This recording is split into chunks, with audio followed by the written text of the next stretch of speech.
Welcome everyone. I noticed that over 70% of viewers aren't subscribed. If you're enjoying the content, please hit that subscribe button, it really helps the channel grow and keeps me motivated to upload daily. Thanks for subscribing, and now, let's dive into today's story. Chapter 601 The Price of Becoming a God. The night was like water, the fires on the hillside illuminating a 30-foot radius. Bai Sheng listened to Ji Yuan telling the story of the celestial spirit god, his heart longing, his face full of disbelief. There were such beings beyond the heavens. The resolute, almost invincible celestial spirit god filled Bai Sheng with admiration. Even the strongest gods have desires, said Ji Yuan with a sigh. For the sake of the ultimate treasure, he decided to destroy the great thousand world, and for that, he paid a painful price, cast into reincarnation by a greater power, to undergo the suffering of mortal spirits. Listening to this, Bai Sheng's thoughts turned dramatically. He couldn't help but ask, so, you know who the celestial spirit god reincarnated into, can you have him help me? In his eyes, the 9 heavens of the immortal path was the pinnacle of immortal cultivation. The great demon who had reached the 8th heaven was already unparalleled, so surely the celestial spirit god must be of the 9th heaven cultivation level. Why would Ji Yuan bring up the celestial spirit god for no reason? He must have a way to find the celestial spirit god. Faced with Bai Sheng's eager gaze, Ji Yuan replied, I do indeed know where he is, and if he takes action, he will surely be able to deal with that demon emperor, But what? But celestial gods are only bound by the heavenly Tao, no one knows what he thinks, reviving him might bring catastrophe to the entire world. Hearing this, Bai Sheng fell silent. He felt that Su Jin was most important, but to gamble the freedom of all living beings on Su Jin's freedom was far too selfish. He admitted he was no great philanthropist. He could be selfish, but he could not hurt innocent people. Shen Zhen watched Bai Sheng caught in his dilemma, finding it amusing, wondering whether Bai Sheng's feelings for Su Jin would change after he had restored the will of the celestial spirit god. Bai Sheng gritted his teeth and asked, is there no other way? The lives of all living beings, including me, including Su Jin, and including all of you, if saving them requires such a cost, it's meaningless. Ji Yuan said with profound meaning, of course there is, and that is for you to convince the celestial spirit god to change his views, to become the god that all living beings want. How could I possibly do that? Bai Sheng asked with a frown. Upon entering the immortal cultivation realm, he felt his own mediocrity. There were far too many people in this world with far greater talent than him. He had only come this far by the help of Su Jin. Could someone like him persuade a celestial god? He didn't see himself as the protagonist of a story. He looked at Ji Yuan, anxiously awaiting an answer, but Ji Yuan didn't respond, just staring at him with a smile that wasn't quite a smile, which confused him even more. Suddenly, Bai Sheng had a thought, his face turned pale, and his eyes widened, his body began to tremble. Could I be the reincarnation of the celestial spirit god? Bai Sheng struggled with the turmoil in his heart and asked cautiously. Ji Yuan met his gaze and said, if you become him, Su Jin will not be as important in your heart, but your will could make him help you save Su Jin. At those words, Bai Sheng's face darkened. Don't worry, you still have time to choose. The long night stretches before us, why not think about this life?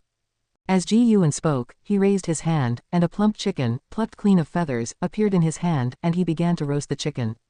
Shen Zhen added from the side, sprinkle on more cumin. This was the first complete sentence she had said in front of Bai Sheng. Bai Sheng looked at the plump chicken in Ji Yuan's hands, his thoughts drifting off to a time long ago. Deep within a tranquil palace, Su Jin sat in front of a large bronze mirror, looking at her own beautiful reflection with hollow eyes.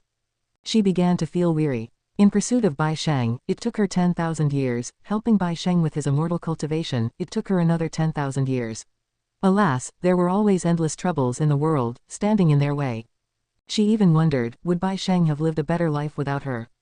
She had come to understand that in life, suffering is inevitable, no one is forever happy and content. Instead of being perpetually dissatisfied, it's better to think about the times once had.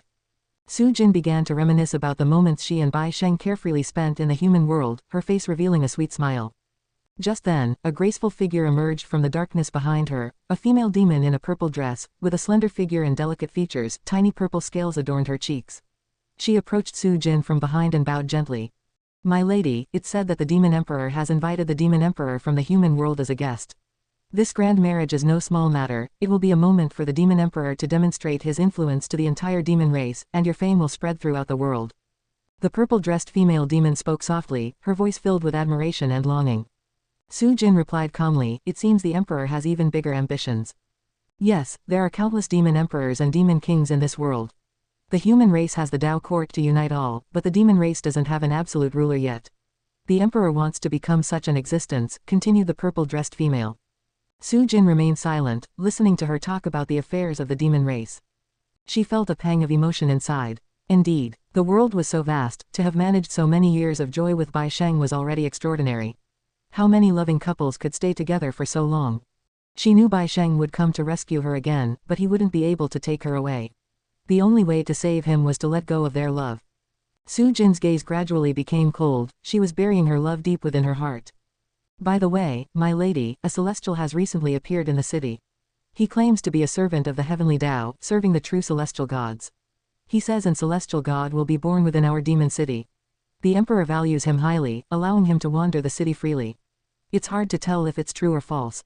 Pondered the purple-dressed demon, chin in hand. Su Jin became interested and asked, a celestial? What's his name? He calls himself the Dayless Celestial. Dayless Celestial, sounds quite rebellious. My lady, be careful not to speak carelessly, in case he hears you. ... It was a sunny day, no wind, no rain. Ji Yuan, Shen Zhen, and Bai Sheng stepped through the gates of the demon city, awestruck by the magnificent streets ahead of them. Shen Zhen was utterly captivated.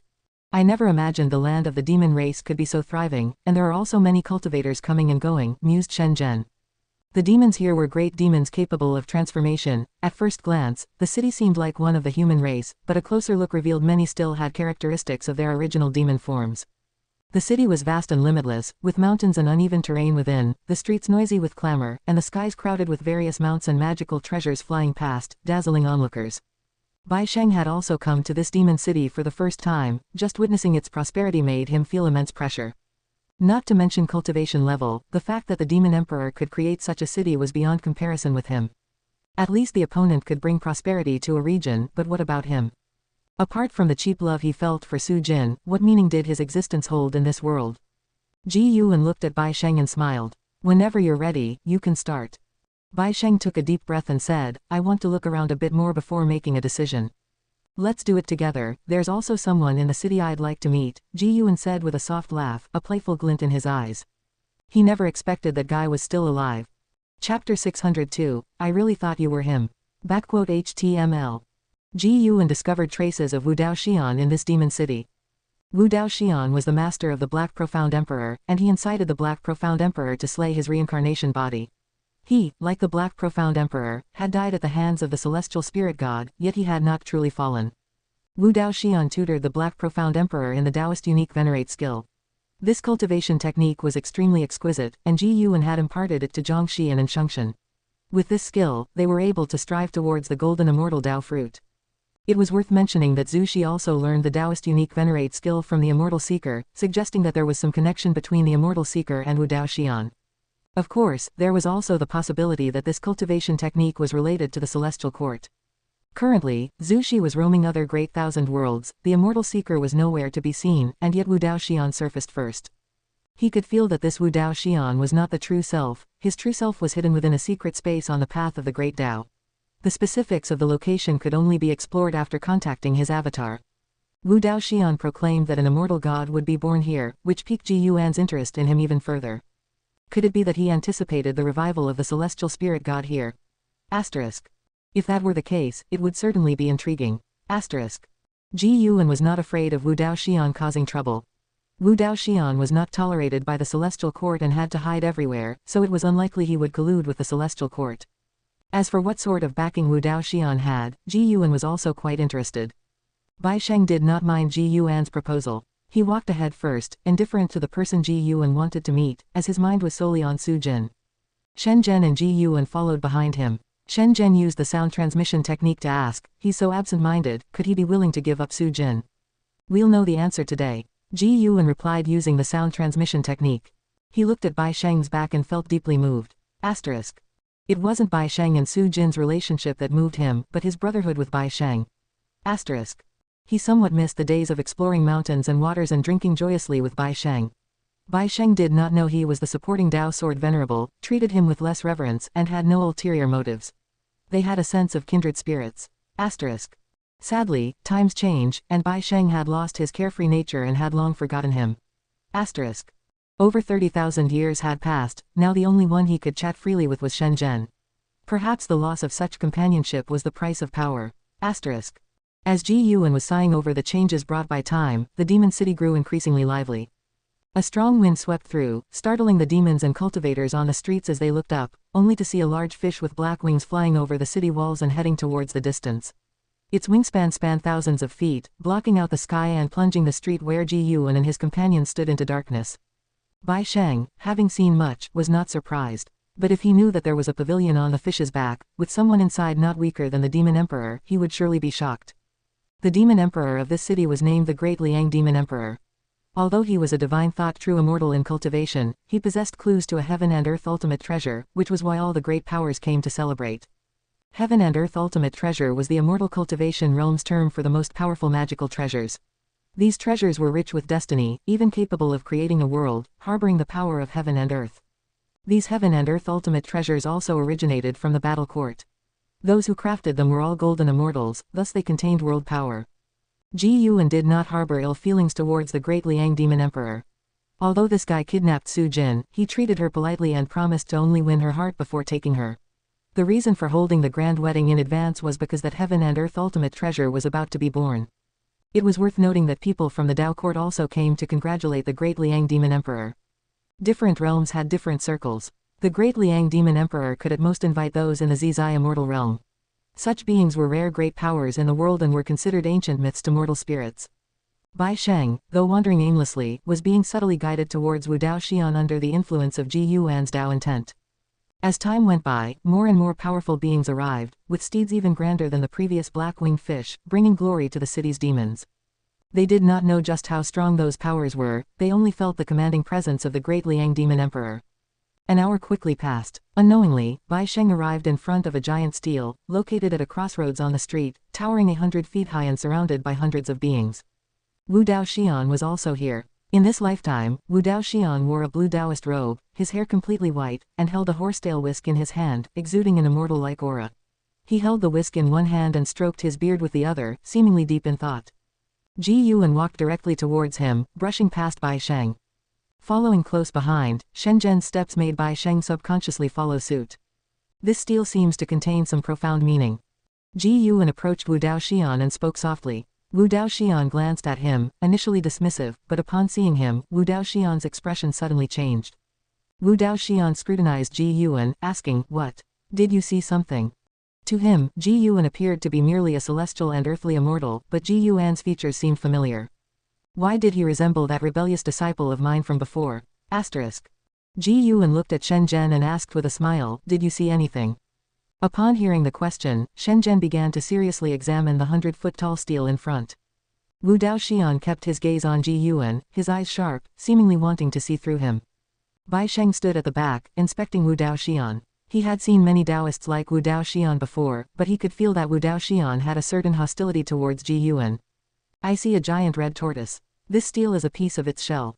Shen Zhen suddenly spoke, causing Wu Dao Xian to shift his gaze to her, eyes filled with surprise. "This woman can actually see through it."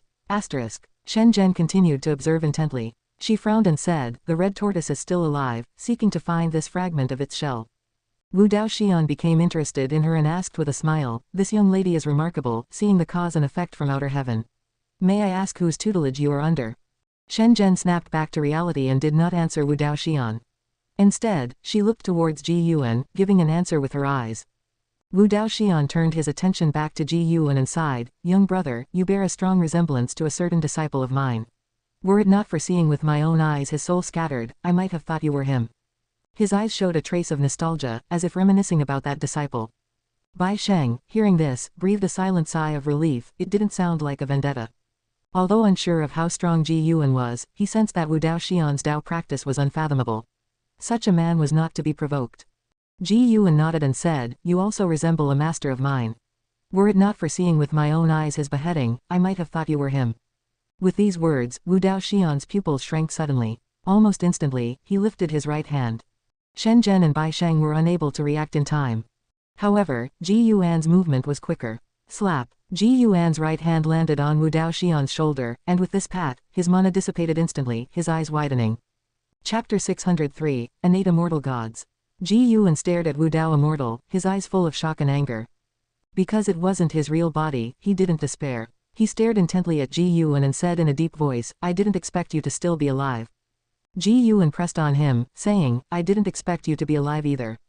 Shen Zhen and Bai Sheng sensed something was wrong and became vigilant. Wu Dao Immortal asked coldly, did you come specifically to find me, or for him? Ji Yuan smiled and said, he has already arrived, right before your eyes. Hearing this, Wu Dao Immortal was stunned for a moment and subconsciously looked towards Shen Zhen. Could it be that Shen Zhen, with such low cultivation level, was a reincarnation of the celestial spirit god? Although Shen Zhen was female, Wu Dao Immortal, who had seen and known much, found the notion of a man reincarnating as a woman not strange at all. Ji Yuan shook his head and turned to glance at Bai Sheng, saying, the god who slew me back then is him. Wu Dao Immortal couldn't help but look towards Bai Sheng, his eyebrows tightly furrowed. In his eyes, Bai Sheng seemed so mediocre.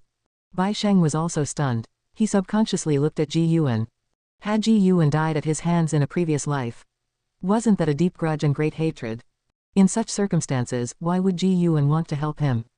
Shen Zhen had not expected Ji Yuan to have such a past either, and inwardly sighed that indeed, behind invincibility was a difficult path. Wu Dao Immortal fell into silence, more concerned with what Ji Yuan wanted to do than the reincarnation of the celestial spirit god. This body was still too weak, unable to resist this young man's suppression. Wu Dao Immortal was annoyed, thinking of many years of grievances, his anger uncontrollably rising. Once, he had placed great expectations on the Black Profound Emperor, but unfortunately, the Black Profound Emperor resisted him and even caused him to be executed by the celestial spirit god, and his real body's injuries hadn't fully recovered to this day. Ji Yuan saw through what he was thinking and said, let's watch a good show together next.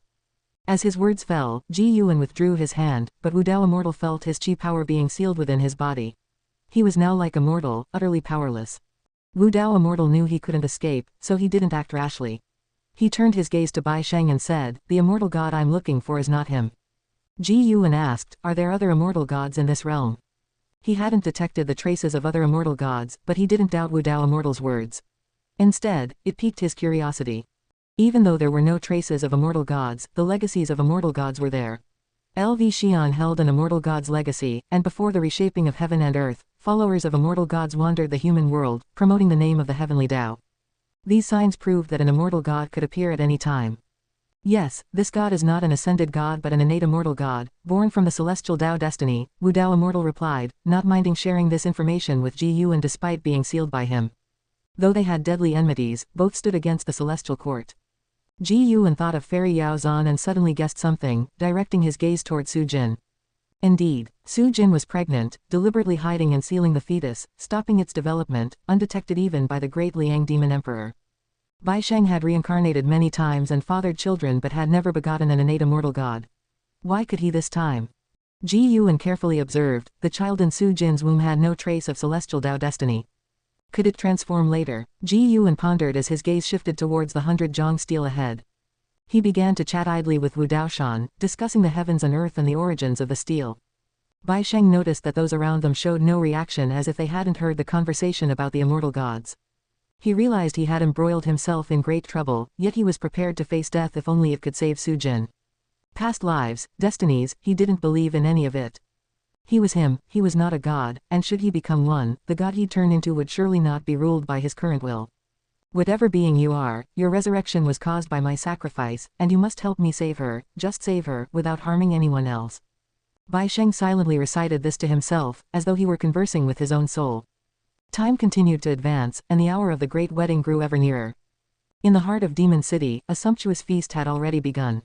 The great Liang Demon Emperor was making small talk with various guests, female demons danced and sang, and various spirit fruits and spiritual wine were presented, making everything appear luxuriously lively. Although Bai Sheng couldn't see the details of the grand wedding, listening to conversations of passers-by made him increasingly anxious. Within Demon City, his divine sense met obstacles everywhere, forcing him into wild speculations. He frequently glanced at Ji Yuan, who was steadily chatting with Wu Daoshan, oblivious to the matter of him becoming the celestial spirit god. This only heightened his unease and anxiety. Today is the great wedding day of the great Liang Demon Emperor and his beloved Su Jin. I thank all who have come to support this event. To make your journey worthwhile, I will present a heaven and earth ultimate treasure for all to experience the true meaning of the great Tao. Whether high or low in cultivation level, all may find a connection with the Tao. The voice of the great Liang Demon Emperor suddenly boomed through the city, interrupting the conversation between Ji Yuan and Wu Daoshan. Bai Sheng immediately became desperate, unable to resist speaking out, Brother Ji Yu, aren't we starting yet? Ji Yuan turned to look at him, asking, have you thought it through?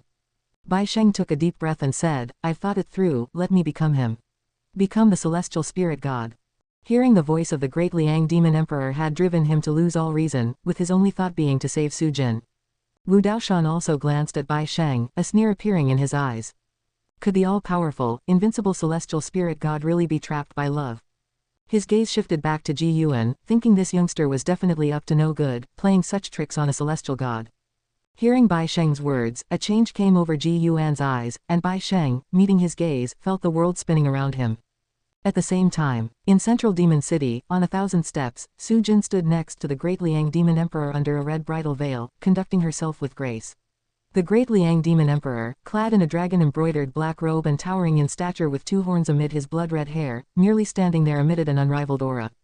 The great Liang demon emperor surveyed the expansive square below, where high platforms surrounded the perimeter, each occupied by beings whose cultivation level was no less than his.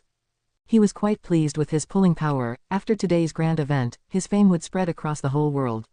He first aimed to make all demons across the world recognize his name, which would then pave the way for unifying the entire demon race. The news of the heaven and earth ultimate treasure stirred an uproar among the high platforms. Many demons and cultivators hadn't expected the great Liang demon emperor to unveil such a treasure directly.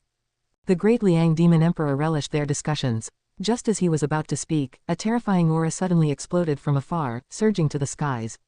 Boom! The entire demon city shook violently, causing the expressions of great demons and great cultivators to change as they all turned in the same direction. The smile on the great Liang demon emperor's face froze, his brows furrowing, a chill appearing in his eyes. Someone dared to challenge his authority. Truly seeking death. Chapter 604, Go Meet God. At the 100-yard steel, hundreds of cultivators and demons looked towards Bai Sheng in shock. Bai Sheng's body burst forth with dazzling white light, his chi force like flames, his robes fluttering intensely, the light masking his features, making him appear quite divine and full of oppressiveness. Shen Zhen's cheeks fluttered with her hair, her eyes widened, looking at Bai Sheng in surprise. Although she had known before coming that Bai Sheng would transform into a celestial spirit god, actually witnessing this scene still surprised her. She could feel Bai Sheng's soul transforming, a power that made her Dao heart tremble surged forth, unstoppable. Such a powerful presence was truly worthy of a celestial god. Shen Zhen couldn't help but glance at Ji Yuan. She secretly wondered, just how powerful was Ji Yuan, who could have thrust such a formidable figure into reincarnation. Fellow Taoist Wu Dao was also surprised. He could tell that the celestial spirit god hadn't entered reincarnation willingly. Thinking back to 20,000 years ago, when the Great Thousand World underwent reconstruction, the celestial spirit god disappeared. Could it have been the Black Profound Emperor's doing? He looked towards Ji Yuan, filled with confusion. How exactly did this boy manage it? Bai Sheng, who was recovering his cultivation level, slowly floated upwards, attracting more and more beings to gaze at him. Figures appeared atop the buildings in all directions. Those were demon soldiers of the great Liang demon emperor, none with small cultivation levels, but upon seeing Bai Sheng, each showed a face full of fear. As Bai Sheng's aura grew stronger, powerful figures continuously appeared in the sky. On the steps above, Su Jin couldn't help but lift her veil, her makeup exquisite, as beautiful as an immortal in a painting, her eyebrows furrowed. For some reason, this momentum felt vaguely familiar to her. She tried to remember, but couldn't recall where and when she had felt such an aura before. My beloved, don't panic, I will return momentarily, said the great Liang demon emperor in a low voice, though his face didn't appear as calm as he felt inside, because that mysterious aura was rising too quickly, so much so that he couldn't remain seated. Just after speaking, he vanished from the spot. Su Jin still looked towards the sky where the aura soared, her pupils suddenly widening. She seemed to think of something.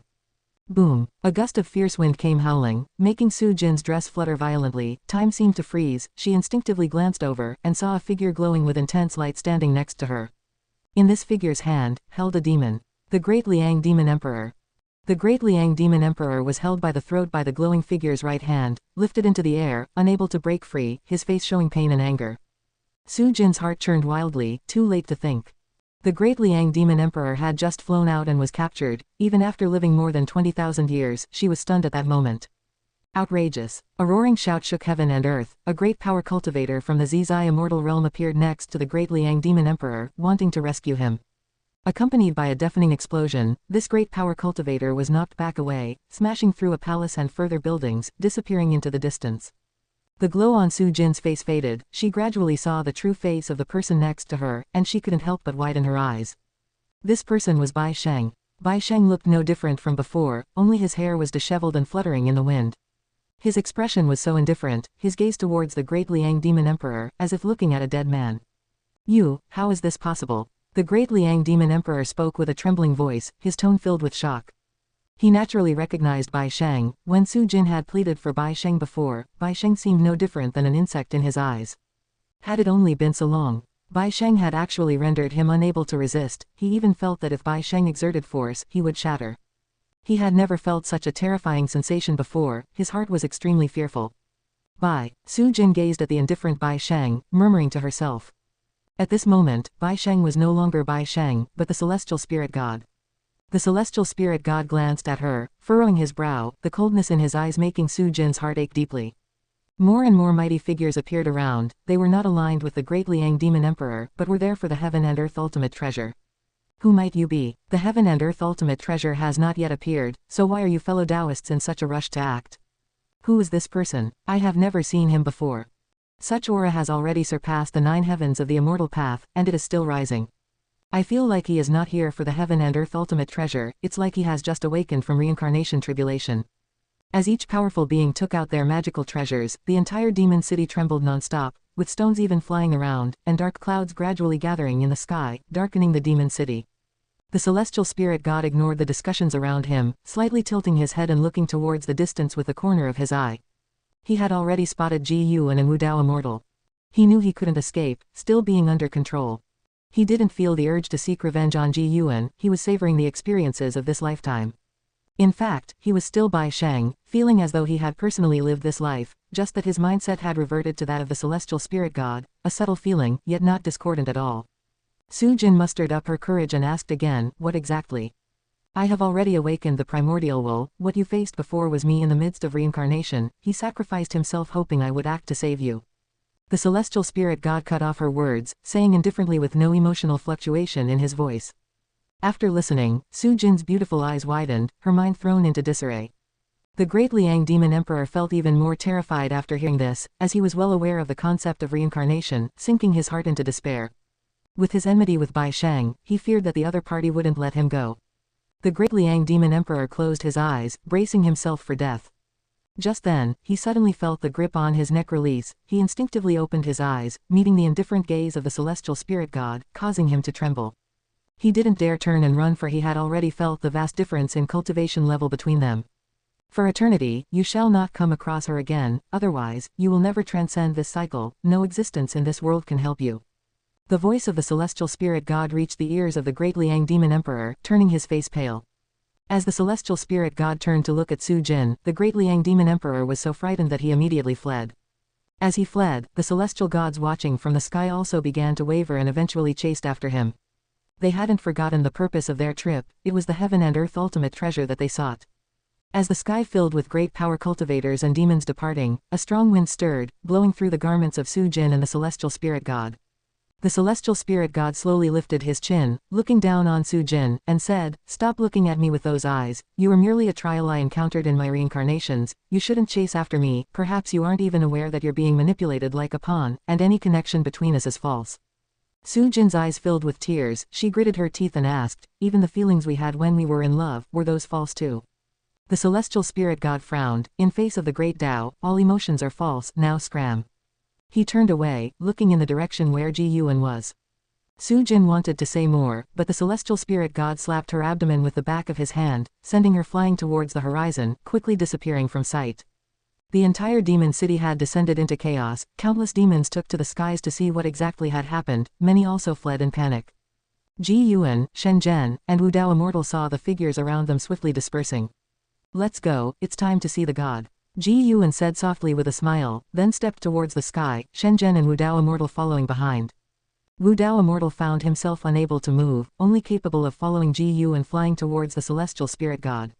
From a distance, as his gaze landed on the celestial spirit god, his face turned unnatural, his head involuntarily twitching. Chapter 605, Celestial Court and Mortal Spirit. Ji Yuan brought Shen Zhen and the immortal who defied Tao, and soon they arrived at the wedding banquet plaza of the great Liang Demon Emperor. At that moment, the square was a mess, with colorful cloths still fluttering in the air.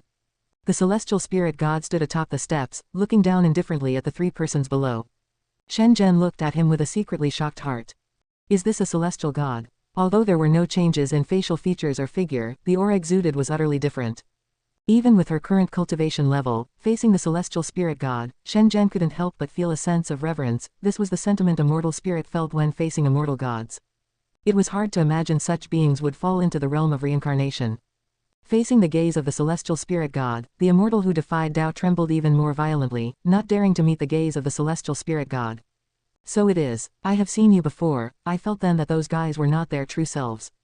The voice of the celestial spirit god descended from above, lofty and filled with authority. Ji Yuan looked at him and asked, have these experiences of reincarnation made you feel anything? The celestial spirit god's expression remained unchanged as he said, I know what you want to do, hoping I understand the experience of mortal spirits, to feel pity for them. Do you think I have never had such experiences? Although Ji Yuan had searched the memory of the celestial spirit god, everything about the celestial court was blank, so his understanding of the celestial spirit god was not complete. Before becoming a celestial god, we must all go through the ordeal of reincarnation. The celestial court doesn't make us pity mortal spirits, instead, it makes us clearly understand the difference between immortals and mortals. You help those mortal spirits, and they will indeed appreciate you. But the moment you stop helping, even if you do nothing at all, mortal spirits will hate you, believing their misfortunes are all you're doing. The tone of the celestial spirit god grew colder, even revealing his disdain for mortal spirits. Immortal gods created the heavens and the earth to achieve enlightenment, yet the world nurtured all living beings. The immortal gods did not abandon all living beings, instead, they created the heavenly Tao so that all living beings could live better lives. Immortal gods even imparted the method of cultivating immortality to all living beings in the all heavens and myriad realms. Yet what they received in return was rebellion after rebellion. The words of the celestial spirit god shook Shenzhen. She didn't question it because all cultivators had such ambitions. It's just that she had never considered these issues from the perspective of immortal gods. The celestial spirit god gazed at Ji Yuan and said, do you think what you're doing is for justice, or to cover up your compassion for your own kind? If you became an immortal god, would you still act the same? Ji Yuan responded, there are indeed many things in this world that are hard to judge as right or wrong. But if you say the immortal gods created everything, that may not be so. Did you create the great Tao? Was it your choice for the world to foster all living beings? You were just walking ahead, blocking those behind you from reaching the heights you've attained, then claim it's because we don't try hard enough that we are ungrateful. You can say that, but if that's really what you think, then it's truly pitiable. Shenzhen looked at Ji Yuan, her eyes filled with admiration. This was what she admired about Ji Yuan, he was never confused. The immortal who defied Tao also looked at Ji Yuan, hearing his disdain for the celestial court. This lad who has never ascended to immortality, yet he disdains the immortal. Even though the immortal who defied Tao had abandoned the celestial court, he revered the celestial Tao immortal position and still aspired to ascend to immortality. The celestial spirit god, upon hearing Ji Yuan's words, didn't get angry, but from his narrowed eyes it was evident he felt agitated. You think by not killing me, you can delay the celestial court's attention on the celestial spirit great world. You're wrong. In fact, it's not I who insist on destroying the celestial spirit great world, but this world must perish. That is the celestial order from the celestial court. Although I am interested in that treasure, I can't deny that I extended the lifespan of this great world. The celestial spirit god spoke slowly, his gaze never leaving Ji Yuan. Ji Yuan's lips curled into a smile and said, I indeed fear the celestial court, but you can't deny that I let you live. With our positions, you should have been annihilated or forever suffer the sorrows of reincarnation. But now I have given you the opportunity to speak with me. I have even let you create innate immortal gods.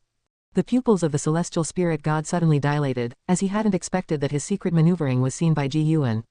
How high was this man's Tao practice? Ji Yuan looked at him and asked, I wonder if an immortal god can create innate immortal gods privately. The face of the celestial spirit god turned ugly. Indeed, Ji Yuan was merely probing. He had previously wondered, if the celestial spirit god could give birth to innate immortal gods, why hadn't he created an army of immortal gods? Clearly, the celestial court didn't allow such behavior. To become an immortal god of the celestial court, while one could achieve longevity and immortality, one would also lose a lot, especially freedom. You turned your children into immortal gods, probably not to take revenge on me but to evade the reckoning of the celestial court. Ji Yuan continued, and the immortal who defied Tao beside him opened his mouth, intending to remind Ji Yuan, but seeing him so confident, he could only hold back his palpitations. In fact, the entire demon city was already enveloped by Ji Yuan's Tao intent, there was no fear of leaking anything. Celestial spirit god's eyes flashed with a strange light as he took a deep breath and said, Speak, what do you wish me to do? Ji Yuan looked at him and said, I don't ask for much. I don't want to be involved in disputes, and I don't want the celestial court to disturb the celestial spirit great world. Celestial Spirit God fell silent for a moment before replying, a star monarch will come to investigate soon. If the emergence of this great world is beneficial to the celestial court, they will leave this world alone. What sort of beneficial things? To spread the celestial Tao destiny, to revere the celestial court, to make all living beings believe in the heavenly Tao. Celestial Spirit God's response sparked Yuan's curiosity. Could it be that the celestial court did not intend to conceal its traces, but rather the rulers of all worlds did not wish for all living beings to know of the celestial court's existence? Yuan looked at him and said, all this requires you to be alive, right? Celestial Spirit God fell silent. Yuan revealed a smile and said, how about we collaborate instead? I'll personally teach your son in the future, and you can deal with that star monarch for me. Celestial Spirit God gave him a deep look and did not object. Then, Celestial Spirit God soared into the sky, flying towards outer heaven, and Yuan did not stop him. Shen Zhen couldn't help but ask, do you trust him? Yuan turned his head to look at her, smiled, and said, it would be a pity if such a person were to die, wouldn't it? He never did things without certainty. The marks of the Guiyuan Divine Tao and the Tao Destruction Destiny seal remained within Celestial Spirit God's body. Should Celestial Spirit God dare to act rashly, he could stop him at once. The Tao-less Immortal had been silent all along. It wasn't until Celestial Spirit God left the Celestial Spirit Great World that he finally breathed a sigh of relief. Indeed a pity. I've never heard of any immortal gods causing chaos before. This could mean he's not that kind of lowly god. By the way, who is his son? In that demon woman's belly? Shen Zhen asked curiously. Yuan nodded, then turned his gaze to the Tao-less Immortal. His gaze once again made the Tao-less Immortal tense up. What do you want to do? The Tao-less Immortal asked in a deep voice. Yuan asked with a smile, Teacher, do you want to live, or do you want to die? The Tao-less Immortal cursed inwardly but spoke the truth aloud, who would want to die? The task of spreading the heavenly Tao in the celestial court will be given to you. You should be quite skilled at it. If you succeed, I'll allow you to hide in this world in the future. We won't interfere with each other, Yuan said softly. The Tao-less Immortal carefully asked, Really? Really? With that, Yuan turned and left, carrying Shen Zhen with him into the distance. The Tao-less Immortal looked in the direction they left, feeling relieved, his eyes turned chilly. Elsewhere, Yuan took Shen Zhen to a distant forest. He began, wait here for me. Su Jin will come to this place. I have matters to attend to. Without waiting for Shen Zhen to speak, Yuan disappeared from the spot. Shen Zhen was taken aback for a moment, then shook her head with a smile. She leapt up, sitting cross-legged on a tree branch, and began to recall Celestial Spirit God's figure. In a dark cave, green candlelight flickered on the walls. The Tao-less Immortal opened his eyes, his brows furrowed, and he muttered to himself, how is he still alive? He was the true body, located on the path of the Great Tao, unbelievably distant from the Celestial Spirit Great World, but he could maintain contact with his avatar. Learning that the Black Profound Emperor was still alive and entangled with Celestial Spirit God puzzled him. Were these two really planning to stand against the Celestial Court together? Truly seeking death? The Tao-less Immortal began to ponder the arrangement Yuan had for his avatar and whether he should collaborate with Yuan. He did not notice an additional figure had appeared in the darkness behind him. Chapter 606, Unsettled Heart. Yuan looked at the true form of the Immortal without Tao before him, his expression calm. Immortal without Tao, early stage of Hengtian Golden Immortal Realm, 3,027,800,921,027 5 trillionths. The old guy who's lived for 30 trillion years. Yuan thought expressionlessly. Previously, the reason he had brought along a clone of the Immortal without Tao wasn't to catch up on old times but to investigate the karma of the Immortal without Tao. Even while communicating with the Celestial Spirit God, Yuan hadn't stopped exploring the karma of the Immortal without Tao. In the end, following the trajectory of karma, he found the true form of the Immortal without Tao. The gap between their cultivation levels was enormous. Even though Yuan was standing right behind the Immortal without Tao, he didn't want the Immortal without Tao to notice him, for then the Immortal without Tao wouldn't be able to detect him. This was the absolute suppression of a heaven-opening Deluo Immortal over a heaven-balancing Golden Immortal. Yuan hesitated, wondering whether or not to kill the Immortal without Tao. It would take but a single thought to reduce the Immortal without Tao to dust. But he felt that since the Immortal without Tao had managed to escape from the Celestial Court and survive all these years, he must have other reliance. After so many years, the Immortal without Tao had reached the heaven-balancing Golden Immortal Realm, and must have endured many hardships. Yuan guessed the Immortal without Tao would be quite frustrated if he died here without a clue. As Yuan pondered this, he raised his right hand. Enough, then I shall cooperate with him for a while. If I can find a place to belong, it beats living in fear here, the Immortal without Tao muttered to himself, beginning to cast spells to transfer more mana to his clone so that the clone could act effectively. A complex expression appeared on his face as he lamented, why should that brat become so powerful? It's like the great Tao is blind, damn it. Ji Yuan's hand stopped, just 10 centimeters away from the immortal without Dao's shoulder.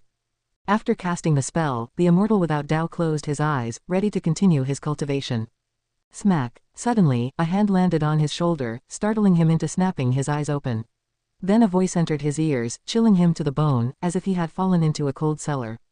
Maybe you're not performing for me, but without patting you, I can't be at ease, master. Dusk was approaching. Su Jin staggered through the forest, her right hand clutching her abdomen, a pained expression on her face. Ever since being slapped by the celestial spirit god, she had felt a burning pain in her abdomen, which pained her heart even more. From that slap, she felt the celestial spirit god's disgust for her. She had searched for him painfully for 10,000 years, then accompanied him in cultivation for another 10,000 years, dedicating herself entirely to him, only to be abandoned in the end. As for the past lives and present lives the celestial spirit god spoke of, she hadn't cared at all. Awakening memories of a past life would make her become someone else. She didn't believe it. The more she thought, the sadder she became, and tears flowed uncontrollably. Her vision started to blur, she felt exhaustion and wanted to collapse and sleep soundly. Suddenly, she saw 2 figures ahead, which alarmed her enough to stop in her tracks. It was a dense forest, the remaining light of dusk spilled between the trees, casting a gloomy and quiet atmosphere. Su Jin's vision cleared, and she frowned as she looked ahead, a sword suddenly appearing in her hand. Miss Su Jin, long time no see. Do you remember me? Ji Yuan stood up to greet Su Jin and then tucked the green hero travelogue into his chest. Su Jin tightened her brow as she looked at Ji Yuan. She seemed to recall something, her eyes widened in astonishment as she asked, is it you? How are you still alive? Ji Yuan smiled and said, if you have nowhere to go, why not come with me? After you give birth to the child, you can go wherever you wish. Su Jin immediately became vigilant, staring at Ji Yuan with a defensive face and asked in a stern voice, what do you want? Ji Yuan's expression changed, causing Su Jin to become momentarily lost in thought. Shen Zhen turned her head to look at Ji Yuan, filled with curiosity. What divine skill was this? Ji Yuan stretched lazily and said, it's time to go back. Shen Zhen nodded, she too wanted to sit down quietly and comprehend the celestial Tao immortal gods. Seasons changed, and a year quickly passed by. In the courtyard, Ji Yuan opened his eyes, and with a thought, Anshin appeared out of nowhere by his side. Master, what is it? Anshin asked curiously. Ji Yuan stood up and said, go and bring that child in, according to my previous instructions. Anshin's interest was piqued, and she disappeared on the spot. Shen Zhen, who was sitting in front of the artifact refining cauldron, turned towards Ji Yuan and asked curiously, are you really going to adopt that child? Ji Yuan replied, that child is extraordinary. Having him follow Su Jin will only bring her misfortune, and besides, she should start her life anew. Innate immortal gods, tisk tisk, I feel like he's going to stir up a frenzy of competition within the dojo, Shen Zhen teased. The qualifications of an innate immortal god must be beyond her imagination, and with Ji Yuan's guidance, his cultivation speed must be astonishing. Ji Yuan did not argue, he indeed planned to cultivate the child of the celestial spirit god properly. Do you have some scheme with him that even I don't know about? Ji Yuan looked at the artifact refining cauldron, contemplating silently in his mind. An hour later, Anshin returned, holding a baby in her arms. Everyone in the dojo had gathered in Ji Yuan's courtyard, as they had heard that Ji Yuan was going to take on a disciple. Everyone was curious, what kind of child could catch Ji Yuan's attention? Seeing Anshin return, the crowd immediately surrounded her. This child is so small. How has he already achieved foundation establishment? Nonsense, the child must be a genius, able to perform chi absorption cultivation with each breath, otherwise how could he catch the master's eye? He's so cute, let me hold him. Cute, huh? In 20 years, he'll surely be a conceited fellow, and then you won't find him so cute. Anshin did not pass the baby to the others. After a brief chat with everyone, she approached Ji Yuan and handed the swaddled infant to him. Ji Yuan held the sleeping infant with a smile appearing on his face. Such a good boy. Ji Yuan began to gently stroke the baby's cheeks, murmuring softly to himself. Anshin prompted, Master, give him a name, why don't you? Miss Su Jin said it's up to you. She had taken a liking to the baby as soon as she saw him, so she was also looking forward to the changes he would bring to the dojo in the future. Ji Yuan pondered and said, this child is fatherless and can be said to be born of heaven, let us give him the surname Tian, and name him Hao, he shall be called Tian Hao from now on. Tian Hao. The crowd began to mull over the name, not thinking that Ji Yuan would choose it carelessly. Anshin was stunned, muttering to herself, Hao. She held an expectation in her heart and looked forward to how Ji Yuan would respond, but unfortunately Ji Yuan did not meet her gaze. Ji Yuan lifted little Tian Hao above his head, looked up at Tian Hao, and smiled, "From now on, you are my disciple." At the same time, in outer heaven, deep in the cosmos, below the world gate, the celestial spirit god who was shimmering with a strong light suddenly opened his eyes, flipped over his right palm, and two characters appeared in his palm. Tian Hao, I see, no wonder I could not find it, this twist of fate is truly remarkable. Celestial Spirit Immortal Venerable, I have lost to you. Subscribe to Chinese Novel Audiobook YouTube channel. Chapter 607, Tian Hao Immortal Cultivation. The dojo had gained a new little junior brother, and for the disciples who had been diligently cultivating for years, this was an extraordinary event. Everyone went to visit Tian Hao and took turns playing with him. The one who spent the most time with Tian Hao was the ghost mother of Ephemera. Originally, she just wanted to help Ji Yu and share the burden of taking care of Tian Hao, but as she watched this little one grow up, her heart began to stir. Especially when Tian Hao, at 2 years old, called out to her as mother, she was stunned on the spot. This scene was witnessed by Ji Yuan, but he didn't stop it. The ghost mother had always been on the outskirts of the Taoist field of the beginningless, unable to blend in with the other disciples, and her actions over the years had already made Ji Yuan consider her as one of his own. Tian Hao's presence was a perfect opportunity to break down the barriers between her and the Taoist field of the beginningless. With Tian Hao's arrival, time within the Taoist field of the beginningless seemed to pass even more slowly. In the blink of an eye, Tian Hao had reached the age of 17. Without any real cultivation, Tian Hao had already achieved the Mahayana realm cultivation level. He only needed to breathe, and his cultivation would surge, much to the envy and stimulation of Lv Xian, Chen Chuan, and others. Shen Zhen, on the other hand, thought it was normal. Aside from Ji Yuan, she was the only person in the dojo who knew that Tian Hao was an innate immortal god. The immortal spirits of the immortal dynasty were naturally in the nirvana realm at birth, so innate immortal gods should be even more extraordinary. She even felt that Tian Hao's growth rate was a bit slow. On this day, Tian Hao arrived at Ji Yuan's courtyard, and before he could be seen, his voice was heard, "Master! Master! Master!" And Xin, who was meditating in front of the artifact refining cauldron, turned to look, and became momentarily lost in a daze. In the sunlight, Tian Hao wore a tight-fitting white robe, embellished with intricate gold thread, which made him appear even more dashing. He had a handsome face, with his hair tied up high, and 2 strands of hair fluttering in front like willow fluff. Looking at him, and Xin felt as if she saw an Hao, which stirred a mixture of emotions in her. Ji Yuan was lounging in a chair, taking a nap. Without opening his eyes, he asked, "What's all the fuss about? You're so loud." Tian Hao came over with excitement and said, "Master, when I woke up this morning, I discovered I have a new amazing ability." Although 17-year-old Tian Hao hadn't completely shed his childishness, his facial features had matured, and he was very handsome. Before Ji Yu could speak, the nearby Xin asked curiously, "What ability?" Shen Zhen also glanced at Tian Hao. She was the person in the dojo who interacted with Tian Hao the least. As she seldom spoke to him, Tian Hao was a bit afraid of her from a young age, feeling she was not someone to be trifled with. Tian Hao turned around, raised his right hand, and as he focused on his palm, something gathered there under the watchful eyes of Xin and Shen Zhen. Strands of golden flame swiftly wrapped around each other, forming a fireball, and within this fireball emitted a light. At first glance, it seemed like a tiny sun. Xin and Shen Zhen's expressions changed, because they could feel that the flames Tian Hao had summoned were not ordinary. "This fire never extinguishes. I've tried it, if I release it, it can float in the air and keep burning," Tian Hao said with a proud smile. Although he hadn't formally started immortal cultivation, he was already aware of its existence. As for immortal cultivation, he didn't see it as all that important, because he was getting stronger every moment. Tian Hao looked toward Ji Yuan, wanting to see his master's reaction, only to find that the master was still lying on the chair with his eyes closed. "Master!" Tian Hao shouted loudly, startling the birds in the forest into flight. Ji Yuan dug in his ears, rolled over, and stood up. He looked helplessly at Tian Hao, who then raised his hand as if offering a treasure, showing the small sun to his master. "Is that it?" Ji Yuan looked disdainful, his tone filled with contempt. Just as Tian Hao was about to retort, Ji Yuan raised his hand, his palm facing the celestial vault. In almost an instant, the entire world plunged into crimson, and the temperature between heaven and earth soared. Tian Hao subconsciously looked up, then his mouth fell open, his face showing an expression of disbelief.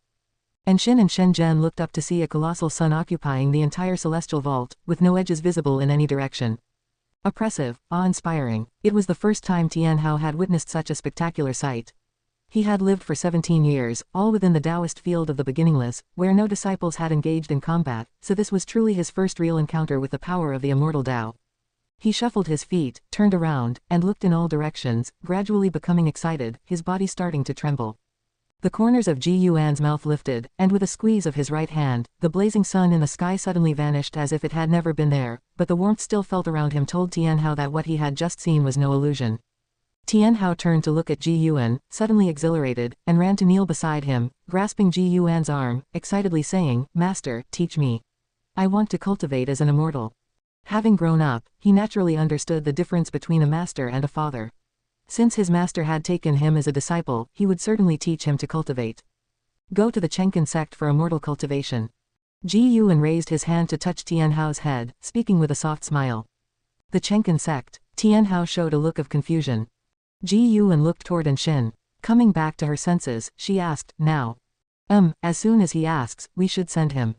It's just right to let her meet him and dispel the regrets in her heart, said Ji Yuan, then vanished into thin air.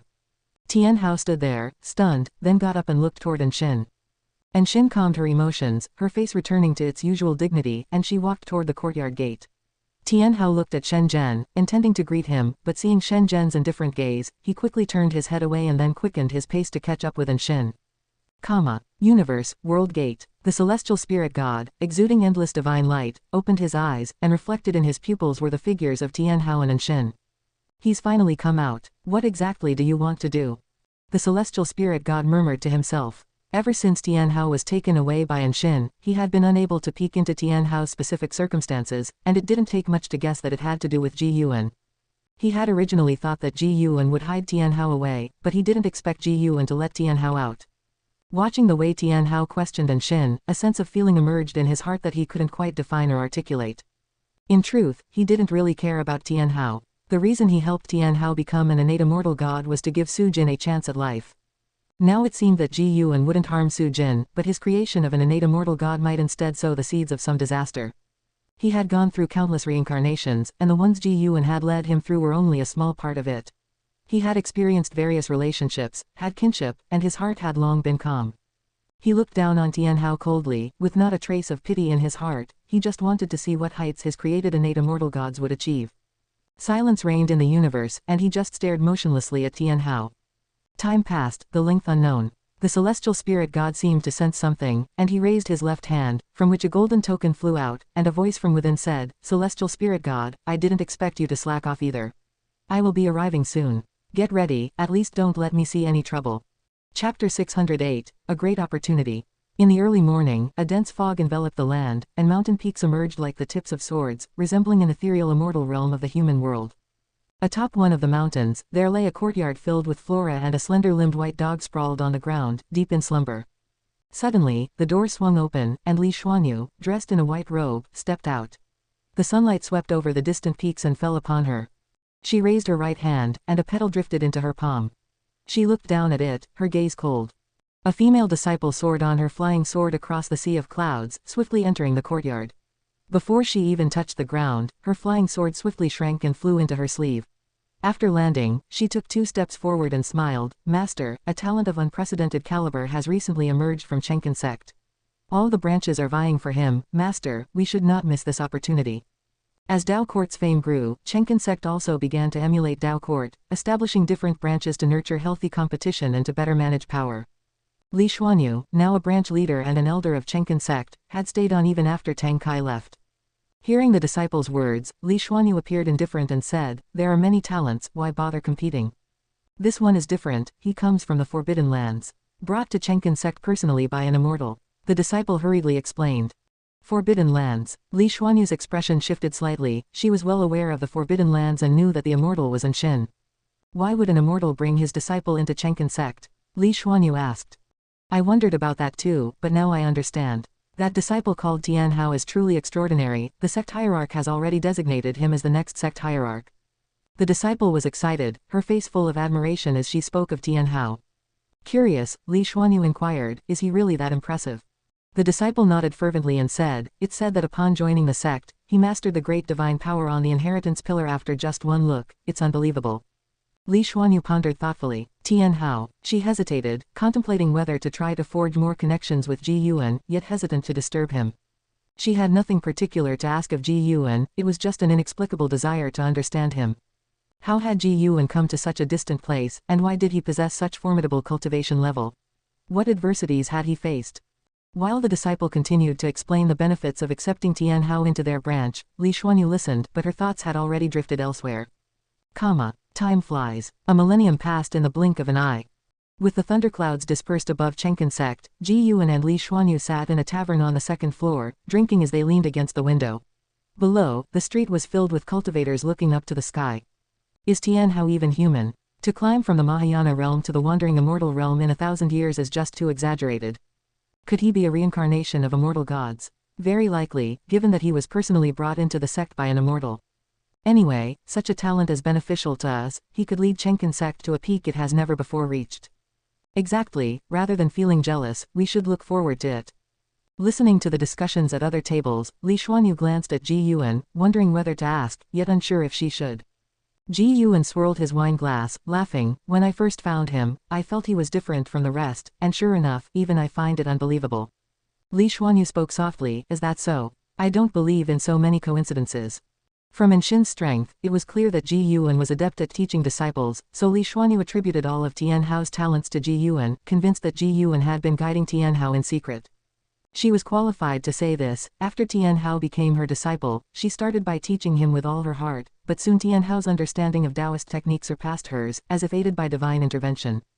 Thinking of this, she was filled with emotion. She could never forget the expression on Yi Qingshan's face when he handed Tian Hao over to her. Not only did she acquire Tian Hao, but her branch also received better treatment. In just 1,000 years, the branch she managed had reached the top 10 in the sect rankings, not only attracting more talented disciples but also receiving help from many noble families, who sent numerous great cultivators. She knew that all the treatment she now enjoyed was brought about by Ji Yuan. Why did you send him to my sect? You know I can't really teach him anything. Li Xuanyu finally asked. Ji Yuan drained his glass of wine and laughed. Whoever took him, it would have been the same, none could really teach him. This is a great heavenly opportunity. As long as he joined the Taixuan Sect, it would be the sect's opportunity. As for who should teach him, naturally, I would choose someone I trust. It's not just because of our old friendship, I also wanted to leave some good karma for senior brother Li.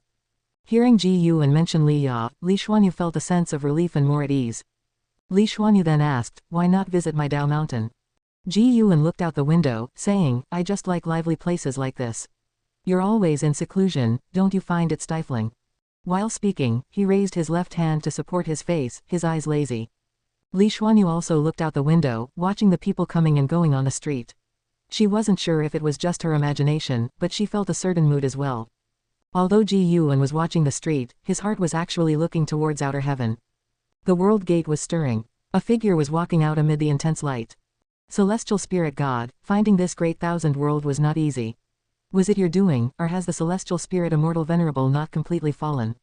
A laughing voice emanated from the world gate, and immediately after, a grey-robed Taoist stepped out. He had the appearance of a young child with white hair, holding a horsetail whisk in one hand and a white jade bottle in the other, his body surrounded by an aura of immortality that faintly sparkled with silver light, as if containing stars. The Celestial Spirit God stood up and turned to face the newcomer. The divine light around him dissipated, revealing his true form, still bearing the face of Bai Sheng. Greetings, deity of the moon. Though the Celestial Spirit God's tone was cold, he still bowed to the deity of the moon. The deity of the moon smiled. He approached the Celestial Spirit God and chuckled, how many years has it been? Have you still not found that treasure? The Celestial Spirit God replied, what treasure? I am not aware. The reason I haven't destroyed this world is because I see a destiny here that is favorable for the Celestial Court. The deity of the moon glanced into the depths of the universe, saying, the celestial Tao destiny is indeed rising, and the name of the celestial court is spreading. However, I know what you truly desire. The Celestial Spirit God's face remained unchanged, quietly staring at the deity of the moon. After a while, the deity of the moon withdrew his gaze. He looked at the deity of the moon and said, with your talent, your cultivation level shouldn't be this low. When will you ascend? The Celestial Spirit God answered, the heavenly Tao will decide. I only need to stay at my immortal position and wait quietly for the heavenly Tao. Haha, if you don't bow your head, how can he allow the heavenly Tao to fall upon you? The deity of the moon taunted. The Celestial Spirit God fell silent once more. The deity of the moon's expression turned cold as he said, "Do something for me, and I will help conceal your crimes, allowing you and this great thousand world to continue to exist." Chapter 609, Thousand-Year-Old Wandering Immortal, 100-Year-Old Ascending Immortal. Facing the gaze of the deity of the moon, the celestial spirit god was silent for a while before he spoke. "What is it?" The deity of the moon raised the white jade bottle in his hand, from which radiance escaped, rapidly spreading to form an invisible barrier. He stared back at the celestial spirit god and slowly uttered 4 words, spreading influence, sealing fate. The celestial spirit god frowned, a trace of a strange color flashing in his eyes. "You can think it over. I'll take a trip to the great world. It's rare for me to come here, so I might as well have a good travel around." With those words, the deity of the moon turned and left. The celestial spirit god didn't stop him. He stood there, watching as the deity of the moon departed. Far away in the Taixuan Sect, Ji Yuan heard their conversation. The methods of the deity of the moon could not stop Ji Yuan from spying. This deity of the moon possessed a mid-stage Taixuan golden immortal realm cultivation level, and the celestial Tao destiny about him was extremely dense. Because of his words, Ji Yuan became even more interested in the celestial spirit god. The celestial spirit god seemed to have a stronger background than he had anticipated. Regarding the arrival of the deity of the moon in the celestial spirit great world, Ji Yuan was not worried that Tian Hao would be discovered. He had already sealed Tian Hao's destiny pattern, leaving only his talent and comprehension. If his destiny pattern were released, Tian Hao's power would reach an incredibly exaggerated level. It would be impossible to meet an opponent within the same realm, as the whole heaven and earth would aid Tian Hao. Not only was Tian Hao an innate immortal god, but also the child of heaven and earth. No one in the celestial spirit great world could kill him, and even leaving this great world, he could still borrow the celestial Tao destiny. Such was his destiny pattern, born to reign above all beings. Even with his destiny pattern sealed and without the aid of heaven, earth, and the celestial Tao, Tian Hao remained the being with the strongest talent and comprehension in the entire heaven and earth. Ji Yuan retracted his thoughts and began to focus on chatting with Li Xuanyu. It was rare to have an old friend near the dojo, so naturally, he wanted to have a chat with Li Xuanyu. The two drank wine and discussed the interesting affairs under heaven, enjoying themselves immensely. Li Xuanyu's Tao heart also relaxed. She couldn't help but wonder, perhaps enjoying leisure time appropriately could enhance her cultivation. Days later, a majestic Tian Hao arrived in Ji Yuan's courtyard. His figure was tall and straight, donning a binding Tao robe specially made by the Taixuan Sect that could actively absorb spiritual energy.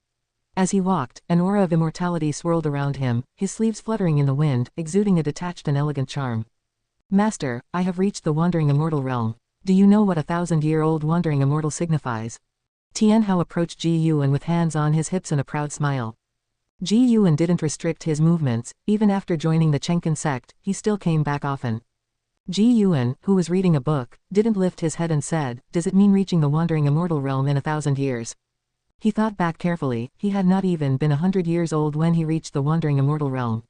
Not only that, he had broken through to the heaven and earth flying immortal realm at 96. Hearing Ji Yuan's words, Tian Hao couldn't help but widen his eyes and exclaimed loudly, "Master, can't you praise me just once?" Ji Yuan looked at him helplessly and said irritably, "How old are you, still making such a fuss?" Besides them in the courtyard was another person, Shen Zhen, who sat in front of the artifact refining cauldron without looking at Tian Hao. Hearing Ji Yuan's words, Tian Hao instinctively looked toward Shen Zhen, and seeing Shen Zhen frown slightly, he gave an awkward smile. He quickly changed the subject and asked in a lowered voice, "Master, is the Green Hero Travelogue any good? Give me a copy, I couldn't find this book in the Taixuan Sect." Ji Yuan immediately tucked the Green Hero Travelogue away and stood up, looking at Tian Hao seriously. "Do you think your cultivation level is sufficient?" Tian Hao replied, "Not enough, but I will become stronger." He was full of confidence, feeling that cultivation was the easiest thing in the world. Looking at him, Ji Yuan asked, "Would you like to spar with your master?" At those words, Tian Hao's eyes lit up with excitement. "Can I?" He had long wanted to test out his master's prowess. Now a wandering immortal, he could also create a sun that blotted out the sky, and any spell or divine skill, he only needed to see once to master, which also made his protective methods quite extensive. Shen Zhen turned her head to look at the master and disciple with interest. Figures appeared in the courtyard. They were in Xin, Celestial Demon Child, Chen Chuan, and others. They all heard Tian Hao's words. Hearing that this youngster dared to challenge Ji Yuan, they all became excited.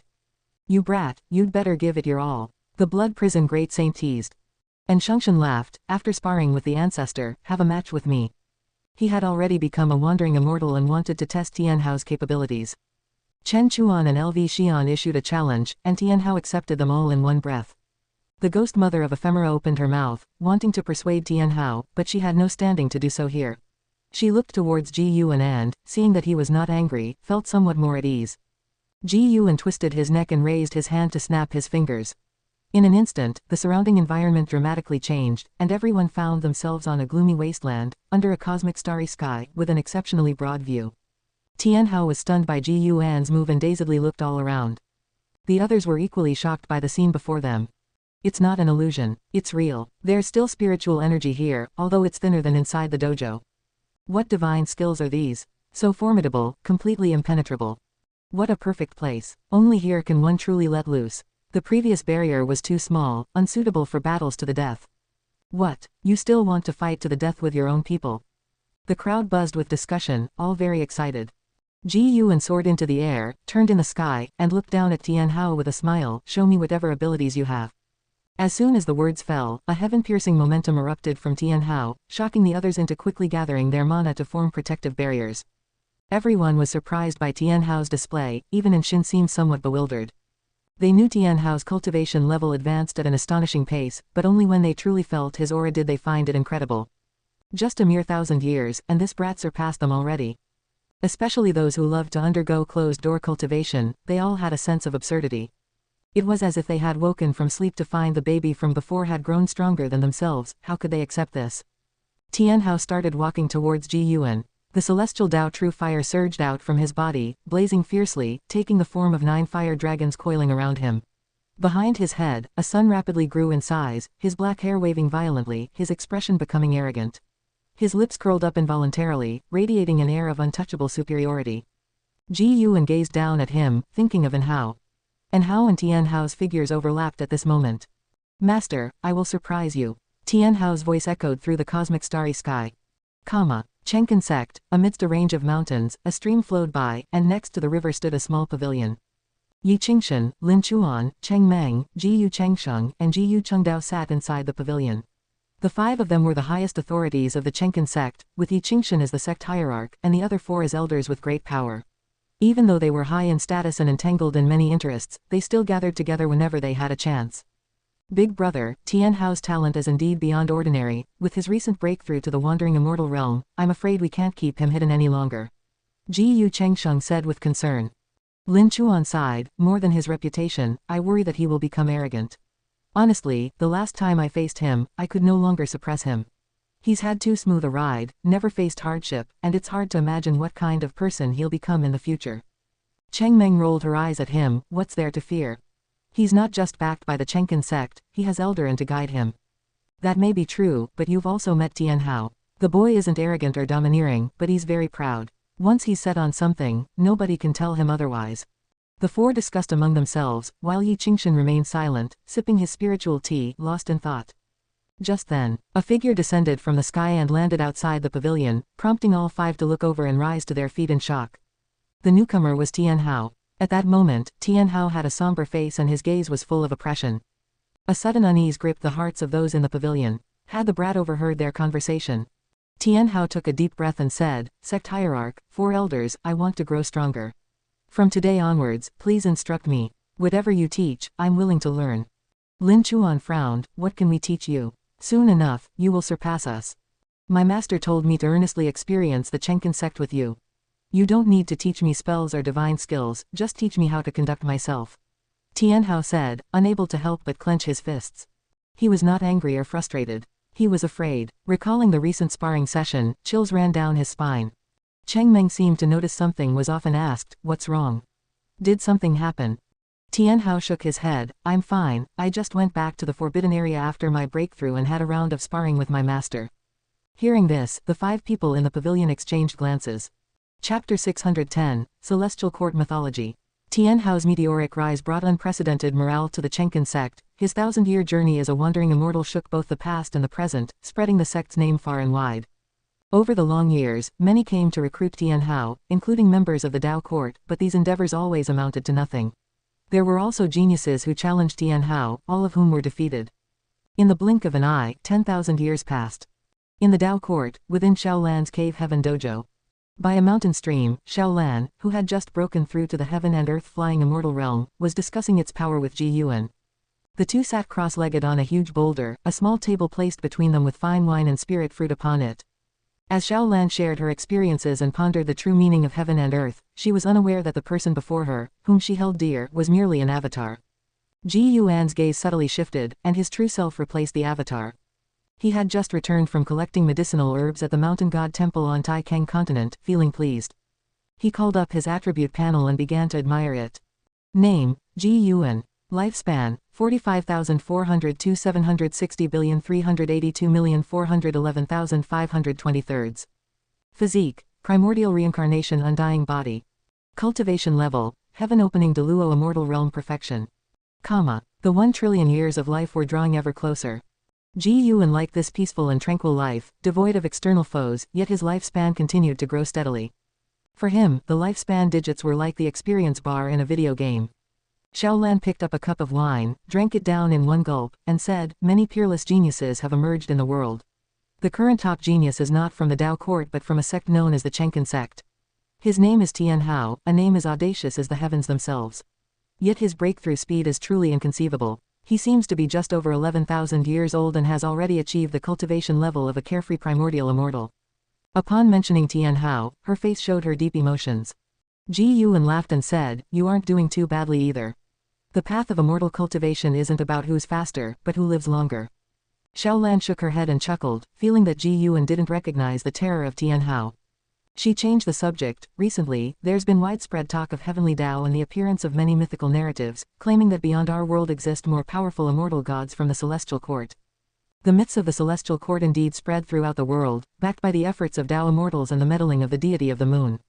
As more and more beings became aware of these myths, the celestial Tao destiny within the world began to rise noticeably, and the celestial Tao light layer above the celestial spirit great world grew increasingly bright. This also made Ji Yuan realize something. Despite the difference between immortals and mortals, the celestial court did want all beings to be aware of their existence. In the currently circulating myths of the celestial court, the most formidable was the profound star immortal monarch. He was omnipotent, creating heavens and earth, could hear the hearts of all living beings, and could save them from their suffering. The profound star immortal monarch was the master of the deity of the moon, who was zealously crafting the immortal monarch's image. Ji Yuan had an impression of this immortal god. Before the reconstruction of the world, this god's followers roamed the human world, widely spreading his name. This resulted in many ancient texts written by old believers, allowing descendants to learn of history and further believe in these myths. It is worth mentioning that many imperial dynasties in the human world have faith in the profound star immortal monarch and have even established a destiny connection with it.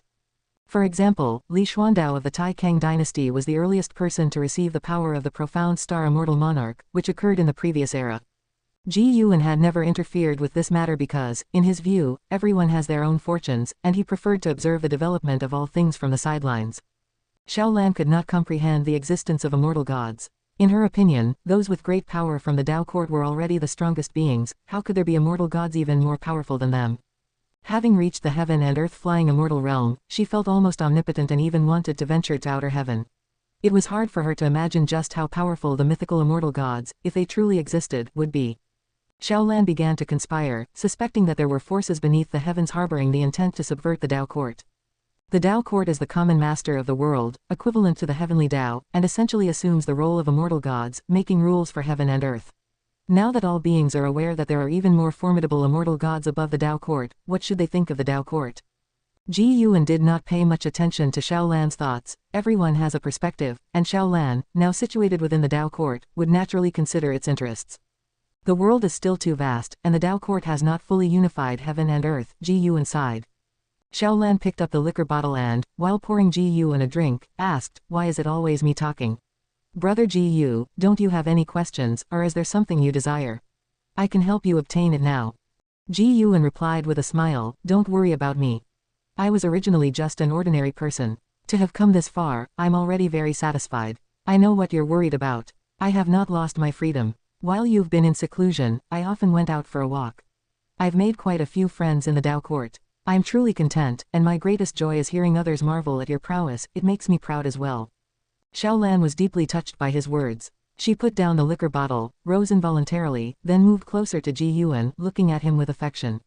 Xiaolan held Ji Yuan's hand. He didn't refuse, watching her slowly lean closer to him. When Xiaolan's face obscured the lower half of Ji Yuan's face, his eyes looked up to the heavens. At that moment, Leah was being intercepted by the deity of the moon. Wave after wave crashed onto the beach. Dressed in black, Leah frowned deeply, staring coldly at the deity of the moon who was blocking his path. What exactly do you want? Leah asked bluntly, his right hand resting on the hilt of his sword at his waist.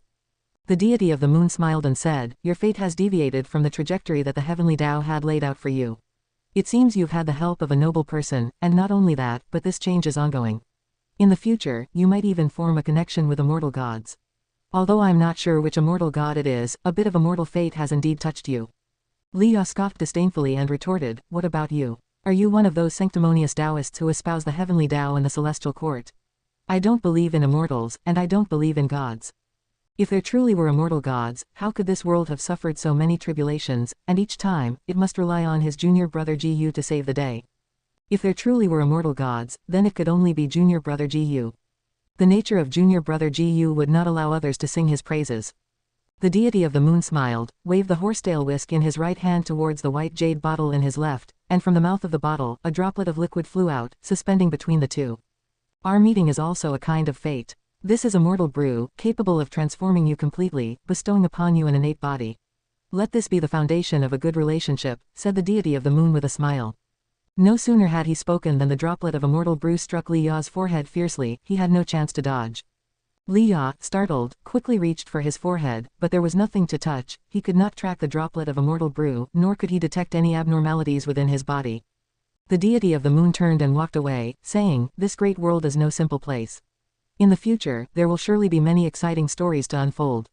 Interesting. Chapter 611, Trillion Years Lifespan Projection. Watching the departing figure of the deity of the moon, Leah still felt uneasy. He checked himself for a long time on the spot, and after confirming that there was nothing abnormal about him, the deity of the moon had already disappeared. A divine exotic immortal spirit appeared out of thin air, seemingly leaping suddenly onto his shoulder, and curiously asked, could you see through that person's cultivation level just now? Leah regained his composure, furrowed his brows, and said, I couldn't see through. If he was really helping you just now, then, boy, your Fuyuan is outrageously strong, to encounter such great opportunities even on the road, the divine exotic immortal spirit remarked. After hearing the words of the deity of the moon, it had actually believed them. Indeed, there was a powerful backer behind Leah, just hidden in the shadows, not always watching over Leah. Yet, Leah kept encountering various opportunities, which compelled it to ponder Leah's destiny pattern. Could it be that Leah's destiny pattern has become very strong now? Leah, on the other hand, was thinking about the identity of the deity of the moon. Over the years, he had increasingly felt the changes in the great heaven and earth, with more and more outstanding figures and great powers emerging, making him feel like a mere mortal, very insecure. Leah took a deep breath, leapt up, and flew towards the sea. The sea wind howled, and the divine exotic immortal spirit stood on his shoulder, pulling at his earlobe, and asked, Leah, are you really going to the Tao court? I heard that the Tao court is created by top cultivators from different great worlds. If you cause trouble there, it will be very troublesome. What do you mean, am I the kind of person who loves to cause trouble? How so? Don't you know yourself? I never act recklessly, it's just that those people are too oppressive. Yes, you're always right. You can't stand others being bullied, but who reaches out to help you when you suffer? Isn't today's opportunity a repayment? Do good deeds without asking about the future. Leah hummed, not wanting to continue this conversation.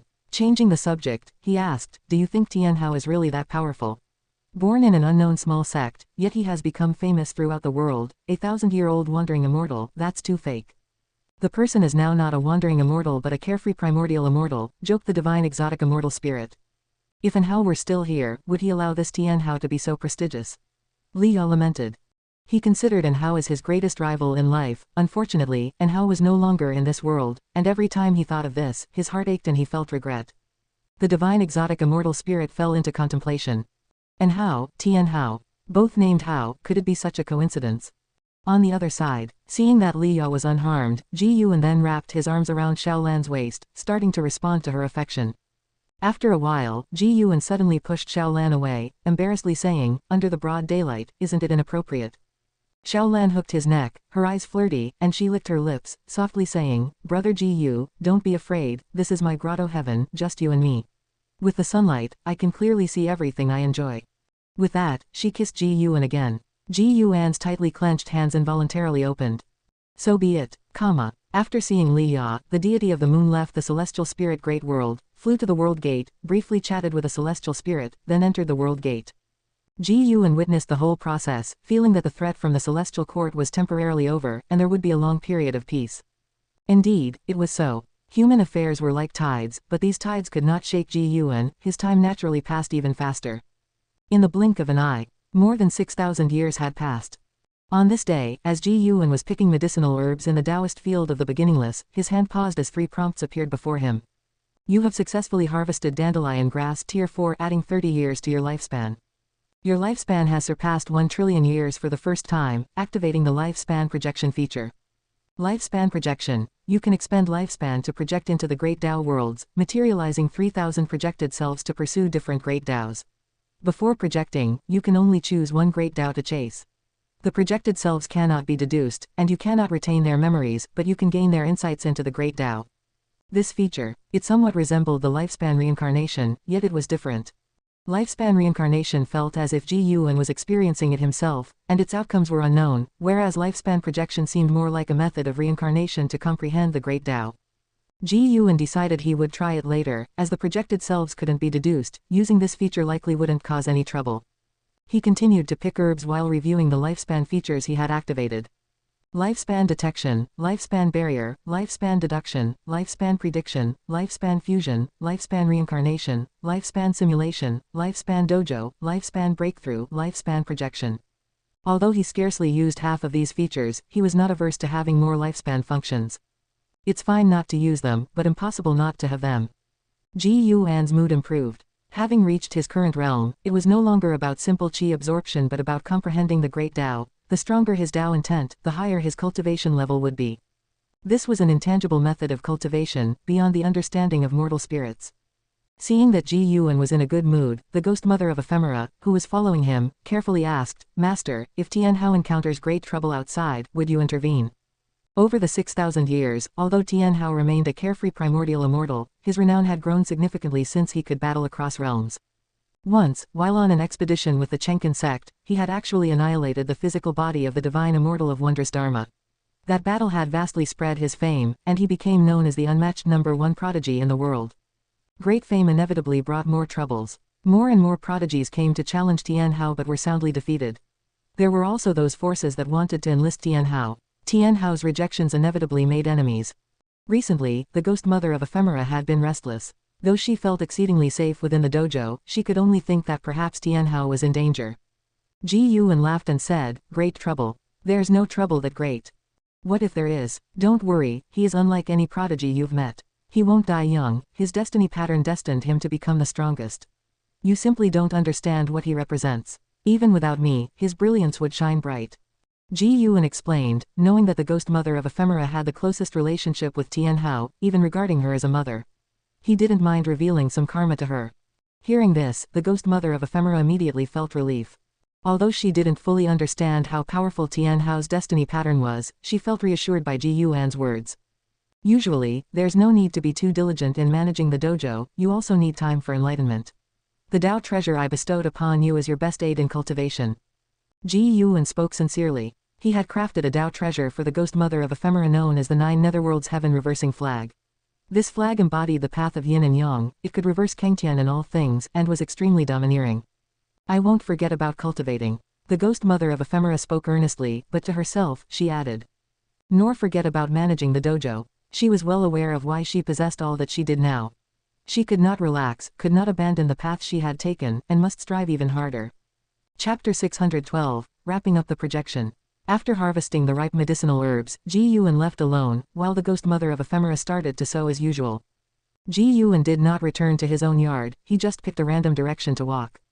As he walked, he fiddled with the fate pen. He seemed to be enjoying the scenery along the way, but he was actually watching Zhang Buku, who was far away in the Taizé Great World. Zhang Buku had taken root in the Taizé Great World and had even established a demon race force. Shu Yu, a reincarnation from the Celestial Court, assisted him by teaching him the Qi Fortune method, which made his demon race force stronger and made cultivation easier and more fortunate for those under his command. Seeing Zhang Buku's accomplishments now, Ji Yuan was very pleased. At least Zhang Buku did not have to wander everywhere, he had found his own life goal. What would senior brother Zhang's feelings be like if he were still alive and saw his son commanding the winds and clouds? With this thought, Ji Yuan felt even better. The advantage of staying in the human world is that there are always different things happening, something even the immortal gods may not experience. Even if many things seem similar, they always present differently when experienced by different people. After an hour, Ji Yuan arrived at a waterfall and sat on the rocks by the river, then he began to perform lifespan projection. Please choose the great Tao you want to pursue. Path of cause and effect. This was the great Tao Ji Yuan was most skilled in. Consumption of 100 billion years of lifespan, do you wish to continue? What the hell, 1 trillion years of lifespan. Ji Yuan cursed internally, he knew the new features would not be so easy to use. The later the features were released, the greater the consumption of lifespan. He subconsciously wanted to choose to refuse, but on second thought, there was a reason behind the high cost. At least, he wanted to see how expensive it was. If not satisfactory, he could simply seal this feature forever. Continue. You have chosen to consume 100 billion years of lifespan to activate lifespan projection. Starting projection. Projected onto the Taiwei Great World. Projected onto the Taichung Great World. Projected onto the Nine Nether Great World. Comma. Prompt after prompt continually popped up before Ji Yuan's eyes, arousing his curiosity. He could actually see the specific worlds being projected. Ji Yuan saw the Taizé Great World where Zhang Buku was, and he also saw the profound pure Great World visited by the Black Profound Emperor. He even saw worlds that were not named as Great Worlds. Though he only saw the names, it was enough to let his thoughts run wild. Soon, all the prompts settled down. It really had projected 3,000 worlds. Ji Yuan reflected on this, but soon, he felt that something was amiss. The projection was finished, then what? Ji Yuan furrowed his brows, he was puzzled but not rushed, he sat on the rock patiently waiting. Time swiftly passed. About half an hour later, 2 prompts appeared before him. Begin to consolidate the projection. Begin the transmission of the great Tao's insights. The spiritual energy within the Taoist field of the beginningless suddenly stopped, causing everyone in the dojo to open their eyes. Before Ji Yuan could think further, endless insights of the great Tao surged into his mind, plunging his consciousness into chaos. At the edge of the Taoist field of the beginningless, at the entrance of the dojo, stood a stone door built by Anshin. Outside the stone door was a dense fog, appearing very mysterious. A figure emerged from the thick fog and stepped through the stone door. It was Tian Hao. Tian Hao advanced with a dragon's stride and a tiger's pace, with 3 differently shaped long spears, each about 10 feet long, floating behind him in a fan formation. He wore a smug smile on his face, muttering to himself, "This time I will definitely surprise Master." However, no sooner had the words left his mouth than he suddenly stopped, furrowing his brow as he looked towards the distant mountains with a look of surprise and doubt in his eyes. Why isn't the spiritual energy in the dojo moving? There was also an uncomfortably erratic force. He immediately leapt up, transforming into a rainbow light that flew away, quickly vanishing over the other side of the mountains. After a while, everyone gathered by a small river, whispering among themselves as they watched Ji Yuan meditating on a rock across the river. Tian Hao was there too, looking at Ji Yuan with curiosity. This was the first time he had seen his master enter a state of sudden enlightenment. In his eyes, his master was already the most powerful being. Could he possibly have an epiphany in such a Tao practice? Could master be about to break through? Senior brothers, senior sisters, what realm has master reached? Has he obtained the Taoist Zhang Zizai immortal realm? Tian Hao couldn't help but ask. Taoist Zhang Zizai immortal was a realm he had heard about in the last few decades, belonging to a great cultivator from the Tao court, capable of moving mountains and overturning seas. No one answered him because the others did not know Ji Yuan's realm either. Blood Prison Great Saint scoffed, "Brat, you only need to know that Master is stronger than anyone you've ever met, even those who created this world are far inferior to Master." Tian Hao, stirred by these words, inquired further, "Have you ever seen Master engage in a fight? Not just sparring." He was the top disciple of the Taixuan Sect, a leader of the younger generation, often going out on missions and establishing great merits for the Taixuan Sect. He had been through many life and death battles, and he was infatuated with that feeling. Fierce opponents indeed made for stronger challengers than those in sparring combat. LV Xian laughed and said, "I have, but no one could withstand even one move from your master." Ghost Mother of Ephemera added, "No matter how powerful, facing your master means meeting their end by a single sword strike." LV Xian grew enthusiastic and continued, "It's time for you lad to know about some of your master's past deeds." He began narrating stories from the Supreme Sect, and Anshin and Shenzhen, who usually didn't chat with Tian Hao, occasionally chimed in, along with the Blood Prison Great Saint, thus unveiling the past of Ji Yuan. Even Zhangxi and Shengshan, Celestial Demon Child, Celestial Cyan, Tian Bai, Chen Chuan, and Ghost Mother of Ephemera learned about events they hadn't heard of before. From helping small sects establish the righteous Tao, to saving continents, oceans, and even the world, all could feel Ji Yuan's heart turning towards profound goodness. After saving all living beings, Ji Yuan had chosen to leave the Supreme Sect, live in seclusion here, and had supported the Taixuan Sect, which only increased their admiration. The Taixuan Sect remains an orthodox Taoist sect to this day, though occasionally committing wrongful acts. Most disciples still act by the code of chivalry, and even the Tao court wouldn't easily declare war on an orthodox Taoist sect like the Taixuan Sect. Tian Hao listened intently, his mindset gradually changing. Although Ji Yuan had not taught him much directly since he was young, he had always admired his master, who had fostered him. In his youth, every act and word of Ji Yuan had inspired him. He wanted to become like Ji Yuan. Perhaps, I should not seek to become stronger just for the sake of being strong. Tian Hao watched Ji Yuan, who was still meditating across the river, and reflected silently. The others were still marveling at past events, which now seemed very distant, giving them an unreal feeling. Suddenly, Ji Yuan opened his eyes, and the entire Taoist field of the beginningless returned to normal. Spiritual energy flowed again, and the path of cause and effect no longer ran wild. The first thing he saw upon opening his eyes was Tian Hao across the river. Master and disciple locked eyes, Tian Hao's gaze intense. When he saw his master's eyes open, his heart skipped a beat in fear. Ji Yuan narrowed his eyes, and with just one look, he saw the entirety of Tian Hao's trillion-year lifespan. Subscribe to Chinese Novel Audiobook YouTube channel. Chapter 613, Tian Hao and Ji Yuan. The embodiments of beings from the 3,000 worlds all once pursued the path of cause and effect, exhausting their lifetimes of energy and time. Although Ji Yuan was unclear how long they had lived or what realm they had ultimately reached, their insights into the path of cause and effect, when gathered together, were incredibly vast. Ji Yuan looked at Tian Hao, whose future rapidly unfolded before his eyes. 200 million years, 300 million years, 500 million years. Suddenly, Tian Hao's billion-year lifespan was all within his sight. Ji Yuan saw countless destiny lines on him, among which one shone the brightest. That was the destiny undisturbed by the power of the current great worlds, a life path predestined by the heavens. Following this line, Ji Yuan could see all that would come to pass for him. Tian Hao would become the strongest fighter in the celestial spirit great world. He would travel the path of the great Tao, he would challenge other great thousand worlds, and he would even venture into realms above the great thousand worlds. This was the path of a legend, and he had never known failure. Feeling Ji Yuan's gaze, Tian Hao was very nervous. He lowered his eyes, not daring to look back. The others also sensed a sharp aura emanating from Ji Yuan, and none dared to speak, thinking they might have been too noisy and disturbed him, causing his displeasure. Everyone was tense. It was their first time seeing Ji Yuan angry. Fortunately, it wasn't long before the chill on Ji Yuan's face dissipated. "Why are you all looking at me?" Ji Yuan asked with a smile. Seeing his familiar smile, everyone breathed a sigh of relief and followed suit, smiling. Senior Sister Angsen was the first to ask, "Master, did you just have a moment of sudden enlightenment?" Ji Yuan replied, an epiphany indeed. All right, disperse now. You don't expect me to discuss my insights into this realm with you, do you? Upon hearing this, everyone showed an embarrassed look. They dared not probe, especially since they didn't know what realm Ji Yuan was in. They paid their respects in turn and took their leave. However, Tian Hao stayed. He leapt over a stream and came to Ji Yuan's side, asking, "Master, the Tao Court is holding a grand event of peerless prodigies that claims to take place only once every 10,000 years. Do you think I should participate? I want to, but the elders in the sect fear I might encounter danger. The Tao Court is the common master of the world, they wouldn't do such a thing, right?" Many famous prodigies had trained at the Tao Court, and it hadn't schemed against them. Ji Yuan answered, "One must always guard against others. Your biggest problem now is that you haven't faced hardship or defeat. That's also a good thing. Your master hopes that you never face defeat." Tian Hao's eyes widened as he said loudly, "That's not true. I've only ever lost to you. You brat, still talking about winning and losing with your master. Then how about you try losing to me?" I was wrong, I was just spouting nonsense." Tian Hao quickly apologized after being glared at by Ji Yuan.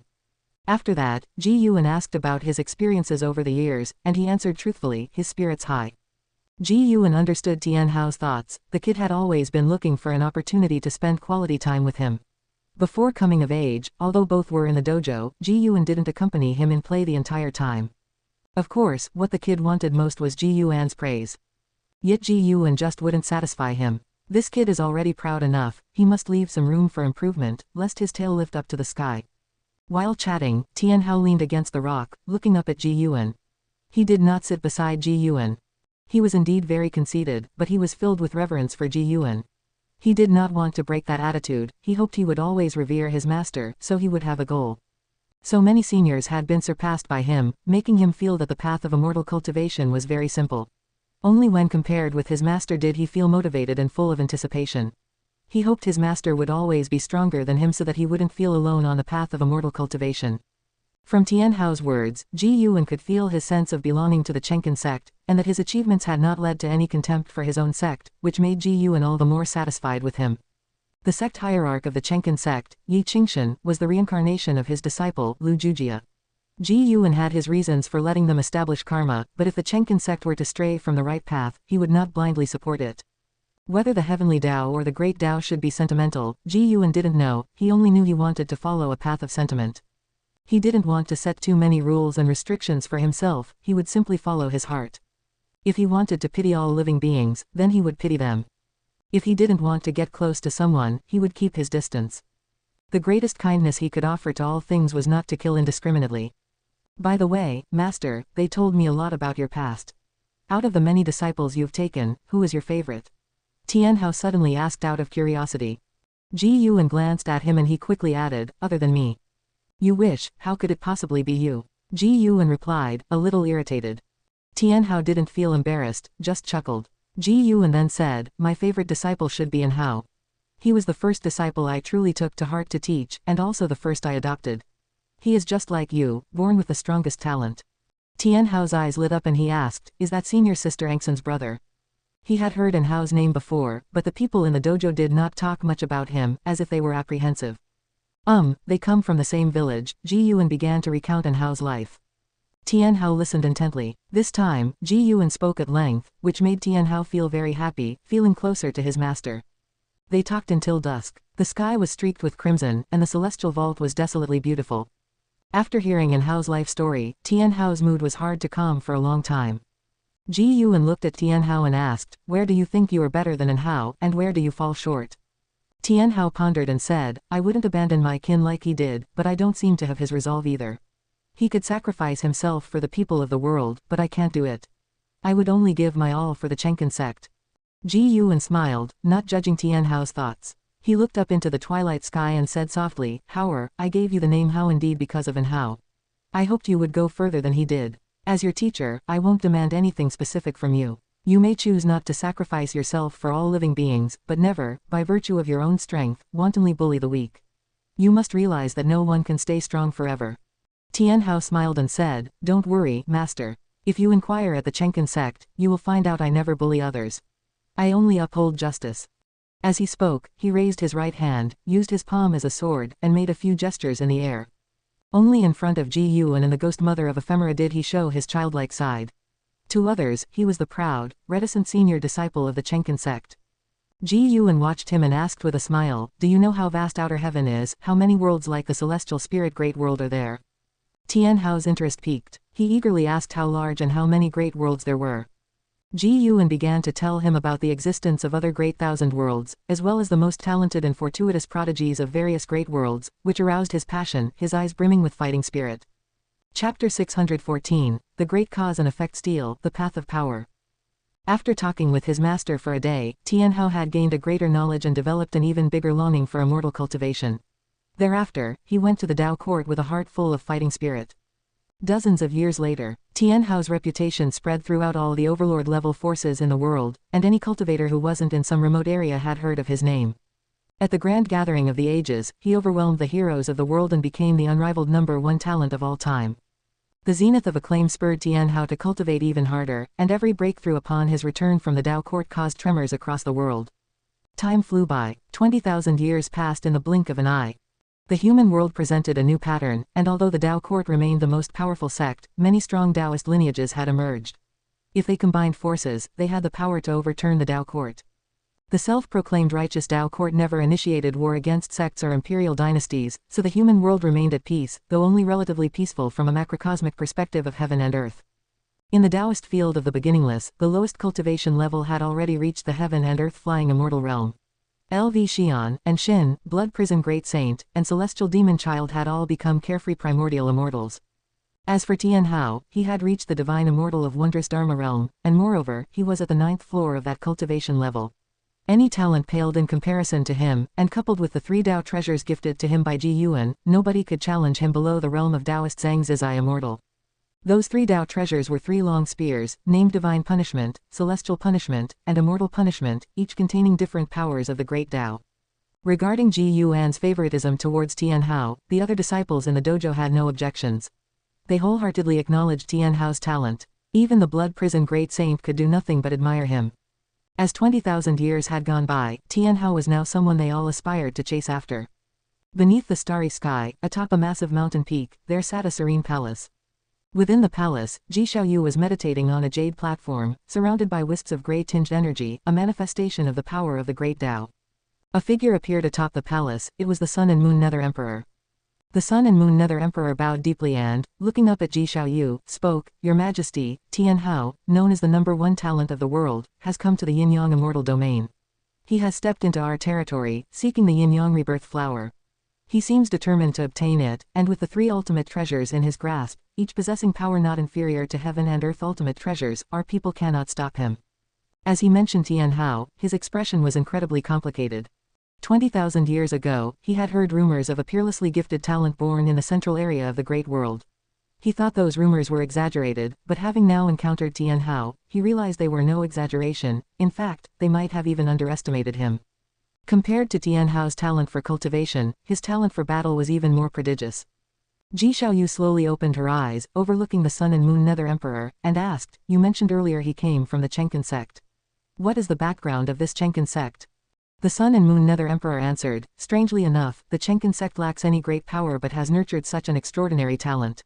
Oh, I've also heard there is an immortal protecting the sacred land of the Taixuan Sect, guarding only their homeland. I'm not sure if that's true." Hearing this, a flicker of intrigue crossed Ji Xiaoyu's eyes. She was silent for a moment, then said, "Let him advance. Allow him to reach the other domains, and there's no need to inform the other 3 emperors." The Sun and Moon Nether Emperor was surprised but asked no further questions, promptly taking his leave. Ji Xiaoyu gazed out at the starry sky, murmuring to herself, "Is it you, Tian Hao, and how, you truly are formidable, always able to cultivate peerlessly distinguished talents." As she calculated with her fingers, her expression grew increasingly complex. Tian Hao's rate of cultivation was simply too mesmerizing, making her feel as if all past distinguished talents were inconsequential. At this rate, in less than 1,000,000 years, Tian Hao would become the foremost figure of this era. Perhaps even the legendary Shengxian of the past would be but a stepping stone for him. Ji Xiaoyu took a deep breath, her gaze towards the starry sky gradually firming. Perhaps, it was truly time for her to take that step. In the early morning, Ji Yuan was accompanying Shen Zhen in painting, next to a waterfall, by a mountain with beautiful scenery. Shen Zhen was painting a celestial spirit god vanquishing demons, while Ji Yuan painted Ji Xiaoyu meditating.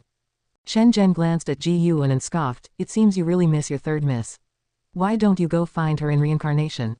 Ji Yuan answered, "She is not in the cycle of reincarnation."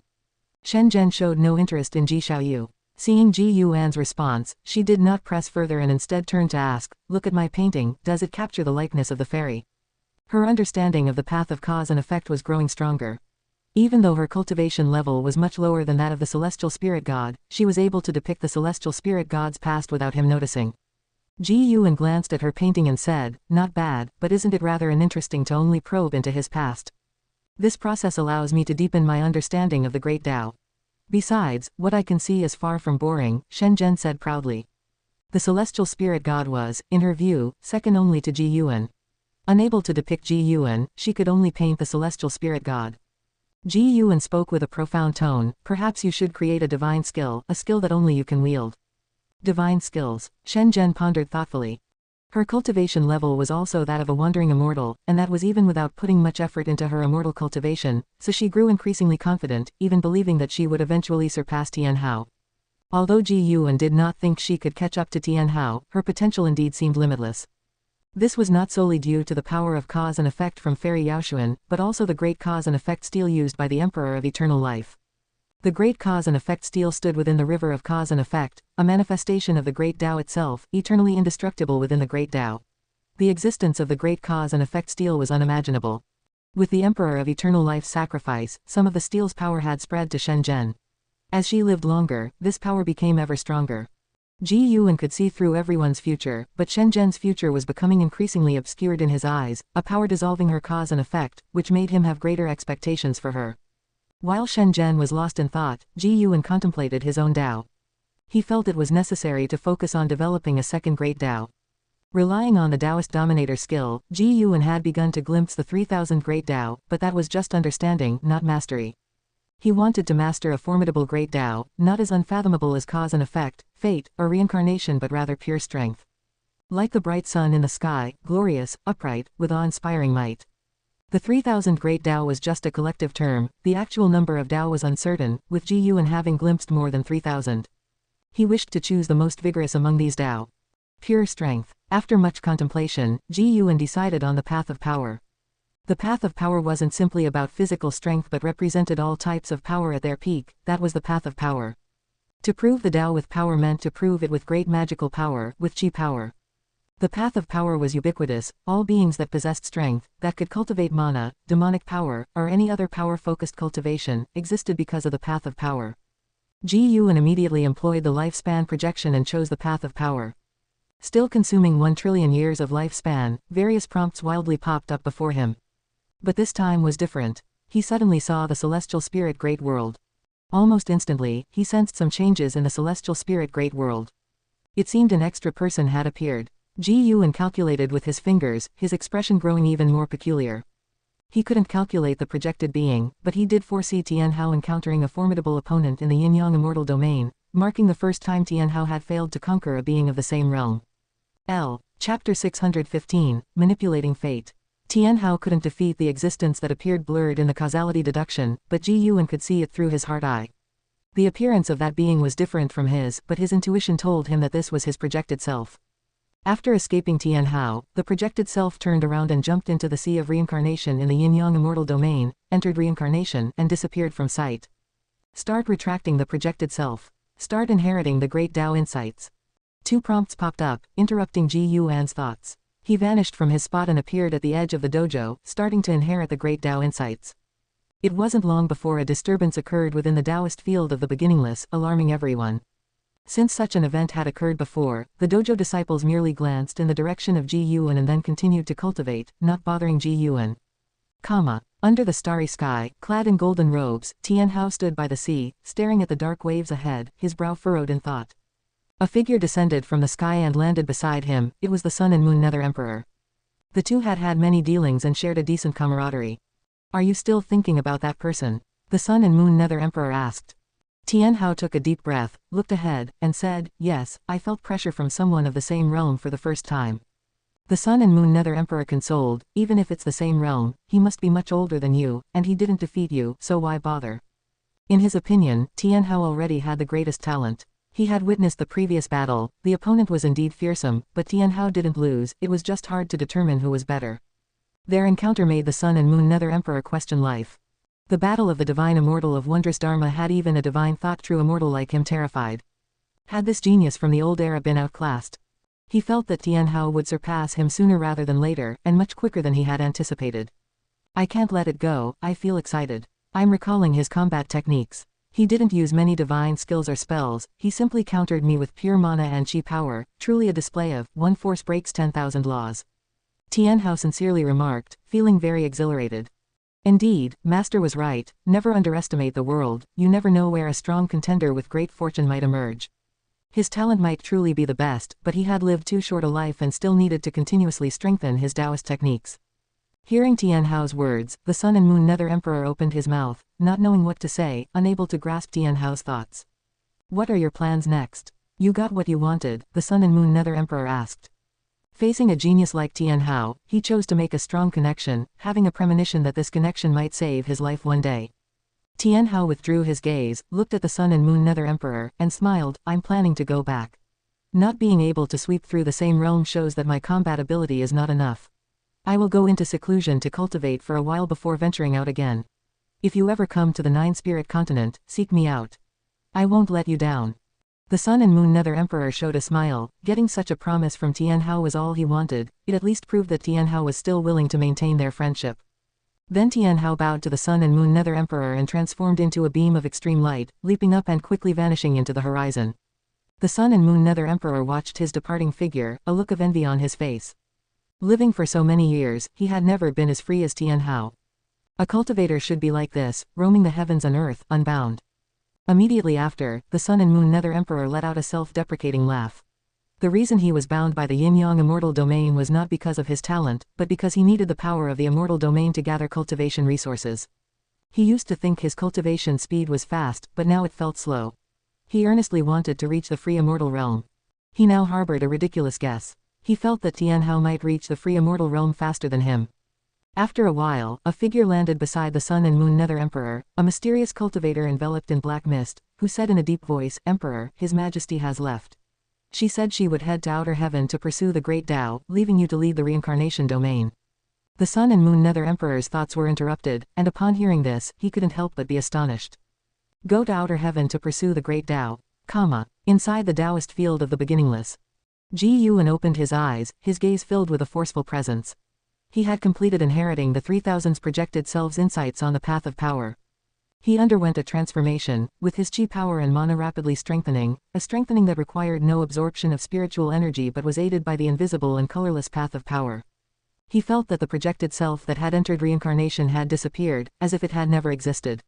This allowed him to completely let go. Although there were many projected selves, indeed, they left no trace behind. He carefully sensed the path of power. Just pondering the path of power made his mana surge within the heaven-opening Deluo immortal realm, and his strength progressed leaps and bounds. Pure mana enhancement made him feel incredibly wonderful, and this time his choice was the right one. The sun set, and the moon rose. Days passed swiftly. 10 days later, Ji Yuan stood up. He first went to various places to pick mature medicinal herbs, and only after gathering them did he return to Shenzhen's side. Shenzhen had painted a new picture, depicting a scene where the celestial spirit god knelt before an immortal. This immortal was an old Taoist, with an aura of immortal Tao and bones of divinity, and his back was bathed in rosy light. In front of him, the celestial spirit god lacked its usual overwhelming might. Ji Yuan raised an eyebrow. Shenzhen had already been able to excavate his causality through the celestial spirit god. Don't paint recklessly, be careful not to provoke an existence even I can't withstand, Ji Yuan spoke. Shenzhen snapped back to reality, and when she saw clearly what she had painted, her face turned pale, and she immediately raised her hand, her fingers igniting, rapidly burning the scroll. After doing all this, she breathed a sigh of relief. She turned her head towards Ji Yuan, embarrassingly said, "I was too engrossed earlier, it wasn't intentional." She also felt a sense of fear. The celestial spirit god was already so powerful, how horrifying must an existence be that could make the celestial spirit god kneel? The thought that she might have brought about a catastrophe for Ji Yuan made her uneasy, her eyes filled with guilt. Ji Yuan was just trying to scare her. He trusted his own Taoist field. If his Taoist field weren't strong enough, Shenzhen had already provoked that old immortal. With his Tao practice far surpassing the celestial spirit god, he would just need a thought to descend into the celestial spirit great world. In the future, think about yourself. Your talent might hide unimaginable great cause and effect, Ji Yuan said with a smile. The path of power had let his strength leap forward, and he also planned to prepare for a breakthrough. It was time to think of a way to save Fairy Yaozan. This was the obsession of the Emperor of Eternal Life, and as the original, Ji Yuan had to help him. Speaking of obsessions linked to the reincarnation body, Lu Han had one too, his son, Lu Chushan. The obsession of the Black Profound Emperor was his senior sister, Fairy Bai Xian. Ji Yuan didn't want to create too deep a cause and effect with these people. The Long family was already troublesome enough, but he could secretly aid them. Consider it as repaying them for their lifelong companionship. My great cause and effect. Shenzhen fell into deep thought. Seeing her lose herself once again, Ji Yuan shook his head in amusement. It wasn't necessarily good to be too easily enlightened. Ji Yuan sat down and continued painting. He felt that Ji Xiaoyu had left the celestial spirit great world, but he did not stop his brush. He had long seen Ji Xiaoyu's future. After many trials and tribulations, Ji Xiaoyu would descend into other great thousand worlds, thus welcoming more opportunities. Her choice was right, she would go further in the future. Unfortunately, it was just further. Ji Yuan had seen the end of her life, she would die in a struggle. He was not worried, when the time came, he would act.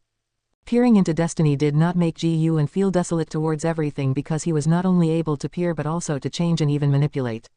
Beings of lower realms could not detect this manipulation and would only sink in fate. One stick of incense later, Ji Yuan completed his painting of Ji Xiaoyu. He saw Shenzhen still in a self-forgetting state, so he couldn't help but turn his gaze towards other worlds. Zhongbuku was temporarily safe, and in the long years to come, his power would grow continuously until he became the demon emperor of the Taizé Great World. Compared to him, Ji Yuan was more concerned about another person. That was Zhu Shi, the former lord of the Holy Court, Saint Heaven Reincarnation. After being sent out of the celestial spirit great world by the immortal seeker, she came to a domain not part of the great thousand worlds to make her way, a place that also had heaven and earth, but without the rules of the great world. Ji Yuan had only recently in the last 10,000 years caught track of Zhu Xi. At this moment, she was making her way through an ancient secret realm, said to be the dojo of a Taoist emperor, filled with mechanisms and its own world. This Taoist emperor made Ji Yuan feel familiar. Emperor's Way. This emperor had appeared in the life of the Black Profound Emperor and was the strongest in talent he had ever encountered. Now recalling it, Ji Yuan felt that this emperor's way was very extraordinary. Chapter 616, Stealing Heaven Immortal Sect and Emperor's Way. Under the black night, ghostly figures in white robes drifted across the hills and fields, their forms ethereal, like phantoms, making not a sound. Amidst the forest, Zhu Xi took in this spectacle, her eyebrows tightly furrowed. She slowly retreated into the shadows, she turned around and walked towards the deeper parts of the forest. Moonlight filtered through the gaps between the leaves, illuminating her figure draped in a deep purple long garment, her hair pinned atop her head, exuding an air of authority and spirit. Having left the celestial spirit great world tens of thousands of years ago, her experiences had already transformed her. She approached a stone statue in the forest, her hand gently caressing the statue while she muttered an enigmatic and complex incantation. Moments later, a luminescent green figure flew out from within the statue, an old crone in a Taoist robe, akin to a soul body, her face covered in black spots, especially frightening to behold. She looked at Zhu Xi, chuckling, "Are you at a loss?" Zhu Xi stepped back and asked, "Speak then, how shall we cooperate, and what must I give?" The old crone peered at Zhu Xi, her face full of mockery. "It's simple, let me take temporary possession of you, I will leave your body once we are out." Upon hearing this, Zhu's eyes frown deepened. Each of those lost souls surpasses you in cultivation level, and they simply cannot step into this forest, unless you wish to stay here forever. This is your only chance, as long as you trust me, the old crone persisted, her gaze burning into Zhu Xi. She paused, then added, "Don't forget, you would already be dead without me." Zhu's eyes flickered, caught in indecision. For a long time.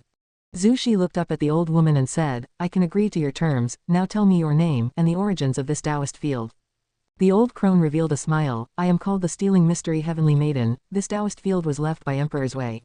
He set this place as a seal, and the most terrifying thing here isn't the lost souls, he left behind an avatar here, intended for revival, as I see it.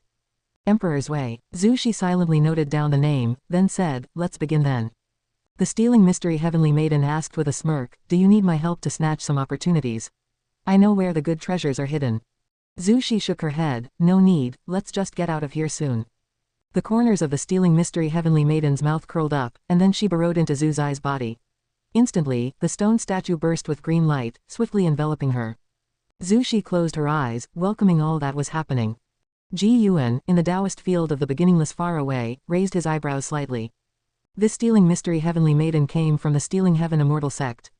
The Stealing Heaven Immortal Sect belonged to the Emperor of Eternal Life. Although he was not the founder, the Emperor of Eternal Life had left his mark within the karma and destiny of the Stealing Heaven Immortal Sect. Ji Yuan's ability to cultivate the Immortal Emperor's Eye was due to the inheritance left by a former sect hierarch of the Stealing Heaven Immortal Sect. The Immortal Emperor's Eye had boundless mystical uses, and at the very least, his Immortal Emperor's Eye divine power could reverse everything. Ji Yuan could feel that a part of Stealing Mystery Heavenly Maiden's karma belonged to the Emperor of Eternal Life. Before leaving the Stealing Heaven Immortal Sect, the Emperor of Eternal Life left behind many inheritances, and Stealing Mystery Heavenly Maiden had received one. Could it be that all the lost souls in this Taoist field were from the Stealing Heaven Immortal Sect? And there was no knowledge if the profound demon emperor was still safe. For that existence who had always aided the Emperor of Eternal Life, Ji Yuan had a profound impression. The profound demon emperor could be said to be the most loyal disciple of the Stealing Heaven Immortal Sect, spending his whole life trying to restore it. Speaking of which, since the Stealing Heaven Immortal Sect offended the Celestial Court, they could only flee all over, and now being suppressed here by Emperor's Way, could it be the will of the Celestial Court? Ji Yuan remembered Emperor's Way bore an uncanny resemblance to Emperor's Way. Emperor's Way was the master of the Immortal Palace when the Celestial Spirit God and the Celestial Spirit Immortal Venerable met, a god of the Celestial Court. Ji Yuan continued to observe Zhu's eyes' actions. In his memory, Zhu Xi was very cautious, and he didn't think she would normally leave her destiny in the hands of others. After being possessed by the Stealing Mystery Heavenly Maiden, Zhu Xi utilized a unique secret technique to quietly leave the forest. Along the way, she encountered many lost souls, all very powerful, some even of the golden immortal rank, but none noticed her. In the blink of an eye, time shifted to noon the next day, and Shen Zhen finally woke up.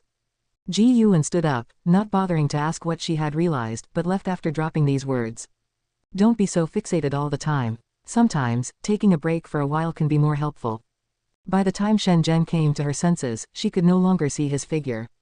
Indeed, I seem to have become quite obsessed lately, always trying to pursue enlightenment. It appears I've been stimulated by that kid, Tian Hao, Shen Zhen murmured to herself as she stood up to tidy up the easel. Her mood was still fairly good. Although she hadn't made any breakthroughs, she had all the time in the world to comprehend it.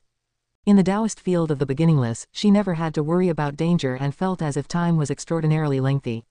As she was wondering whether to write a book or go shopping at the Taixuan Sect, Zhu Xi was in the midst of a life and death battle. Suspended in the cosmic void, Zhu Xi stood with a long sword in her hand, her expression blank as she stared at the stealing heaven's profound mystery in front of her. The profound mystery had become younger than before, her features bewitchingly beautiful, with only a few dark spots remaining on her face. She glared at Zhu Xi and asked through gritted teeth, "What cultivation technique did you practice? How did it protect your divine soul?" Zhu Xi raised her sword toward her and said, "The Taoist unique venerate skill. Have you ever heard of it?" The color drained from stealing heaven's profound mystery's face. In an instant, the void around them changed color, and twisting green light appeared in every direction, making the void seem like an illusion realm. "Whose disciple are you from the celestial court?" Stealing heaven's profound mystery asked in a deep voice, her eyes filled with hatred. Zhu Xi snorted coldly, "I have nothing to do with the celestial court. I'm just an ordinary person from a mortal realm. If you insist on taking over my flesh, then let's fight to the death. May it be your soul scattering or my body and Tao being annihilated, it's all a matter of skill." When she spoke these words, she exuded the aura of the holy court's Shengxian, an aura cultivated from being unmatched for years, fearless in the face of anything. Stealing heaven's profound mystery suddenly opened her arms, and in an instant, numerous figures appeared amidst the twisting green light, like countless arrows raining down on Zhu Xi. Before Zhu Xi could confront these figures, a green beam of light descended from the sky, enveloping her. Everything happened too rapidly, so fast that Zhu Xi couldn't dodge in time.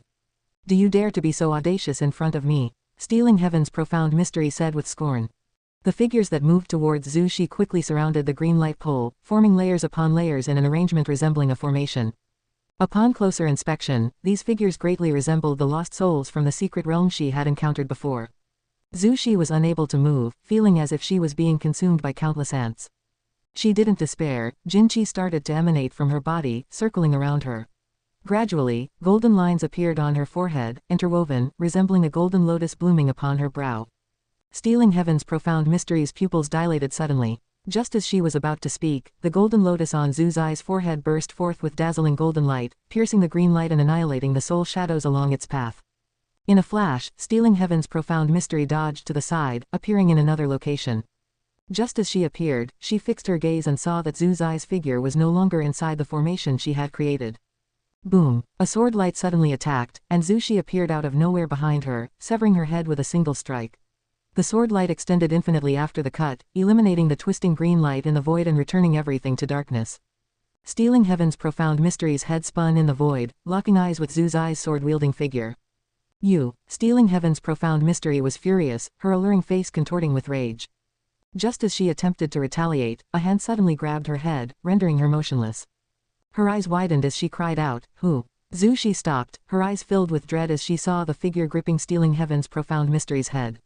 It was a man dressed in a dragon-patterned purple robe, wearing an imperial crown with hanging beads, his garments exquisite, and behind him, 18 purple-scaled flood dragons twisted in the air, his face utterly indifferent. "Emperor's Way, how is this possible? You!" Stealing heaven's profound mystery cried out in shock, but before she could finish, Emperor's Way crushed her soul head, and her soul body dissipated with it, gone without a trace. After doing all this, Emperor's Way's indifferent gaze fell upon Zhu Xi, causing her to shudder in fear. She was horrified to realize she could find no escape, her instinct telling her that if she dared move, she would be immediately annihilated. Chapter 617, Immortal Emperor's Eye battles Emperor's Way. Emperor's Way stared at Zhu Xi, not uttering a word. His gaze was so indifferent, as the murky void fell silent, a suffocating atmosphere spreading to its extremities. Zhu Xi felt the aura of the thief of the profound mystique completely vanish, and her heart rose to her throat. Before her death, the thief of the profound mystique had revealed this person's true identity. Emperor's Way, the master of that terrifying dojo from earlier. She knew what being called an emperor represented. She was chasing that very path, but the journey to become a Taoist emperor was incredibly arduous. Those who could claim the title were all possessed of unsurpassed destiny and peerless talent. A fully accomplished Taoist emperor was even more terrifying, possessing the ability to not fear the immortal gods. "Who taught you the Taoist unique venerate skill?" asked Emperor Zui, his voice icy cold, an endless tide of killing intent overwhelming Zhu Shi. Without control, Zhu Shi blurted out 4 words, immortal seeker. Having spoken, her heart was thrown into turmoil. What was going on? Why couldn't she restrain herself from speaking the truth? Emperor Zui narrowed his eyes, murmuring to himself, it's him, as unsettled as ever. He continued asking Zhu Shi, besides him, do you have another master? What is his name? He could sense that the immortal seeker's influence on Zhu Shi wasn't significant, and Zhu Shi was burdened with even greater karma. Zhu Zai's complexion changed dramatically. She opened her mouth, trying with all her might to suppress the urge to speak, but she couldn't hold it back. Yes, he is Gu. Zhu Zai's voice suddenly stopped, as she felt the bindings around her disappear. She reacted swiftly, turning to flee. Her speed was incredible, covering an immense distance in the blink of an eye. However, no matter where she flew in the void, the surroundings looked extremely similar as if she hadn't moved at all. Emperor Zui didn't chase after Zhu Shi but frowned in the direction of her escape. He lifted his right hand, his robe billowing, and the entire void changed color. Zhu Shi, fleeing at full speed, seemed to sense something. She turned her head, her eyes widening in shock. Behind her in the void emerged 18 enormous draconic shadows, as if occupying the whole space, full of visual impact. They writhed freely, bearing fangs and claws, appearing shockingly terrifying. Zhu Shi stopped, not because she didn't want to escape, but because the space around her suddenly solidified, rendering her unable to move. What was most terrifying was an invisible force compelling her to turn around, as if a hand was seizing her, spinning her back. The Zhu Shi of the profound Yuan-free immortal realm had no way to resist this power.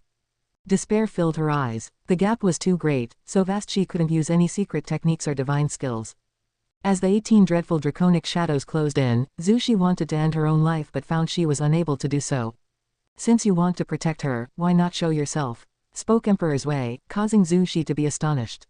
Someone was protecting her. Was it possible that her earlier escape wasn't because Emperor Zui was distracted, but that another force was secretly aiding her? She struggled to turn her head to see what lay behind her. In the corner of her eye, the void remained pitch black, like the abyss, invisible to sight. The more this was true, the more uneasy Zhu Shi became. She was very clear about her own past. What possible backing could she have that could contend with Emperor Zui?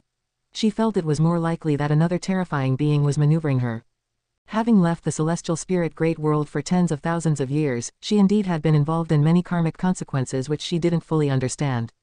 Zhu Shi looked back at Emperor Zui, her gaze no longer filled with despair but returning to her usual calmness. If worst came to worst, she would die. Immortal Emperor's eye, truly a rarity, no wonder you want to protect her. Emperor Zui's voice rang out once again, his voice becoming even colder, and the 18 enormous dragon shadows that twisted at will also stopped in their tracks. Hearing this, Zhu Shi turned her head to look again, and this time, her pupils involuntarily dilated. She saw a pair of eyes. A pair of spectacular and terrifying eyes, the visual impact of which was no less than that of Emperor Zui's 18 dragon shadows. In these eyes shone dark purple pupils, eerie and mysterious. The eyes were so vast, like the eyes of the universe, that they made Shin's soul tremble. What kind of eyes were these? Zhu Shi could not imagine the realm of the owner of these eyes. Although this mortal body isn't very powerful, if you want to save her from my grasp, let's see just how capable you are.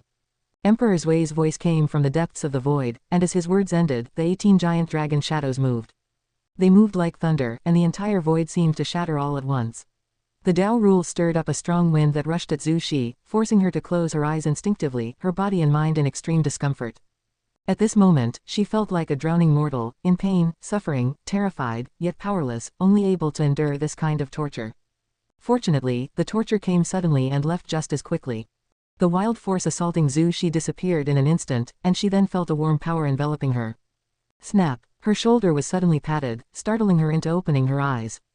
A new light shone in her eyes as she saw the once invincible dragon shadows starting to obliterate as if being burned by an invisible fire. This scene filled her with surprise. She instinctively turned her head to look but saw no one else. The feeling of her shoulder being patted seemed to have been an illusion. However, those mysterious giant eyes known as the Immortal Emperor's eyes remained. They were so calm, silently watching Emperor Zui's dragon shadows become undone. Looking at the Immortal Emperor's eyes again, Zhu Shi unexpectedly felt a sense of familiarity. It seemed she had seen these eyes somewhere before. Wait, could it be? Zhu Zai's eyes widened with excitement, her body trembling uncontrollably. It was her mentor. Long ago in the celestial spirit great world, she had never been able to see through Ji Yuan's cultivation level. She had always thought her mentor came from another great thousand world, but she could never have imagined her mentor was so powerful, and moreover, that he could come to rescue her. An immense surprise overwhelmed her, making her feel as though she was in a dream. Until the dragon shadows vanished, Emperor Zui's voice did not rise again. Zhu Shi didn't understand what had happened, but it was clear that her mentor had won. Run away, continue chasing the path of the great Tao. Ji Yuan's voice entered Zhu Zai's ears, rousing her, and she immediately flew towards the immortal emperor's eyes. Along the way, the view was dazzling, with star nebulae surging like dragons, the scenery before her eyes enchanting. Zhu Shi found that even flying at full speed, she still couldn't get close to the immortal emperor's eyes. The distance between them seemed eternally insurmountable. She didn't feel lost, instead, she felt her mentor was guiding her. Looking at the majestic immortal emperor's eyes in the distance, Zhu Zai's eyes were filled with longing. How many years would she need to cultivate to reach such a realm? Meanwhile, far away at Human World Peak, Ji Yuan stood at the edge of a cliff, gazing at the horizon, his eyes reflecting the image of Zhu Shi. This time, he had not personally intervened, but it was enough to deal with Emperor Zui. This Emperor Zui, although not the true form, possessed the cultivation level of the balancing heaven golden immortal realm perfection, even more powerful than the celestial spirit god. Regrettably, defeating Emperor Zui did not grant him lifespan, leading him to speculate more about Emperor Zui. Chapter 618, Golden Extreme God. Ji Yuan watched Zhu Shi leave through the void, using his own Tao intent to carve a path for her that crossed the universe. Although Zhu Shi had already reached the Shengxian tier before she paid homage to him as her mentor, they had, after all, spent many years together, and he wouldn't skimp on giving her a hand. Of course, the reason he dared to make a move was because he had no fear of Emperor Zui. Not just Emperor Zui, Ji Yuan also didn't sense any danger following the cause and effect linked to Emperor Zui. Naturally, he still held the celestial court in awe and thus did not directly confront Emperor Zui. His fate pen and infinite sword book could be used to strike enemies from afar, and over tens of thousands of years, apart from refining Tao treasures, he had been continuously strengthening both the fate pen and the infinite sword book. Some things need not be used, but cannot be too weak. In his unmatched years, Ji Yuan enjoyed conjuring enemies for himself. He would even imagine facing the entire celestial court. A figure arrived beside Ji Yuan. It was Zhu Xinglan, his foremost disciple from the main peak of Human World Peak. Tens of thousands of years might seem long to mortals, but for disciples of a major sect like the Human World Peak, it wasn't considered very long. Over these years, Zhu Xinglan maintained utmost respect for Ji Yuan and was very organized in handling matters, so Ji Yuan would, from time to time, give him some guidance. However, the two were not in a true mentor-disciple relationship, and Ji Yuan didn't truly wish to take him as a disciple. Master, Tao Court has invited Human World Peak for a second discourse on the Tao, and the main peak would like you to attend as well, Zhu Xinglan said respectfully. Ji Yuan had always maintained the cultivation level of the first tier of Human World Peak. Not only did he hold a high position and wield significant power, but heaven-defining peak had also become the second most important peak after the main peak. I need to travel and see the world. When the time comes, we'll see. I might as well head towards Tao Court. If I can make it, then that's good, if not, they won't miss my presence, Ji Yuan casually replied. Zhu Xinglan smiled helplessly but dared not insist further. After all these years, Ji Yuan was always like this, free from any mercenary interests. He figured it out. Ji Yuan's choice to join Human World Peak was likely due to Bai Zia's invitation, casually accepted in his laid-back manner. Zhu Xinglan began to speak of other matters. The current era teemed with emerging prodigies, with ancient great cultivators unable to overshadow the luster of the younger generation. As each peerless prodigy rose, various myths emerged as if those peerless figures were immortal gods descending from the celestial court. Take Tian Hao as an example. The followers of the heavenly Tao claimed he was the reincarnation of profound star immortal monarch, the fiercest immortal in the mortal world on a trial. Zhu Xinglan too long for the elegance of those peerless prodigies. In recent millennia, he had been actively searching for unparalleled talents for heaven-defining peak. Unfortunately, he found many talented individuals, but none could compare with the first-rate talents of the world. Ji Yuan merely listened, not really interested in cultivating peerless prodigies for Human World Peak. Once Zhu Shi was completely safe, he retracted his thoughts and headed down the mountain, with Zhu Xinglan keeping him company, eager to chat more. Even after tens of thousands of years, Zhu Xinglan still had no clue about Ji Yuan's origins. Before joining Human World Peak, from which sect had Ji Yuan come? This remained a curiosity for him. It was precisely this curiosity that made him look forward to Ji Yuan. Hoping Ji Yuan would bring surprises to Human World Peak. Unfortunately, he was once again disappointed. After spending half a day at Human World Peak, Ji Yuan returned to Taoist field of the beginningless. Deep in the universe, at the World Gate. Seated in meditation before the World Gate, the celestial spirit god suddenly opened his eyes and stood up, facing the gate. The world gate burst forth with a blinding light, and an immense celestial Tao aura flowed forth like dispersing fog, mighty and overwhelming. Amidst the vast celestial Tao flame, a figure stepped out from within the world gate. It was a towering figure clad in golden armor, his presence no weaker than the celestial spirit god. The armor he wore contrasted starkly with the celestial spirit god's silver armor, and the light emitted by both was equally brilliant, locked in a standoff. It's been a long time, celestial spirit god, the man in golden armor stopped in his tracks. He stood before the world gate, looking at the celestial spirit god, and spoke with a voice like rolling thunder, causing the surrounding celestial Tao flame to tremble. The celestial spirit god wore an expressionless face and asked, "Golden extreme god, why do you leave the great thousand world you guard to come to mine?" The golden extreme god lifted his right hand, revealing a golden token in his palm with 2 characters engraved. Profound residence. The gaze of the celestial spirit god remained unchanged as he continued, "The profound star immortal monarch is really quite audacious." The golden extreme god snorted coldly, "That's none of your concern, and even your former master, Emperor's Way, has no right to pry into the affairs of an immortal monarch." The celestial spirit god fell silent for a moment, then slowly turned aside to make way for the golden extreme god. The golden extreme god stepped forward, passing by the celestial spirit god, where gold and silver lights merged, and flames surged. After walking 10 steps forward, the golden extreme god halted, slightly tilted his head, and glanced at the celestial spirit god from the corner of his eye. "The immortal monarch appreciates you. Back in the immortal palace of Emperor's Way, he saw that your potential was far beyond that of a celestial god, and you could go much farther. Once this matter is settled, I shall ascend to be a celestial Tao star monarch, and you will still have a chance to consider it.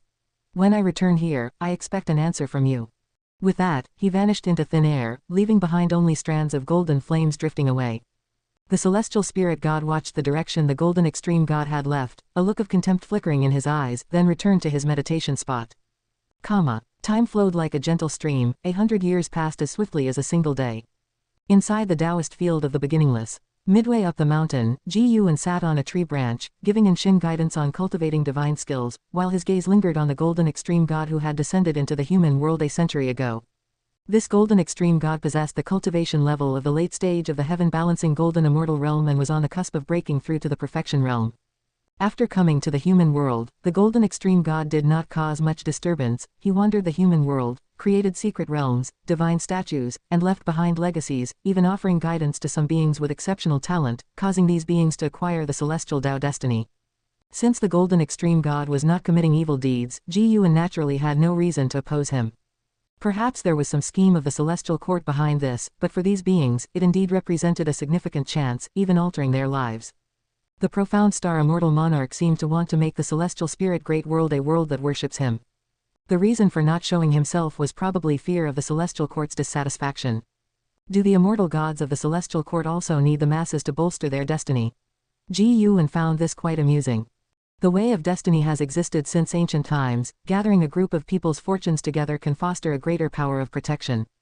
Ji Yuan had seen into the golden extreme god's future. If he did not intervene, the golden extreme god, due to arrogance, would face the challenge of the champion of this realm. After being suppressed repeatedly, the golden extreme god would grow increasingly impatient, becoming brutal in his interactions, thus tarnishing his image in the hearts of all beings and affecting the profound star immortal monarch as well. In the end, the golden extreme god would be captured by a force from beyond the skies, serving as a resolution for the beings. The golden extreme god, Emperor's Way, profound star immortal monarch.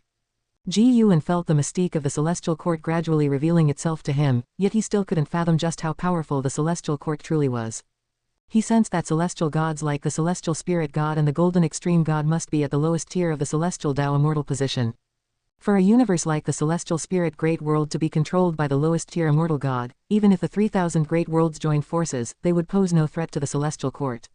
Master, why is this calamity absolute I so difficult to practice? Is it part of the way of destiny or the way of cause and effect?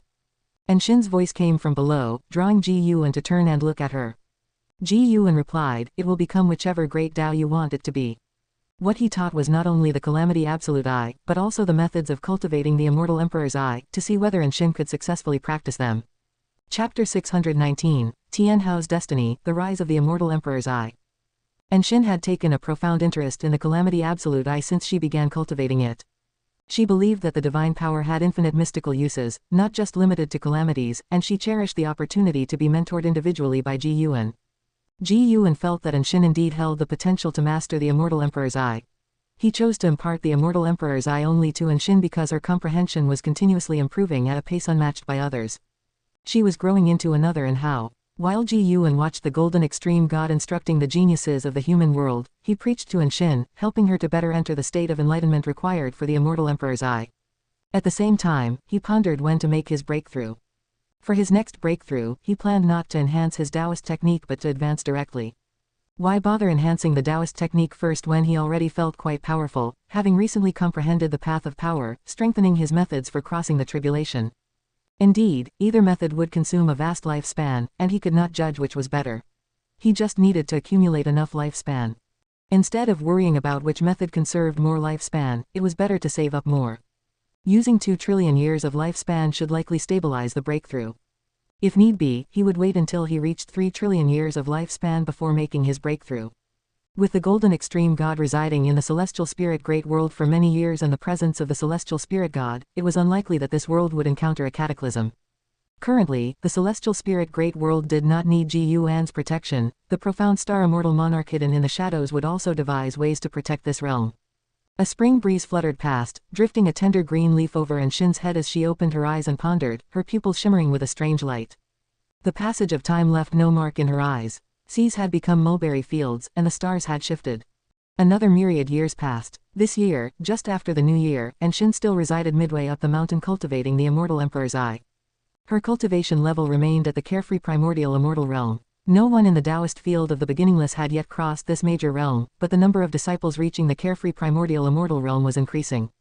As for Tian Hao, he was not counted among those in the dojo since he always went out for experiential training. After 10,000 years of intensive research, Anshin finally developed her own understanding of the Immortal Emperor's Eye. She discovered that her ability in the Calamity Absolute Eye seemed not just a divine power, but more like a secret technique that altered her bloodline, which made her even more hopeful about this divine skill. Over the years, she had reduced her outings, dedicating most of her time to cultivation. Her master had said that once she mastered it, she could catch up to Tian Hao, perhaps even surpass him. This statement was true. Ji Yuan genuinely believed that the Immortal Emperor's Eye had the merit to challenge the immortal gods of the Celestial Court. The profound demon emperor had once said that if the Immortal Emperor's Eye were fully developed, the Celestial Court would surely take notice, indicating their fear of its power. Indeed, the Immortal Emperor's Eye was formidable. Ji Yuan anticipated Anshin's use of the Immortal Emperor's Eye divine power with its ability to reverse anything. Although powerful, the Immortal Emperor's Eye was not suitable for everyone. Should individuals like LV Xian and Chen Chuan attempt it, it could potentially hinder their cultivation. Even though Anshin had the strongest comprehension within the dojo, after 10,000 years of cultivating the Immortal Emperor's Eye, she had grasped only a fraction of its essence, demonstrating the difficulty of mastering it. Senior sister. A voice thundered across the celestial vault, startling the birds in the forest and capturing Anshin's attention. With such a loud voice, it had to be Tian Hao. Every time Tian Hao returned from his training trips, he would visit the dojo, bringing gifts for everyone.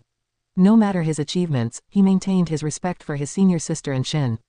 Indeed, everyone knew that Ji Yuan was most fond of his disciple Anshin, and she truly lived up to the responsibility, often helping her fellow dojo disciples achieve their desires. Tian Hao quickly descended in front of Anshin, raising his hand in salute. After many years apart, his aura had grown even stronger. Anshin nodded to him and asked, "Have you made any breakthroughs in your cultivation level?" Tian Hao smiled and said, "I just broke through to the Tao Void Profound Immortal Realm." Anshin fell silent. They were stuck at the carefree primordial immortal realm, where breakthroughs were rare in 10,000 years, yet Tian Hao seemed to feel the hindrances in his cultivation and continued to advance rapidly. Tao Void Profound Immortal. Anshin felt the gap between herself and Tian Hao widening. She couldn't help but doubt herself. Even if she mastered this divine skill, could she really stand on equal footing with Tian Hao? Such confusion passed in an instant. She decided to trust her master, for without her master, where would she be today? Her master had no reason to deceive her. "How have you been in recent years?" Anshin adjusted her attitude and asked with concern. Though Tian Hao called her senior sister, in her eyes, he was a junior. Tian Hao and Anshin didn't truly consider themselves as disciples either. Their attitude toward Anshin was indeed like that of juniors towards an elder. Hearing Anshin's inquiry, Tian Hao was delighted and began to share his experiences over the years. He had visited many places, spreading the renown of the Taixuan Sect far and wide, and with his strength, the Taixuan Sect had become a world-renowned sect, bringing many benefits to the sect. Tian Hao had defeated countless geniuses and great powers, but he still vividly remembered the mysterious genius he had encountered in the yin-yang immortal domain.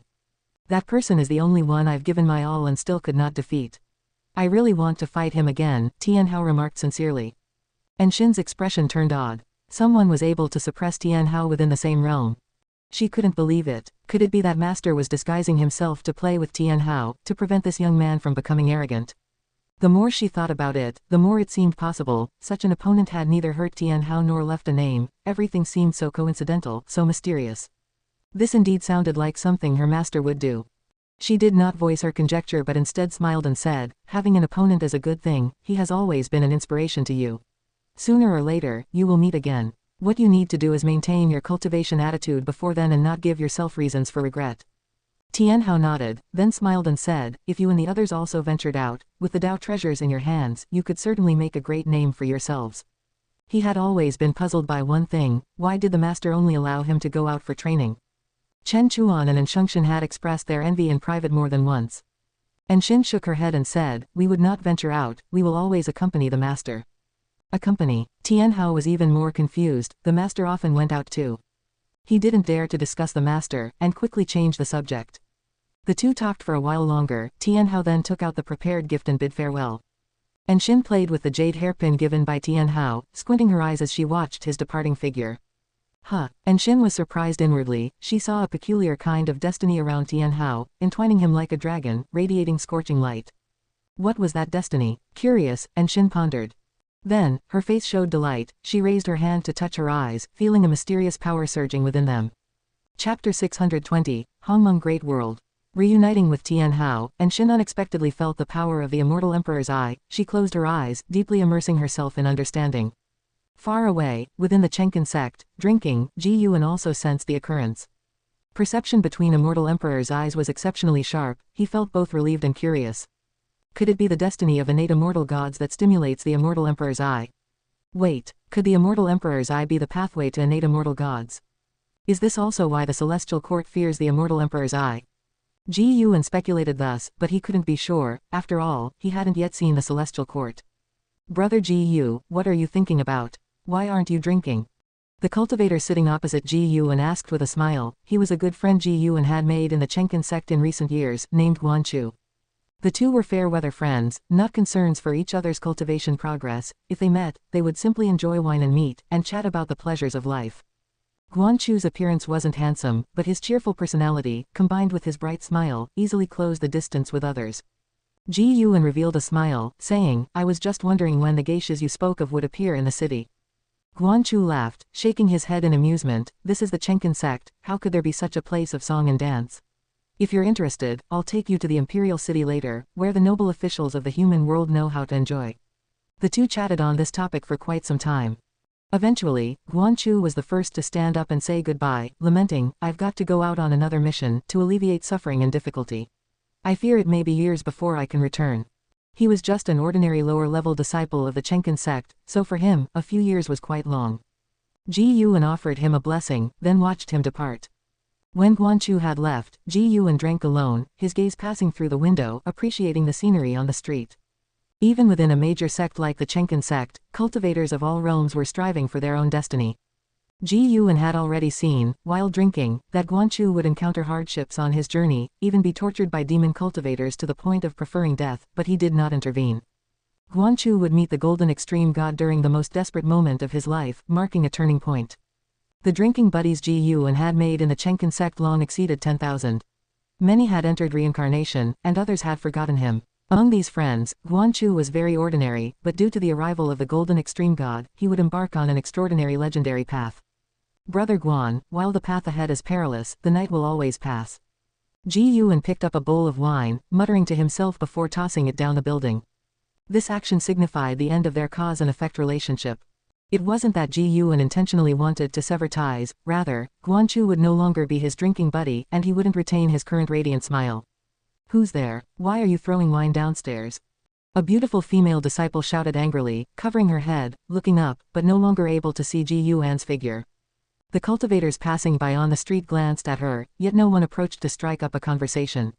Elsewhere, Ji Yuan walked through the forest, humming a tune, and started his lifespan breakthrough as he walked. It was time to break through. As the thought settled, a series of prompts popped up before his eyes. You have initiated the lifespan breakthrough function. Based on your current realm, the following breakthrough locations are selected for you. 1. Path of the Great Tao.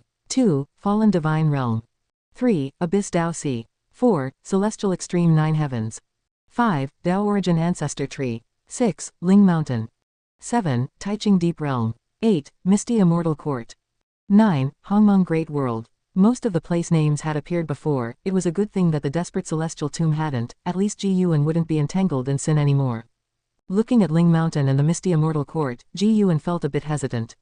Should he represent the Emperor of Eternal Life and revisit his old haunts? Forget it. After becoming the sect hierarch of the Stealing Heaven Immortal Sect, the Emperor of Eternal Life might have already caught the attention of the Celestial Court. It was not worth the risk. Ji Yuan's attention was drawn to the Hongmeng Great World. The two characters Hongmeng were evidently not simple. In the myths of Huasha from his previous life, Hongmeng represented the ancient, it represented the starting point of everything. There was even a saying that Hongmeng existed before chaos. Why not go there? Ji Yuan hesitated for a moment, then made a decision. To teleport to the Hongmeng Great World, it will require 10 billion years of lifespan. Do you wish to proceed? 10 trillion years of lifespan to Ji Yuan now was hardly anything to consider. He agreed without hesitation. Immediately following was the familiar sense of discomfort, causing him to close his eyes, deprived of his senses. After a while, his senses returned, and he opened his eyes. What entered his vision was a vast and boundless universe, filled with a faint purple haze, where he could see stars, continents, and spectacular nebulae like no other. He immediately activated his lifespan barrier, then resumed observing the Hongmeng Great World. Once the lifespan barrier was up, his heart was completely at ease. At a glance, the universe seemed boundless. Even as a heaven-opening Deluo immortal like him, he couldn't see the end in one look. This place's stars and continents showed no signs of life, everything seemed dead and silent. Could this be a desolate great thousand world? Ji Yuan thought curiously, but feeling the spiritual energy drifting in the universe, he believed that with such spiritual energy, life should have been nurtured. The Tao rules here were very intact and even richer. It was the place with the densest Tao rules among all the worlds he had been to. Being born in such a universe, when a living being first gained spiritual intelligence, the power it possessed would be at a height unattainable by all beings in the celestial spirit great world in their whole lives. After watching for a long time and not seeing any living beings, he gave up and then summoned his attribute panel. Name, Ji Yuan. Lifespan, 82,002 2,014,089,137. Physique, primordial reincarnation undying body.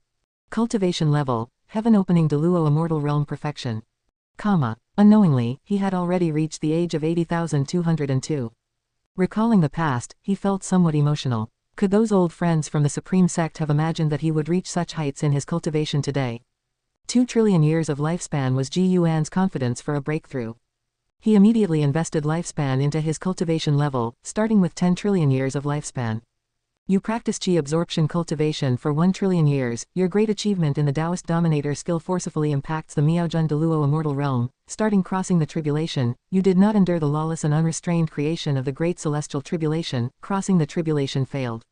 You practice Qi absorption cultivation for 2 trillion years, your great achievement in the Taoist dominator skill forcefully impacts the Miaojun Deluo immortal realm, starting crossing the tribulation, you did not endure the lawless and unrestrained creation of the great celestial tribulation, crossing the tribulation failed. One line of prompts after another fell. 10 trillion years of lifespan could only suffice for 10 breakthrough attempts, ending as usual in failure.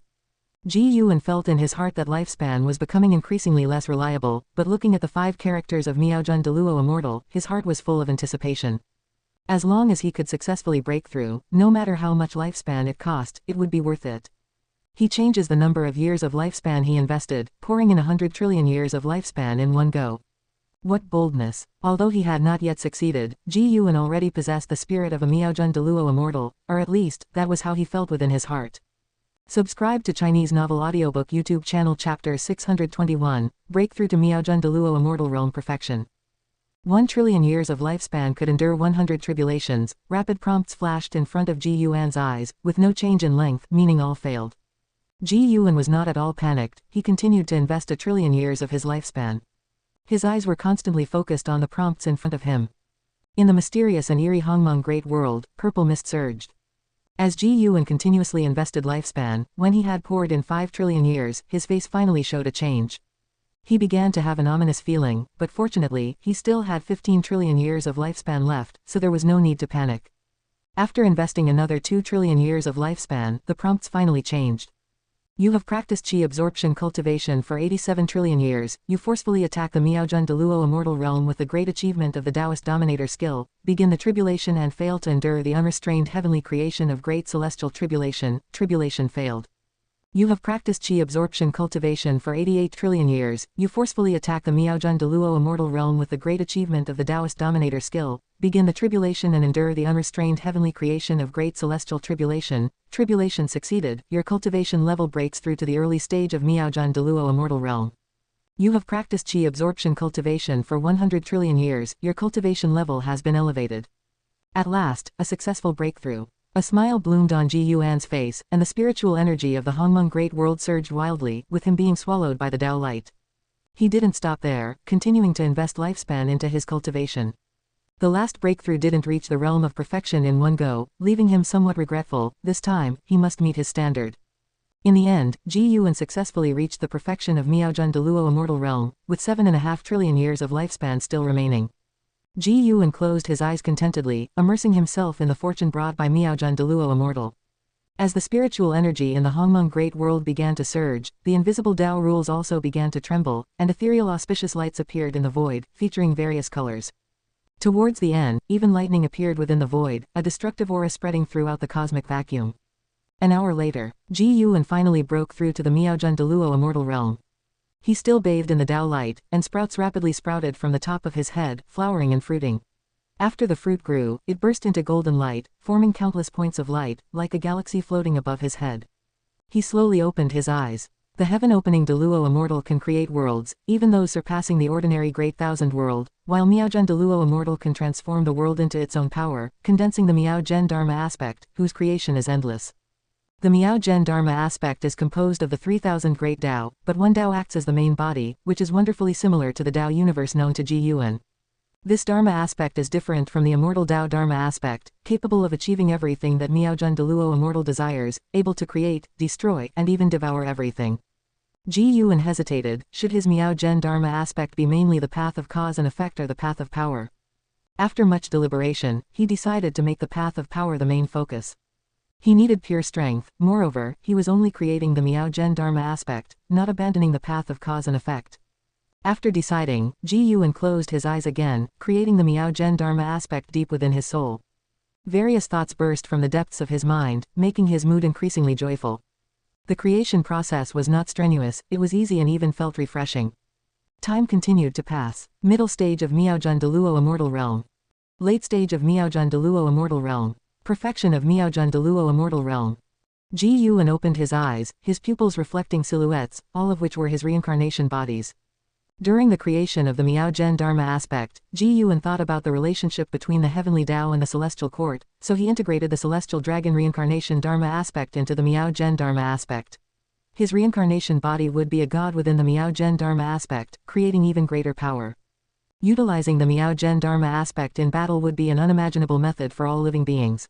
If he wished to oppose the celestial spirit great world, he could, in a single thought, use the Miaojun Dharma aspect to devour the celestial spirit great world, turning all beings into his slaves and dominating all aspects of their lives, including their spiritual intelligence. This was a terrifying ability. And in the battle between the Miaojun Deluo immortals, the Miaojun Dharma aspect would be used to its extreme, resulting in a collision of great Tao against great Tao, powerful enough to crush the universe. Ji Yuan hadn't completely lost himself, he looked at his attribute panel. He still had 2,100 billion years of lifespan, not bad.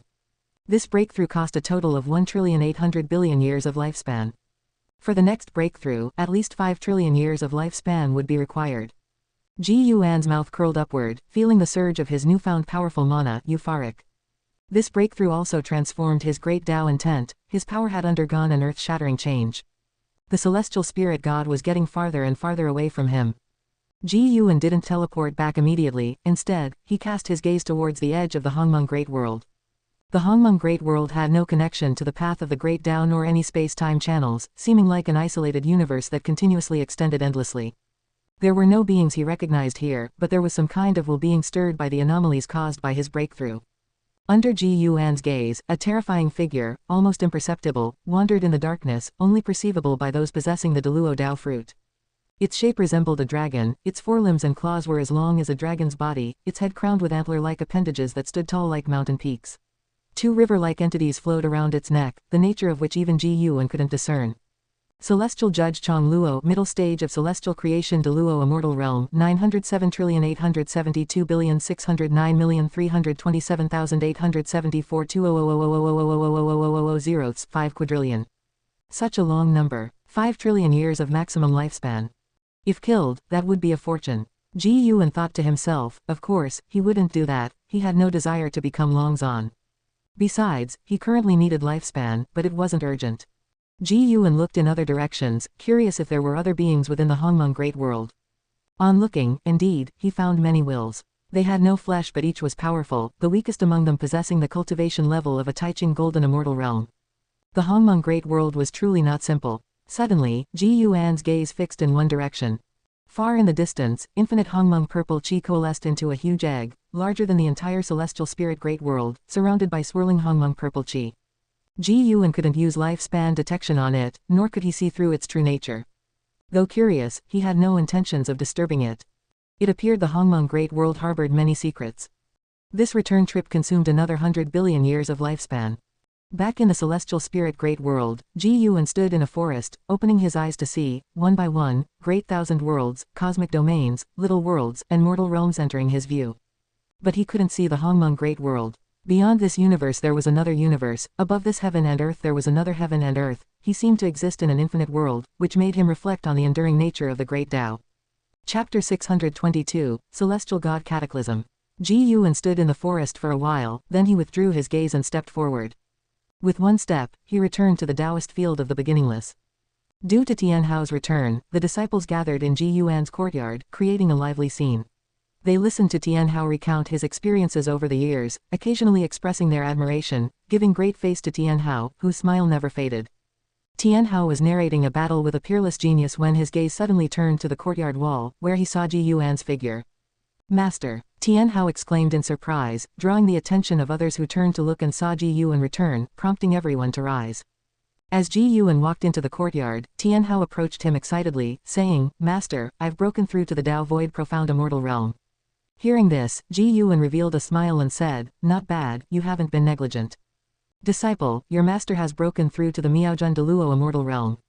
Ji Yuan said this to himself in his heart. He would never reveal his true strength to others, not even to those closest to him.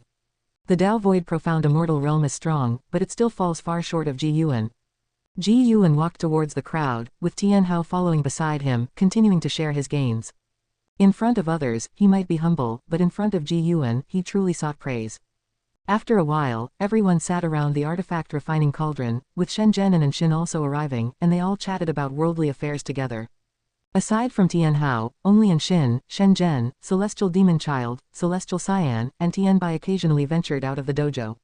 The others always stayed within, cherishing such opportunities to learn about the outside world, hence the spirited atmosphere. Nowadays, in the human world, there are many sects worshipping immortal gods. I used to think these sects were all frauds until hundreds of years ago when I encountered a genius from such a sect, who unleashed power beyond his cultivation level, truly surprising me. Tian Hao brought up this topic with a reflective look. He turned to Ji Yuan and asked, "Master, how do you view immortal gods? Do real immortal gods exist? I mean those born as gods, controlling everything, not the strong ones cultivated." Everyone else also looked at Ji Yuan, anticipating his answer. Ji Yuan responded, "In this world constructed by the great Tao, any being you can imagine might indeed exist, but no one possesses absolute power." Tian Hao fell into contemplation. The others wondered, compared to immortal gods, who is stronger, our master or the gods? Ji Yuan then posed a question to everyone: if thousands of years pass and you have reached the pinnacle of the celestial spirit great world, will you stay here, or seek a higher path? The celestial demon child immediately replied, "Master, wherever you go, I will follow." Blood Prison Great Saint gave her a sharp glance. How could she respond so quickly? To prevent others from following suit with flattery, Ji Yuan shook his head and said, "Think carefully about this question, don't rush to answer." He stood up and walked towards his house. Having just made a breakthrough, he prepared to reassess his Miao Zhen Dharma aspect.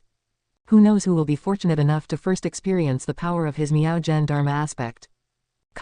Under the sunlight, the summer wind stirred the flowers and grass in the mountains, creating waves of green, a sight so beautiful that it could refresh anyone's soul. Li Ya stood on a mountain ridge, his expression odd as he looked at the person before him. The person standing before him was none other than the golden extreme god from the celestial court. Even while roaming the human world, the golden extreme god wore no disguise, not even concealing his golden divine armor. Under the sunlight, his armor reflected an unusual brilliance. Again with that, a old Taoist once said the same to you. You people are really something. Liya couldn't help but speak sarcastically. He was referring to the deity of the moon, who had offered him immortal brew, scaring him initially, but after many years with nothing eventful, he realized he had been duped. Hearing Liya's response, Golden Extreme God arched an eyebrow, his calculations causing his expression to become intriguing. Seeing him put on airs, Liya grew even more irritated. The world is really full of more and more charlatans. Liya immediately turned and prepared to leave. You truly have become an innate body, just that you lack a suitable cultivation technique, which is why you haven't felt your own transformation. The voice of the Golden Extreme God came again, making Liya pause in his steps. Liya half-turned, looking sidelong at the Golden Extreme God, and asked, "Oh. Then can you tell me what an innate body is?" The Golden Extreme God, expressionless, said, "Everything has an origin, so does the human race. The very first of the human race were born on a higher plane, naturally possessing innate bodies, capable of comprehending the great Tao.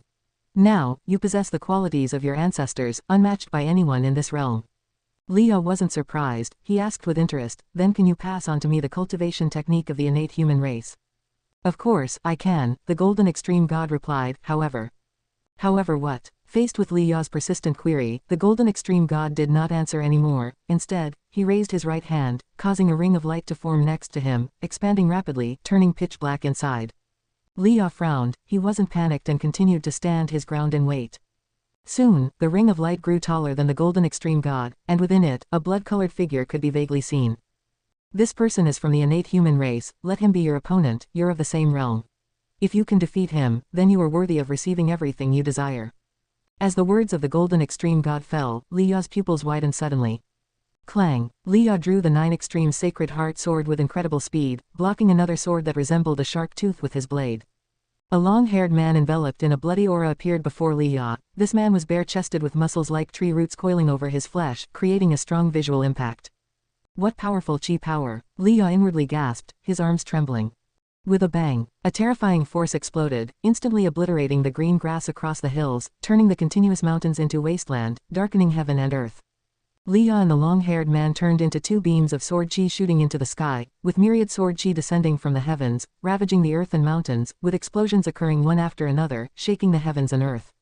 The Golden Extreme God looked up with a cold gaze. "It's too slow, perhaps it's time to give the human world a little push, to let the mortal spirits know who is protecting them." The Golden Extreme God muttered to himself, the ring of light beside him growing ever larger, with shadows walking out of it, each not weaker than the long-haired man. Far away inside the Taoist field of the beginningless, Ji Yuan opened his eyes. His eyes reflected the figure of the Golden Extreme God. The fate of heaven and earth changed. All because the Golden Extreme God harbored ulterior motives. He intended to use his bred innate human race to suppress the world, then play the role of a celestial God savior. However, things wouldn't go as he wished, thus attracting more consequences from outer heaven. Playing God with such a mindset shows a lack of reverence for the great Tao. Ji Yuan murmured softly. He did not regard the Golden Extreme God highly, he just didn't want to be disturbed, but if indeed there were changes, then he would be forced to harvest lifespan. Even a mighty celestial God couldn't foresee that his selfishness would bring about a disaster that could overturn his dominion. The so-called power seems only to be strong enough in their own eyes, even the strongest cultivators couldn't see through their own fate. Ji Yuan gained a deeper understanding of fate and causality. He began to deduce along the lines of the Golden Extreme God. He saw many figures. Inside the Golden Extreme God, there was a world, hiding an army capable of destroying the Great Thousand World. He saw thousands of companions beside the Golden Extreme God. He also saw a figure standing above the Great Tao, overlooking all heavens. Chapter 623, Wuxi appears. Ji Yuan watched Li Ya's battle and was quite satisfied with Li Ya's growth. The Golden Extreme God intended to recruit Li Ya and would not let him die, so Ji Yuan had no intention of intervening. It had been tens of thousands of years, it was time to let the human world experience some turbulence. Trials could be opportunities for all living beings, peace does not necessarily mean safety, and great destruction could lead to rebirth from nirvana. Ji Yuan continued to close his eyes and refine his Miao Gen Dharma aspect. In the years that followed, in less than a decade, the innate human race released by the Golden Extreme God became a major scourge in the world. This innate human race had a heaven-encompassing free immortal, more than 10 profound yuan free immortals, and cultivators from various realms below that, even the least among them possessed the immortal Tao realm. They rampaged everywhere, slaughtering living beings to establish their territories, causing shock throughout the world. Being prisoners of the Golden Extreme God, they saw this as their only hope, so they fought fiercely, even if it meant making enemies of the whole world, and they did so with insanity. Yet the most powerful, the heaven-encompassing free immortal, kept a low profile, never making a move, uncertain of whom he was wary about. Time flew swiftly. 100 years had passed since the Golden Extreme God released the innate human race, and they had become the most feared race in all the world. Although they were of the human race, their methods were brutal. They claimed innate supremacy, earning the disdain of the human race in the celestial spirit great world. The innate human race not only killed, but they also conquered human imperial dynasties and sects, spreading their descendants and forming numerous factions in the human world, bringing disasters everywhere. At noon this day, Xiaolan returned to her grotto heaven. She made her way to Ji Yuan's side. Ji Yuan was meditating by the lake, seemingly deep in concentration, but he was actually pretending. Brother Ji Yu, the Tao court is preparing to expel the innate human race. I too must go to battle. It might be many years before I can return. Xiaolan sat beside Ji Yuan and spoke. She was neither frightened nor reluctant to leave Ji Yuan. Her heart was filled with anticipation and excitement. After tens of thousands of years of cultivation, she finally saw a chance to demonstrate her strength. She was still in the carefree primordial immortal realm, but not far from advancing to the divine immortal of wondrous Dharma realm. Ji Yuan looked at her and said sentimentally, "My dear Lanur is really grown up, about to become a savior."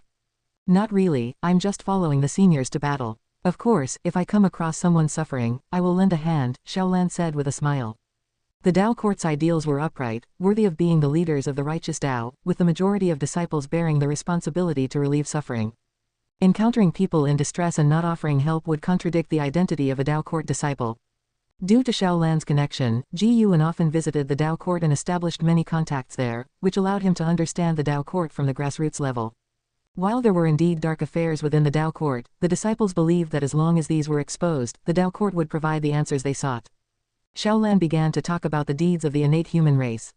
This group of the human race didn't come from outer heaven but suddenly sprang up in the human world, making the Tao court's higher-ups wary.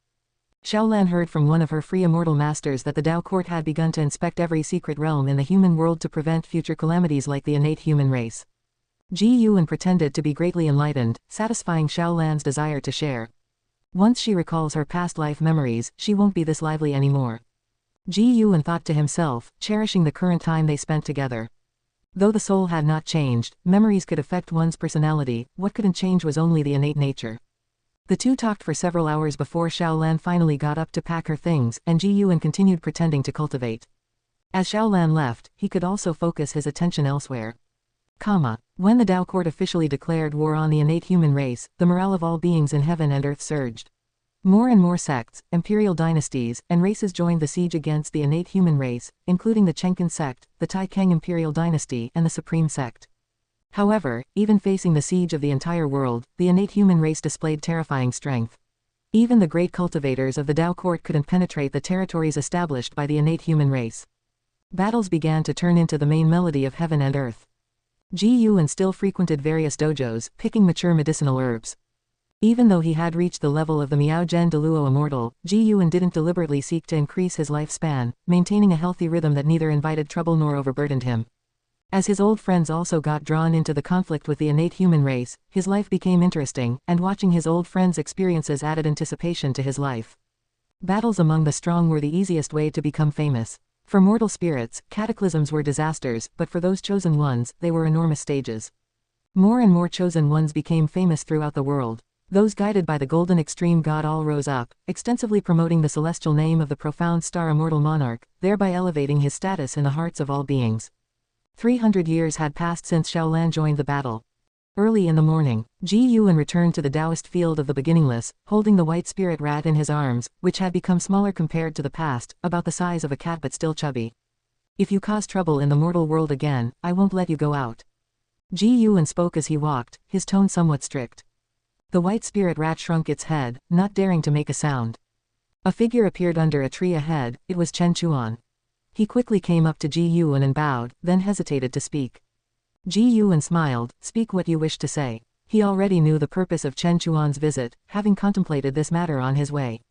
Nowadays, the innate human race is causing chaos. In the past years, evil demons of the innate human race attacked the Taixuan Sect. "We want to go out and expel the innate human race." The Taixuan Sect has suffered many casualties due to the demons of the innate human race, and surely the mortals below are living even harder lives. Chen Chuan mustered his courage and spoke, his tone uneasy. Having stayed in the Taoist field of the beginningless for 70,000 years, he hadn't yet gone out, and he knew that his current strength was not yet enough to satisfy his master. Ji Yuan looked at him and said, "Then go, and tell the others that anyone who wants to go can go. I allow you to use the Tao treasures, but once this calamity ends, you all must return." Chen Chuan was overjoyed and quickly thanked Ji Yuan, not expecting his master to agree so readily. He immediately went back to pass on the news. Ji Yuan continued to walk leisurely forward, constantly teaching the white spirit rat. Elsewhere, the disciples gathered together, hearing that Ji Yuan agreed to let them go. Everyone was delighted, even the celestial demon child wanted to go. "Indeed, our master still cares for all living beings of the world. We must perform well and not tarnish the name of the beginningless," Lv Xian said excitedly. He had long wanted to go out and experience battles with the strong ones of the world. The others nodded, and after chatting for a while, they all went back to prepare, leaving only Shen Zhen, and the Ghost Mother of Ephemera unprepared to go. The Ghost Mother of Ephemera did not believe she was qualified to go. Shen Zhen looked toward Shin, curious, "Aren't you going either?" Shin casually answered, "I'll go when Master lets me. I want to stay by his side and cultivate." Chapter 624, Tai Immortal Monarch, Curse. Shen Zhen looked deeply into Shin's eyes after hearing her words and suddenly felt that Shin might be the last among these disciples to achieve the greatest success. After experiencing the mortal world, how many could return to dedicated cultivation? Shin turned to look at Shen Zhen and asked with a smile, "Elder Shen, why don't you go out?" Although Shen Zhen's realm wasn't remarkable, and she hadn't sparred with them, with her Tao treasure, Shen Zhen would be safe on outward journeys. Moreover, their master wouldn't just stand by idly. "Even staying here in the dojo, I can still experience the mortal world," Shen Zhen said softly with a laugh. With that, she turned and walked away. Shin stared at her receding figure, feeling that Shen Zhen was somewhat profound and inscrutable. "While they're away, I should focus on my cultivation to widen the gap between us," Shin thought silently, a smile forming on her face. She didn't linger, exchanging a few words with the Ghost Mother of Ephemera before returning to her training. She was different from Chen Chuan, Lv Xian, and others. She harbored grander ambitions and was committed to a more resolute path. Taikang Continent, North Sea Mountain Ridge. The mountain god temple was nestled in the dense forest, where profound mystery Zhenren was watering the plants and flowers in the medicine garden. Over 80,000 years had passed, and he had become a celestial and earthly immortal, regarded as an immortal by all creatures of the North Sea Mountain Ridge. He had been courted by sects and imperial dynasties alike, all of which he declined. No one knew why he guarded the mountain god temple, many speculating he was indeed the mountain god, living in reclusion during times of peace, ready to descend the mountain when the world faced calamity. At that moment, it was nearing noon. A series of panicked footsteps came from outside the temple, followed by an emaciated man in tattered clothes running inside. His hair was disheveled, his face streaked with blood. Upon seeing profound mystery Zhenren, he fell to his knees with a thump. "Immortal, save me," the skinny man cried out earnestly, his voice filled with misery. Profound mystery Zhenren didn't look at him and casually said, "Don't underestimate the power of the Taikang dynasty, and besides, I don't have the strength to save the world." Upon hearing this, the skinny man stopped crying and looked up at profound mystery Zhenren, asking, "Then, can you ask the mountain god to take action?"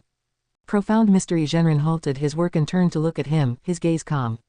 "You've been here 3 times, this is the 3rd. Are you so certain of the mountain god's existence?" Profound mystery Zhenren asked indifferently. He was no longer the naive person of the past. Today, he would mention the mountain god, but only as a legend, no longer fervently proclaiming his existence as he had before. It wasn't that he had ceased to revere the mountain god, but that he understood the mountain god's intentions. The mountain god was just one of that being's identities, as was the supporting Tao sword venerable. Rather than eternally protecting all living beings, the mountain god likely wished for them to possess the capability to protect their own world. Moreover, profound mystery Zhenren wasn't convinced that the innate human race was a dreadful existence, especially compared to the past cosmic calamities. The current situation seemed more like a well-prepared trial. Perhaps it was the work of the immortal god spoken of in the world. At any rate, profound mystery Zhenren didn't believe in the legends of immortal gods like the profound star immortal monarch or the golden extreme god. Faced with profound mystery Zhenren's gaze, the skinny man revealed a look of panic.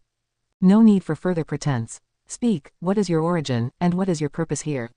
Profound mystery Zhenren asked coldly, pressuring the man with the imposing aura of a celestial and earthly immortal. Boom! A shocking boom echoed from afar, and looking up, one could see a blood-red rainbow light appearing in the sky. The innate human race was battling fiercely against the Tai Kang imperial dynasty, and this conflict was affecting the entire Tai Kang continent. The surging aura from afar did not affect profound mysterious Genren as he looked coldly down at the gaunt man kneeling on the ground, his gaze icy, as if two blades were piercing through the man's heart. The gaunt man bowed his head as he slowly stood up.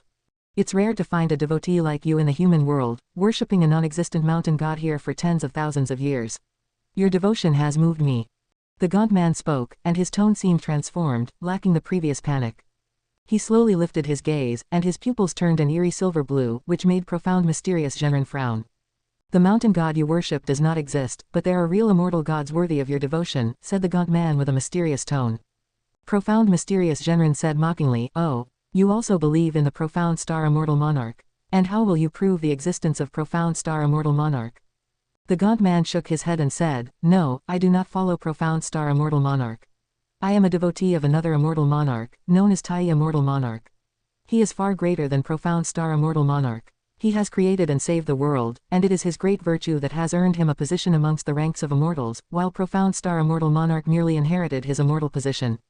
Tai immortal monarch. Profound mysterious Genren was hearing this name for the first time. He furrowed his brow and asked, who exactly are you?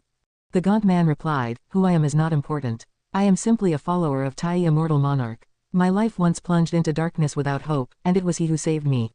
There are many like me in this world. You are not the first one I've sought out. Followers of Tai immortal monarch are unlike the lapdogs of profound star immortal monarch, they blindly proclaim his strength, in ignorance. Aren't you doing the same as them? Scoffed profound mysterious Genren. The gaunt man smiled and said, naturally, it's different. I only speak of Tai immortal monarch to those who share our path. The immortal monarch once said that when he truly saves all living beings, then we can praise his name. The biggest difference between him and profound star immortal monarch is, he acts first and seeks recognition later. Profound mysterious Genren fell silent. He wondered what Tai immortal monarch's true intentions were. Could it be that both profound star immortal monarch and Tai immortal monarch truly exist, and they are engaged in an open and secret struggle, competing for the hearts of all living beings? He felt it was quite possible, and this thought made him somewhat disdainful of both immortal gods. Such behavior, how is it any different from mortals? The immortal gods in his heart should be high above, without a tint of mortal desires. The gaunt man took a step forward and said, what's known as the innate human race are actually the slaves bred by the golden extreme god under profound star immortal monarch. Their madness stems from trying to grasp a sliver of hope. The human world now is a sea of suffering, whether for us or the innate human race, everyone is struggling desperately. Only by believing in the coming of Tai immortal monarch can we see a glimmer of hope. Profound mysterious Genren asked, if Tai immortal monarch is in charge of this matter, what need is there for you or me? The heavenly Tao has its celestial rules. Tai immortal monarch cannot descend directly unless there are people in this world who believe in him and appeal to the heavenly Tao with great vows, then the heavenly Tao will permit his arrival. Our great vows do not require numbers, but a heart of devotion.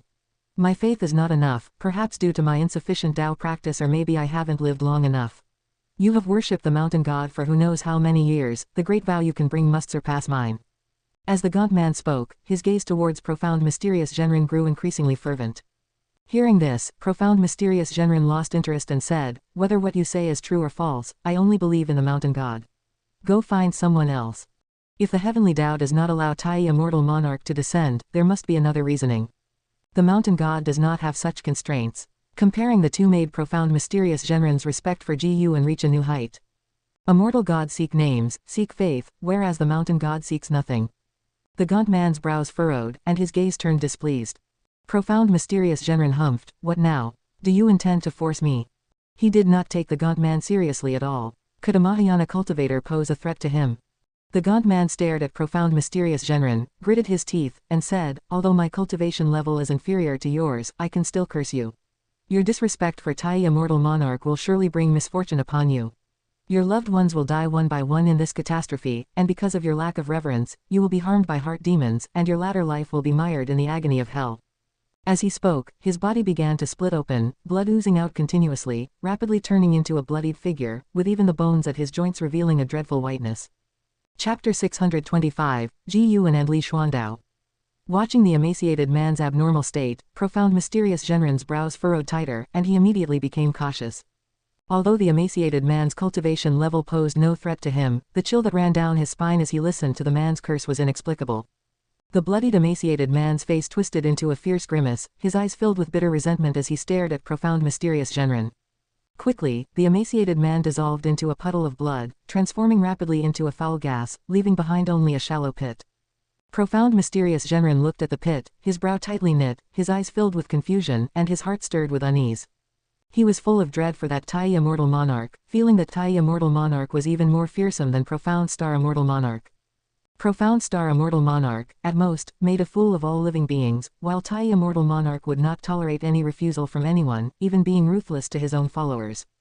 Could it be that the mountain god speaks the truth, that the immortal gods have no obligation to be kind to all living beings and that mortal spirits shouldn't assume their own perspectives when considering the immortal gods? Profound mysterious Genren thought with a furrowed brow. The mere recollection of the emaciated man's face sent shivers down his spine. What right did a Mahayana realm cultivator have to curse him, a celestial and earthly immortal? But the mere thought of that enigmatic Tai Immortal Monarch prevented him from calming his heart. He could only focus on the medicinal herbs in the garden, hoping to divert his attention. The distant battle continued unabated, lasting several days, with the evil demons of the innate human race finally being expelled, and the Taikang dynasty once again defended its own territory. For tens of thousands of years, without Ji Yuan's protection, the Taikang dynasty always turned misfortune into a blessing, its foundation growing ever deeper. Although the Taikang dynasty's tribulations had passed, profound mysterious Genren's torment only increased. Since the curse, his cultivation practice grew increasingly agitated, especially at night, when his mana would run wild, and he began to see many illusions, all depicting the grisly deaths of his kin.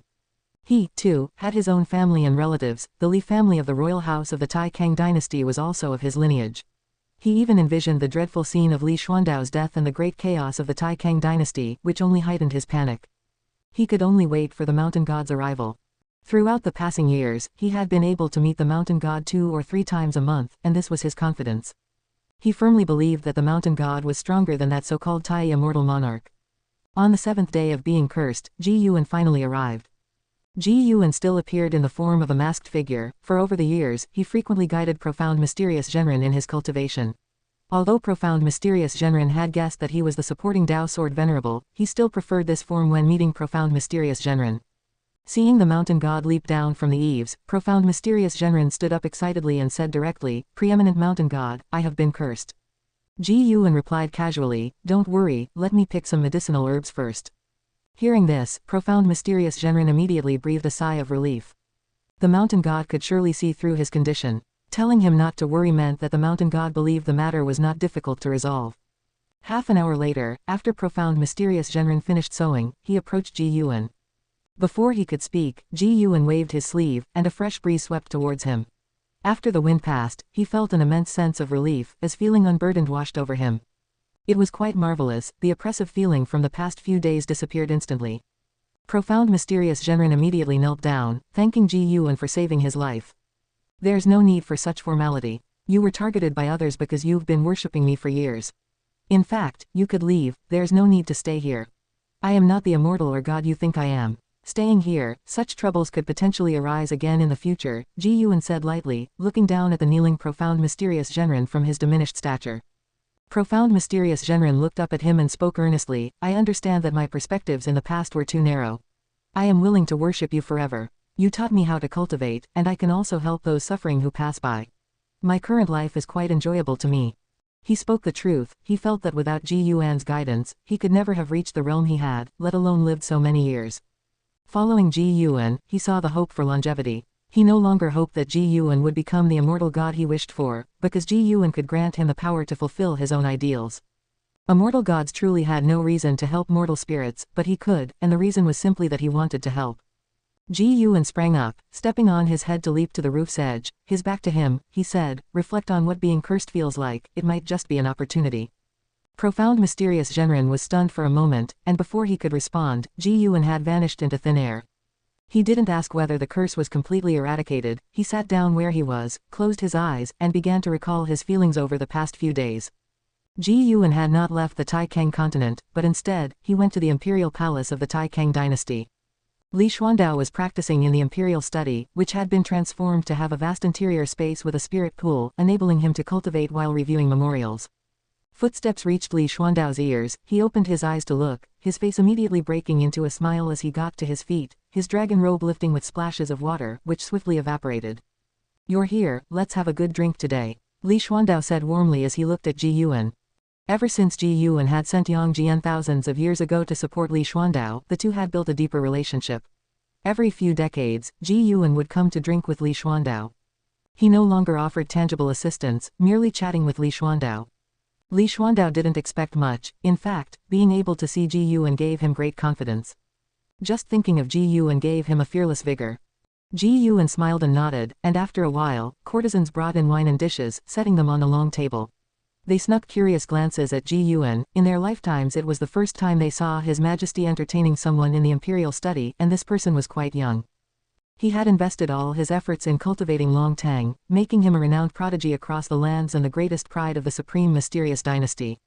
He had his own little guess, suspecting that Long Tang was a descendant of Ji Yuan, due to the Dharma aspect summoned by Long Qing on that day being too similar to Ji Yuan. Even if he were wrong, at least Long Tang was a grand disciple of Ji Yuan. Although Ji Yuan understood his thoughts, he didn't mind. As long as the outcome was positive and the process enjoyable, he would accept it. Moreover, he quite liked Long Tang, feeling that this lad was stronger than Long Qing, and his righteousness stood out even more than that of his other disciples. Once the courtesans had left, Ji Yuan spoke, "This world will see the rise of another immortal monarch." Upon hearing this, Li Xuandao's smile faded, and he furrowed his brow. Thousands of years ago, he had proactively told Ji Yuan about recruiting the followers of the profound star immortal monarch, and this also showed he trusted Ji Yuan more. The followers of the profound star immortal monarch had given him great support, so he didn't deliberately suppress them. He kept his promise by erecting numerous divine statues of the profound star immortal monarch within the imperial dynasty, but he always had reservations about the immortal monarch. Now with another immortal monarch arising, he suddenly felt the calamities of the world weren't so straightforward. Could the appearance of the innate human race be more than just a coincidence? Ji Yuan recounted the experiences of profound mysterious Zhenren. Since profound mysterious Zhenren and Li Xuandao were of the same lineage, Li Xuandao had also visited profound mysterious Zhenren many times over the long years. Hearing of profound mysterious Zhenren's curse, Li Xuandao's face turned grim. Ji Yuan was telling him these things not because he expected him to do anything, but simply as a friend, sharing the oddities he had encountered recently. Ji Yuan wasn't afraid of Tai immortal monarch finding out. He could change Li Xuandao's fate, allowing Li Xuandao to remember these things, while others could not divine that he knew of them through Li Xuandao. Chapter 626, Wuxi saves the world. Immortal gods want to vie for the hearts of all beings in the celestial spirit great world. Li Xuandao asked, frowning. Ji Yuan was pouring himself a drink as he said, "Perhaps, facing the strife among immortal gods, what do you think mortals should do?" After pondering for a moment, Li Xuandao replied, "Go with the flow, as there is a will of heaven in the unseen, as if they never existed." There was a desolate feeling in his heart as he spoke these words. Even though mortals can practice immortal cultivation, the prospect of truly ascending to immortality was so distant.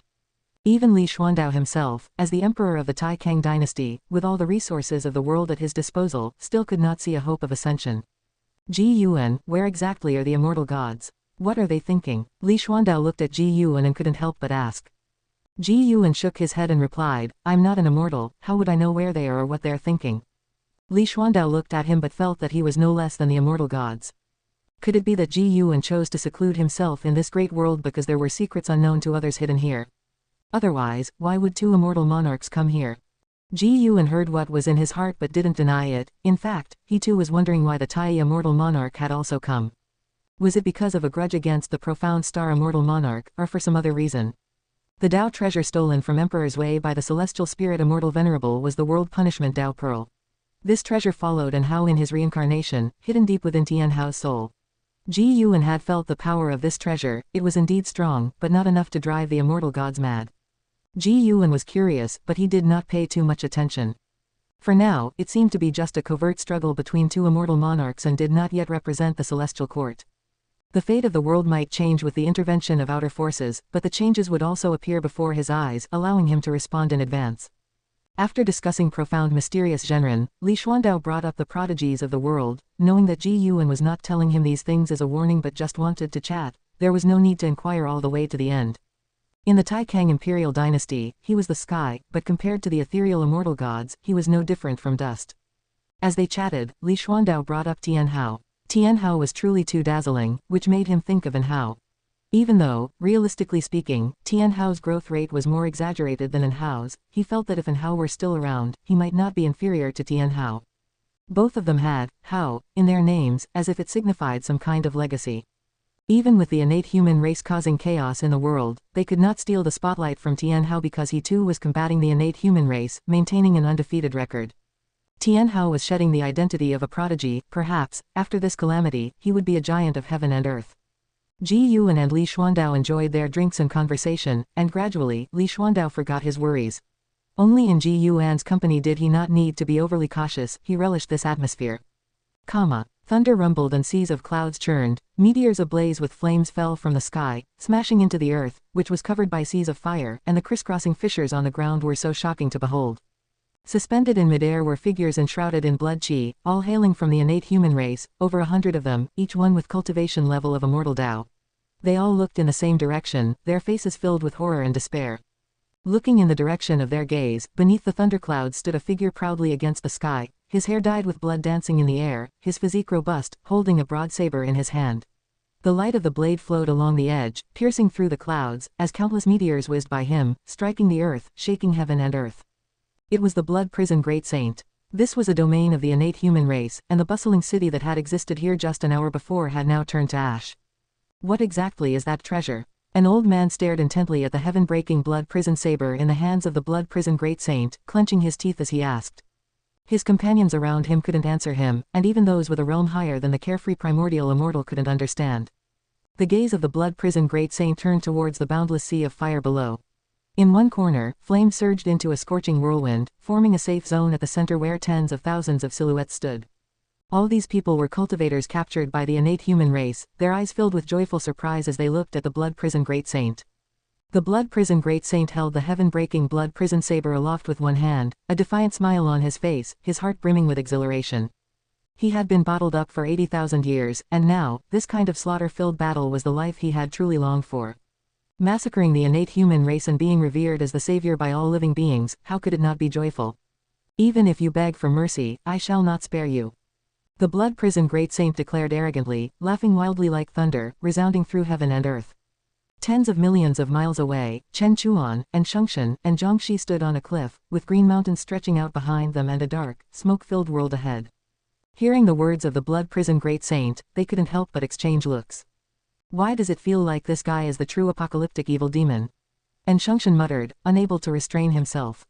Zhangxi shook his head with a wry smile, Master made him a mount for a reason, at least it spared the human world one disaster. Chen Chuan didn't laugh, his brows furrowed, don't you think it's strange how the evil demons of the innate human race seem never-ending? We've been out for 1,000 years, killed so many, but do you feel like their offensive has weakened at all? He disliked slaughter, and 1,000 years of experiences made him detest the innate human race and long to drive them out sooner. Perhaps there's a place connecting to outer heaven, with a constant stream of innate human race evil demons coming in as reinforcements, Zhangxi speculated. And Shengshan's eyebrows rose, so if we don't resolve that place, this calamity won't end. Chen Chuan narrowed his eyes, that's right, we can no longer run around like headless flies. Our cultivation level might not be strong, but with the 4 Dao treasures combined, we can certainly end this catastrophe and carry on the Wushiji name. A millennium of wandering had spread the name of Wushiji throughout the human world, but Chen Chuan felt it was far from enough. His master had saved the human world many times over, yet people had forgotten him, with voices of faith in immortal gods everywhere now. This dissatisfaction was palpable. He wanted to make all living beings realize who it was that propped up the celestial spirit great world. When Shengshan heard Chen Chuan's words, his heart stirred, and his face lit up with anticipation. We could go find Celestial Demon Child and the others, having 3 more Dao treasures would give us even more assurance, Zhangxi suggested. Chen Chuan nodded, his eyes gleaming, Wushiji disciples, wielding the 7 great Dao treasures to save the world, that story would be even more spectacular. The 3 exchanged a glance, leapt forward to aid the Blood Prison Great Saint, and prepared to quickly end the final battle. Meanwhile, under the world gate, the celestial spirit god was watching them. Ever since Chen Chuan and the others had appeared, the might of the Dao treasures had caught the attention of the celestial spirit god. Tian Hao had 3 Dao treasures, and at that time, he was amazed at Ji Yuan's capability to craft magical treasures. Now seeing that each of the Wushiji disciples held one, he was curious just how high Ji Yuan's realm might be. Profound Star Immortal Monarch, Tai Immortal Monarch, and him, in this chess game, Golden Extreme God, you no longer have any hope for life, pitiful that you don't even know it.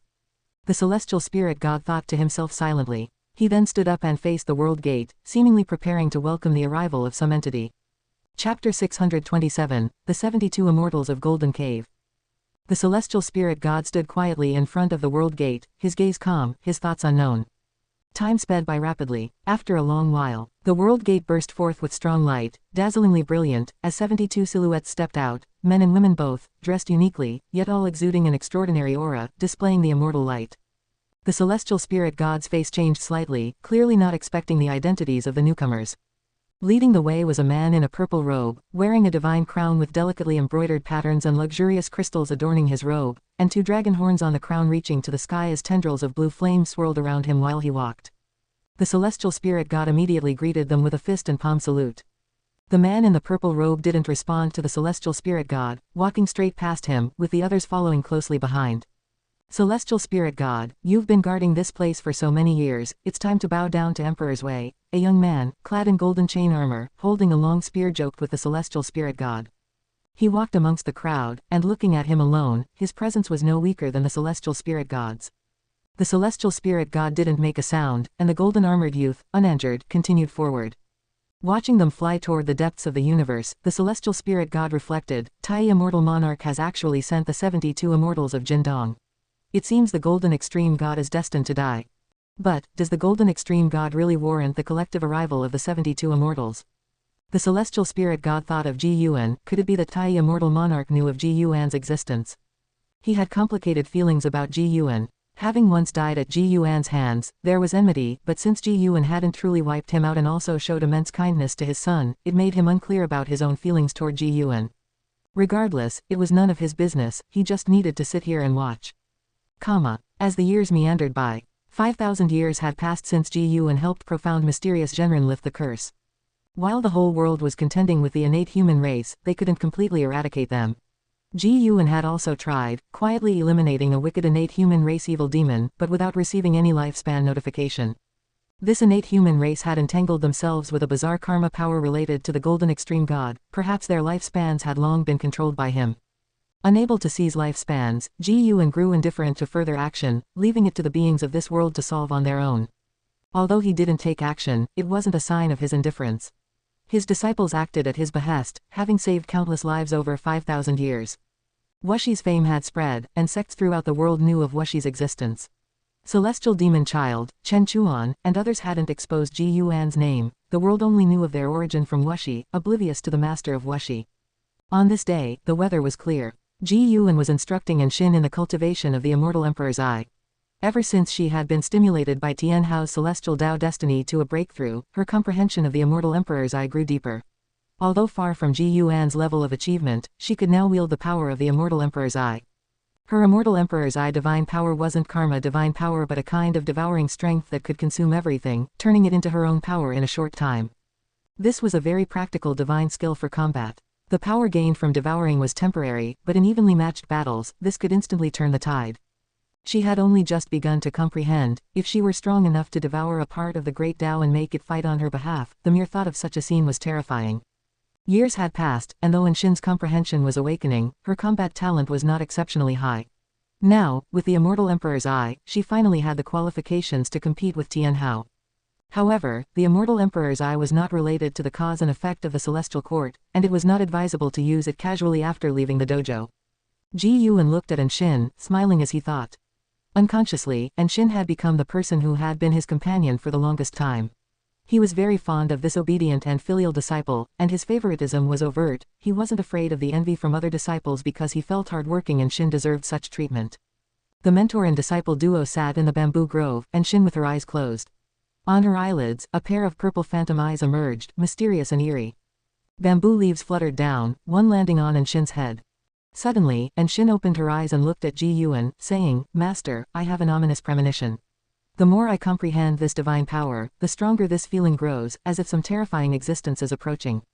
Ji Yuan replied, "Trust your feelings, it is indeed so.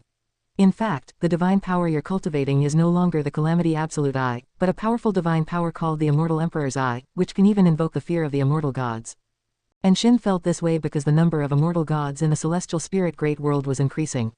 Over 3,000 years ago, 72 immortal gods on par with the celestial spirit god came through the world gate, one of whom reached the Taixuan golden immortal realm perfection. Ji Yuan had calculated that they were intricately linked with Tai Immortal Monarch, implying these immortal gods were very likely summoned by Tai Immortal Monarch. They infiltrated the celestial spirit great world undetected, hiding their identity and presence, wandering amidst the human world. Initially, Ji Yuan assumed they intended to emulate the golden extreme god and further propagate the name of Tai Immortal Monarch, but that was not the case. They seemed to be searching for something. Protected by the celestial Tao destiny, Ji Yuan could not hear their innermost thoughts. Now, Ji Yuan suddenly had a guess. Could it be they were searching for the Immortal Emperor's eye? Once the Immortal Emperor's eye was perfected, it would alarm the celestial court, yet Shin had not used the Immortal Emperor's eye's power outside, so Ji Yuan still had faith in the dojo. His thoughts then shifted to another person. Tian Hao. An innate immortal god, such a being could not go unnoticed by the immortal gods. Speaking of which, Tian Hao was renowned throughout the land, yet Golden Extreme God had never sought him out. It might have been coincidental in the past, but the fact that they never met to this day was surely not reasonable. Could it be that Tai Immortal Monarch and profound residence Immortal Monarch bore no grudges, and instead, something in this great world necessitated their competition? Fear of the immortal gods. Can I still use it in the future? Will it bring trouble to you, Master? Shin asked nervously. Ji Yuan laughed and said, that's why you must continue to cultivate, develop it to the realm of great achievement, being able to control the Immortal Emperor's eye with ease, so that when you go out in the future, you won't reveal its aura. Shin pondered and, looking up at Ji Yuan, asked, Master, could the current chaos in the world have been caused by the innate human race because of me? Ji Yuan said exasperatedly, do you think you're capable of that? Shin stuck out her tongue, chastened, her ears turning red, but she breathed a sigh of relief and smiled. It was good that it wasn't her. Although she did not have grand aspirations to save all living beings, she also did not want to bring about a world-ending calamity because of herself. However, there are currently dozens of immortal gods in the human world. Looking across the 3,000 great worlds, the place with the most immortal gods at the moment is our celestial spirit great world. Ji Yuan's words piqued Shin's interest, and she began inquiring about the whereabouts of the immortal gods. Chapter 628, Purple Dragon Star Monarch, Greater Karmic Ties. Ji Yuan shared his understanding of the Golden Extreme God and the 72 Immortals of Golden Cave, including the Profound Star Immortal Monarch and Tai Immortal Monarch. When Shin first began to cultivate the Immortal Emperor's eye, Ji Yuan felt she had truly grown up and should be introduced to the higher realms to broaden her horizons. Shin was indeed shocked. Although tales of the immortal gods always circulated in the human world, she had not imagined so many immortal gods were wandering among humans. After listening to Ji Yuan's explanation, Shin fell silent for a moment before looking up and asking, Master, is Tian Hao the reincarnation of my senior brother? Ji Yuan did not evade the question, he simply nodded. Shin pressed on, did you let senior brother become an immortal god because his destiny pattern originally belonged to immortal gods? In his previous life, Hao's talent was equally extraordinary, hardly that of a mortal being. Ji Yuan reflected aloud, all one can say is, due to a mix of fate and chance, this was also the choice of the celestial spirit immortal venerable's will. He recounted the past of the celestial spirit immortal venerable, celestial spirit god, and Hao, which made Shin's eyes sparkle with a strange light.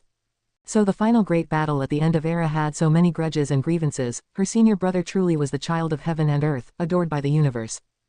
Shin continued to inquire, Master, if the Profound Star Immortal Monarch and Tai Immortal Monarch were to descend and either enslave all living beings or attempt to capture senior brother, what would you do? Ji Yuan looked at her and asked with a smile, what do you hope your master would do? Shin blinked and said, logically, I hope master would not get entangled in karma again, but deep down, I'm eager to see how master would fare in a contest with immortal gods. The descent of so many immortal gods excited Shin. Her excitement wasn't about seeing immortal gods, but about her master's power. Despite the potential threats presented by so many immortal gods, master still faced the world with a smile. Just how profound was his Tao practice? Ji Yuan met her gaze and said, immortal gods are indeed powerful, and your master would not provoke them without cause. If an immortal god provokes you, would you kill them? Shin really wanted to ask this question, but she held back, not for fear of offending but because she wanted to retain some suspense and anticipation.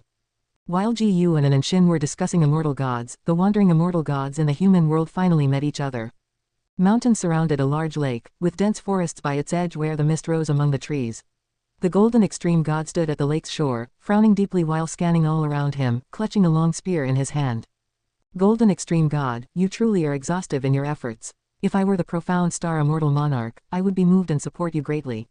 HMPH, who doesn't know that Profound Star Immortal Monarch has a mad dog at his disposal, committing acts that offend the heavens and harm reason. Without the profound star immortal monarch's protection, that mad dog would have been severely punished by the celestial punishment, turned to ashes. I heard that profound star immortal monarch once descended to have a secret meeting with a mortal woman. Fearing violation of the celestial rules, he let the golden extreme god extinguish his mortal offspring. A celestial god who chooses not to guard their domain but instead meddles in dirty affairs is truly laughable. Indeed, those who don't know might think he hasn't ascended to immortality. Why does the propagation of the great Tao require the personal intervention of a celestial god? Each voice came from different directions, laden with mockery. Looking closely, there were figures moving through the forest, and even on the surface of the lake, figures appeared as if hiding and emerging. Golden Extreme God didn't show anger, his expression was extremely ugly as he gritted his teeth and spat out 6 words, 72 immortals of Golden Cave. A look of despair flashed in his eyes, he could tell that the incoming party harbored ill intentions. If it were merely a provocation, why would the 72 immortals need to personally surround him? As he kept silent, the 72 immortals of Golden Cave emerged from the thick fog, all of their gazes falling upon him, making him feel as if he were being pricked by thorns, deeply uneasy. Golden Extreme God tried to remain calm and turned his gaze towards the man in the purple robe with the most imposing aura, lifted his hand in salute, and asked, "Purple Dragon Star Monarch, what matter requires mobilizing all 72 immortals of Golden Cave?" Purple Dragon Star Monarch was the leader of the 72 immortals of Golden Cave. Unlike the others, he hadn't mocked Golden Extreme God, the indifference on his face conveyed a sort of disdain that overlooked all. In response to Golden Extreme God's inquiry, Purple Dragon Star Monarch didn't answer, he took steps forward until, stopping, they were less than 3 paces apart. Golden Extreme God was burly, yet Purple Dragon Star Monarch stood a head taller than him so that in front of Purple Dragon Star Monarch, his imposing aura suddenly weakened. Purple Dragon Star Monarch slightly raised his chin, his gaze looking down at Golden Extreme God, who didn't dare to meet his eyes. "Do you really think Profound Star Immortal Monarch sent you here to preach the Tao?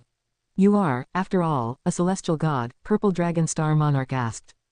Golden Extreme God's eyes flickered as he replied, "I serve the Immortal Monarch, and I dare not ask too much. My only task received was to preach the Tao." Purple Dragon Star Monarch's expression remained cold as he continued, "What the celestial spirit Immortal Venerable stole from the Zui Immortal Palace all those years ago wasn't just the world punishment Tao Pearl." Golden Extreme God looked up at him, his eyebrows knitting together as if he truly didn't know about this. "Do you think Celestial Spirit Immortal Venerable managed to steal the world punishment Tao Pearl right before Emperor Zui's eyes for nothing? That pearl also harbored an even greater karma, and that was the true intention of Profound Star Immortal Monarch.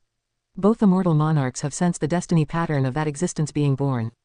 Purple Dragon Star Monarch spoke softly, his eyes turning sharp as he continued, "Currently, only the 2 immortal monarchs are aware of this matter, but it might not remain so in the future. Therefore, the less who know about this, the better." Golden Extreme God's face changed dramatically, he instinctively tried to step back, but a ray of golden light enveloped him, preventing any movement. With great difficulty, he looked up to see a golden umbrella unfolded above his head. The other immortals of Golden Cave continued approaching, while the gaze of the Purple Dragon Star Monarch in front of him became increasingly dangerous. "Are you planning to slay a god?" Golden Extreme God looked back at Purple Dragon Star Monarch, his voice edged with resolve.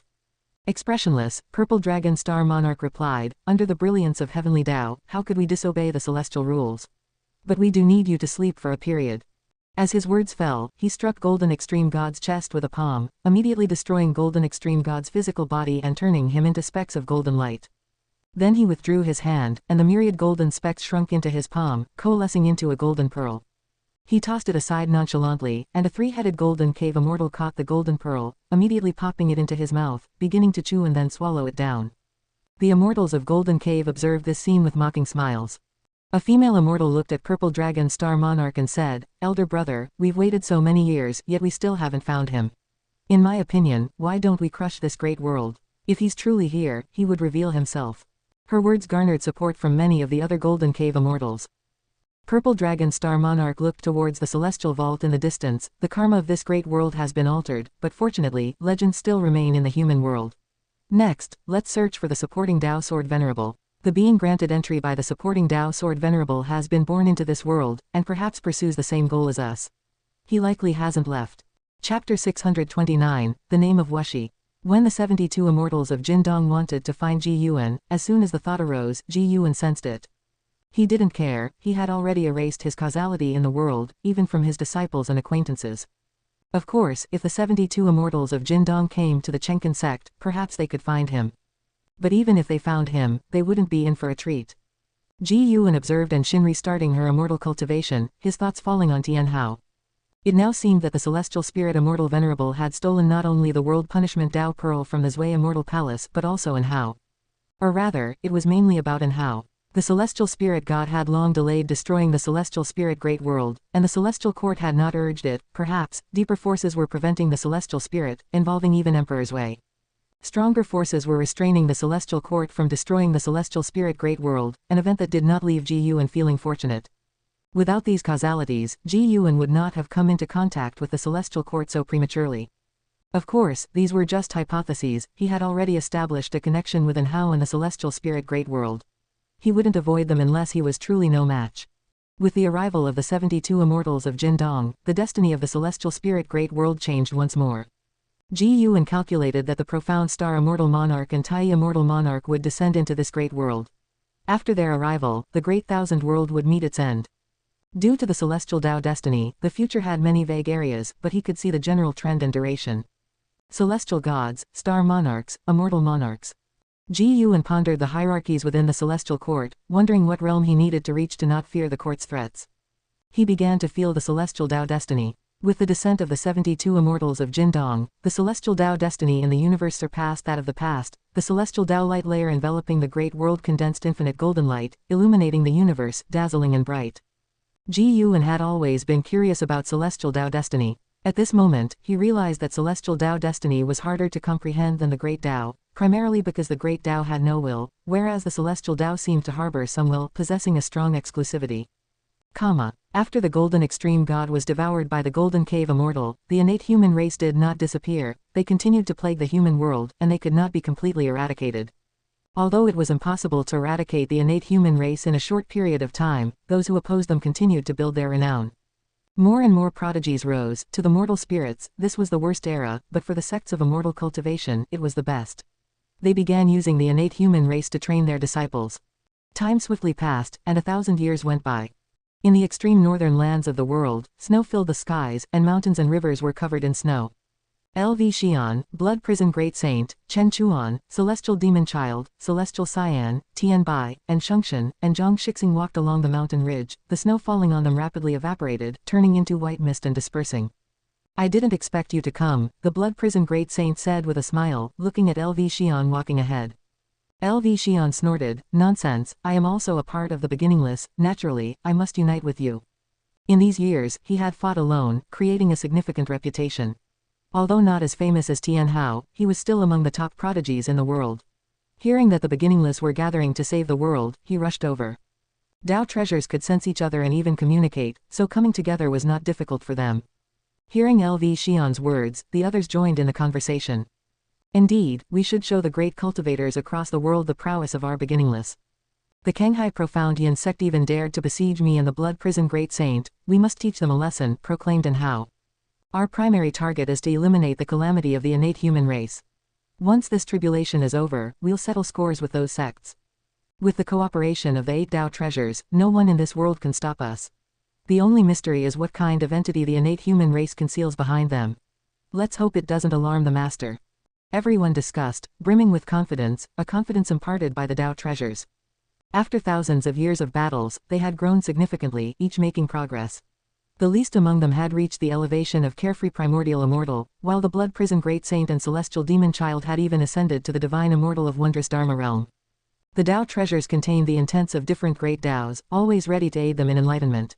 During battles, the intent was maximum, thus every battle brought them profound insights.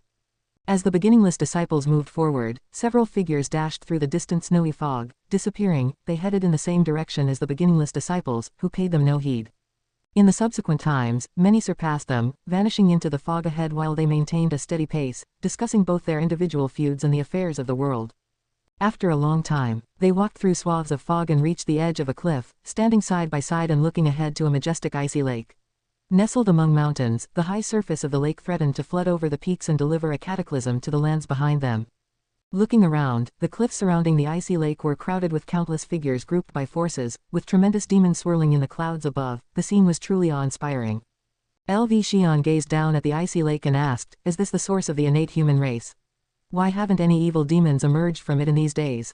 Celestial Demon Child responded, unclear, but the world is abuzz with this news, and with so many sects rushing here, there must be some basis. Others sent their divine sense toward the icy lake, and quickly sensed a vast aura swirling beneath, blocking all attempts at spying with divine sense. Sensing this unfathomable aura, the beginningless group's expressions turned solemn. Not only them, but the newly arrived cultivators of other sects also changed color at this discovery. A figure descended from the sky, landing behind the group, who turned and smiled in pleasant surprise. It was Tian Hao. Tian Hao laughed and greeted, fellow Taoists, brothers, sisters, it has been a while. I knew you would come. They immediately gathered around him, chattering away. In the distance, disciples of the Taixuan Sect watched this scene, exchanging looks of curiosity about Tian Hao's relationship with the beginningless group. The leading Ji Chengdao watched the scene, his expression unchanging, as he led his disciples towards an unclaimed peak. Various sects deliberated what might be hidden beneath the icy lake. Due to Tian Hao, the beginningless group attracted considerable attention, and soon, the news that Tian Hao originated from the beginningless spread, making all sects warier and more curious about the beginningless. The Tao treasure of beginningless was renowned across the world, as up to now, no one had defeated a beginningless Tao treasure, even those whose realms far surpassed the disciples wielding them. The actions of beginningless over the years had been very conspicuous. Now, hearing that Tian Hao came from beginningless inspired awe in all who heard. Could the beginningless possibly be a force even stronger than the Tao court, capable of producing the number one pride of heaven? Suddenly, an immense oppressive force descended, followed by a voice echoing across the icy and snowy lands.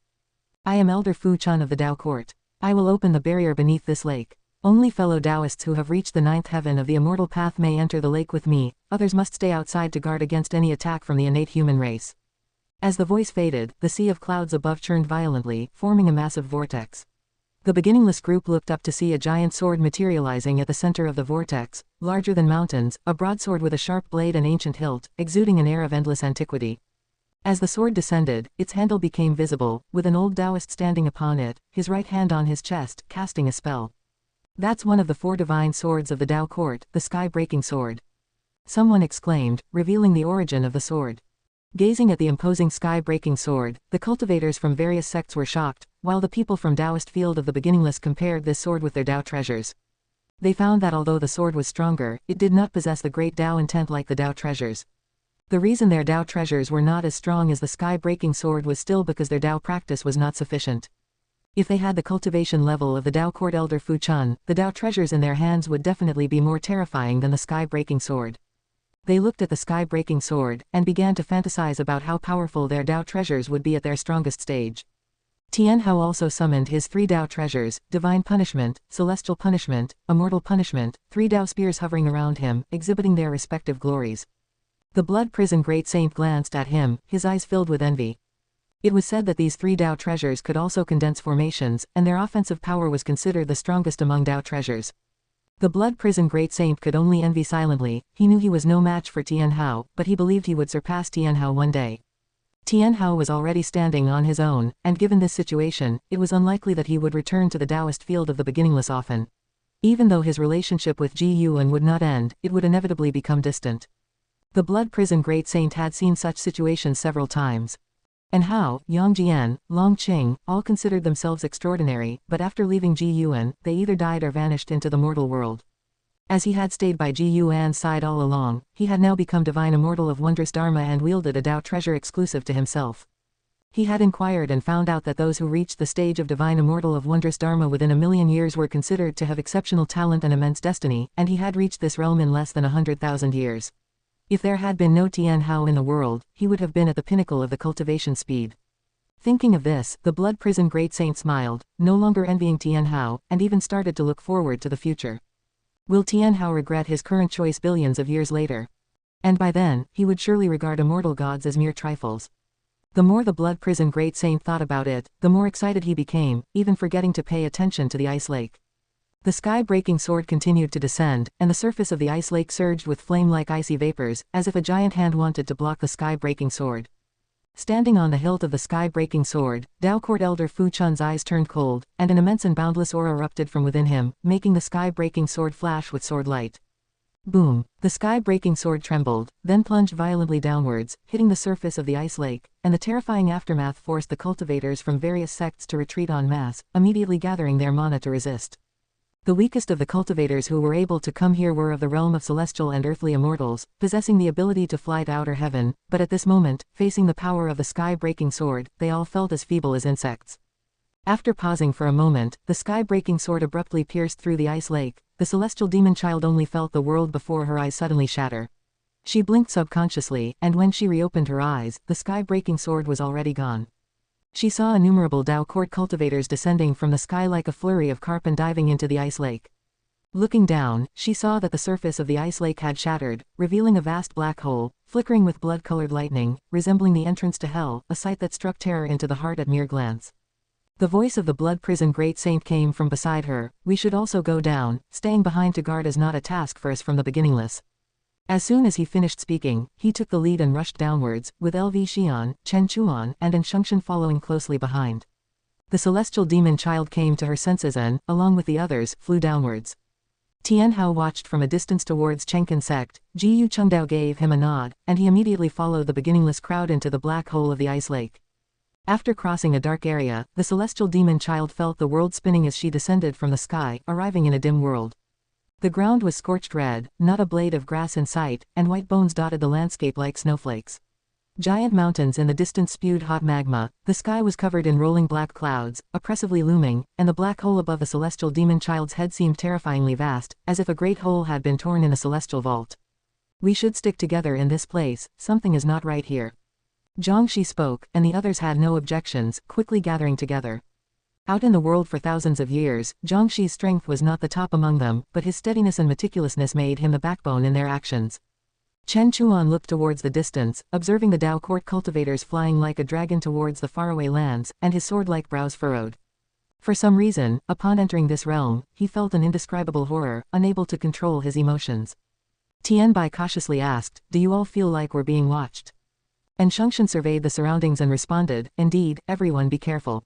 We can't afford to be complacent just because we have Dao treasures. I'll lead the way, follow me." Blood Prison Great Saint spoke up and then flew off in one direction, not following the main Dao court force. The others followed closely, each tightly holding their own Dao treasures. "Foolish mortal spirits, you dare to burrow into hell itself, truly seeking death." A cold voice echoed through the heavens and earth. Following that, a blood light swept across the celestial vault, stirring the boundless sea of clouds. Instantly, the Dao treasures in the hands of the beginningless group lit up protective shields, blocking this surge of impact.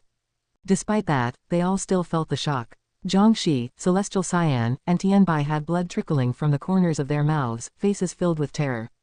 LV Xian quickly raised his hand, and the 12 extreme heaven-calming world bead flew above everyone, rapidly expanding, emitting strong light, creating layers of Dao light with each layer being a different color, layer upon layer forming a gigantic tower's phantom image, where each layer of Dao light reflected the heavens and earth if looked at closely.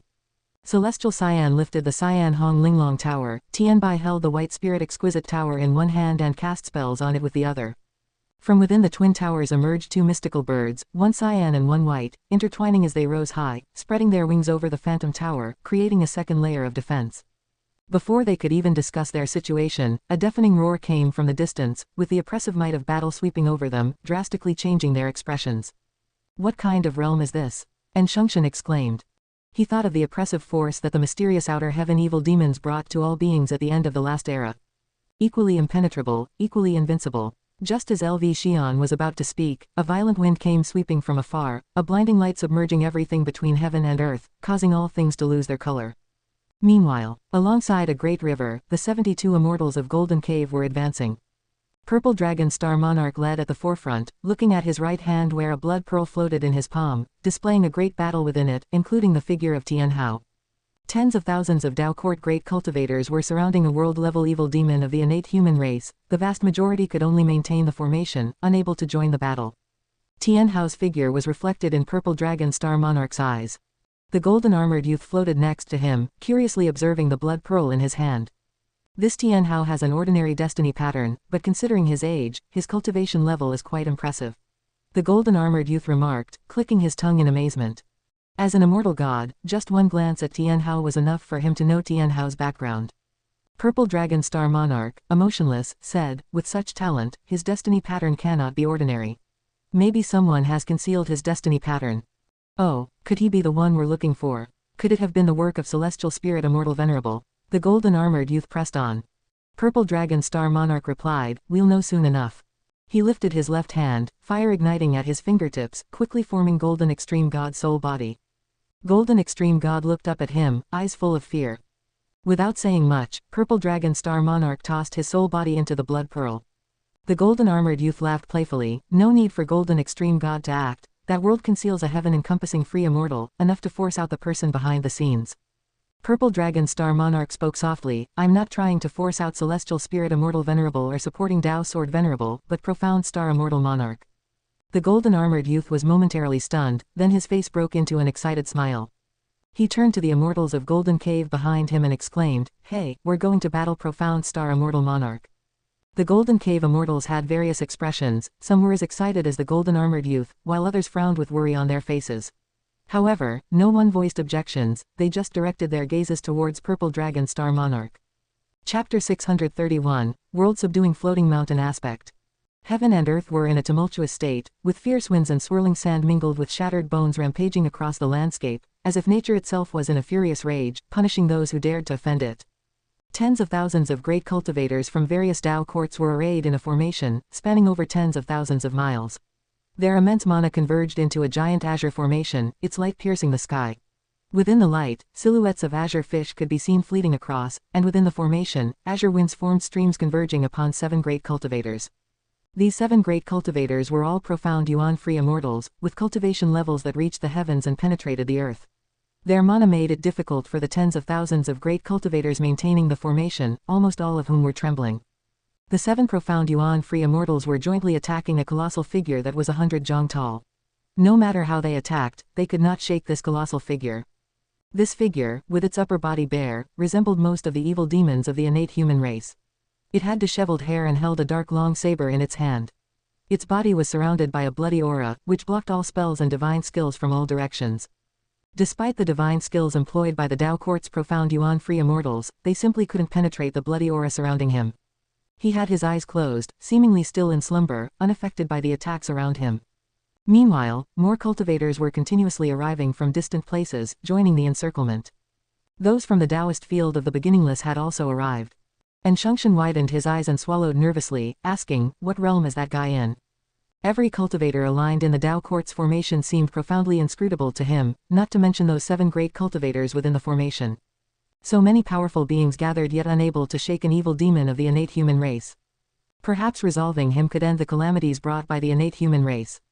LV Xian mused solemnly, the stronger the opponent, the more excited he became. If the Tao Court could resolve the innate human race, how would they have a chance to showcase their prowess? Suddenly, a tremendous presence emanated from behind those of the Taoist field of the beginningless, startling them and causing them to turn their heads. Not just them, but the other cultivators who were fighting also turned to look, only to see a rainbow light speeding towards them like a rushing sun. In a flash, the rainbow light soared over the heads of those from the Taoist field of the beginningless and directly entered the formation, which offered no resistance to it. The rainbow light halted, its brilliance dissipated, and a Taoist in white robes appeared. He had the youthful appearance of an elder and held a horsetail whisk. His long eyebrows and beard emphasized his transcendent aura.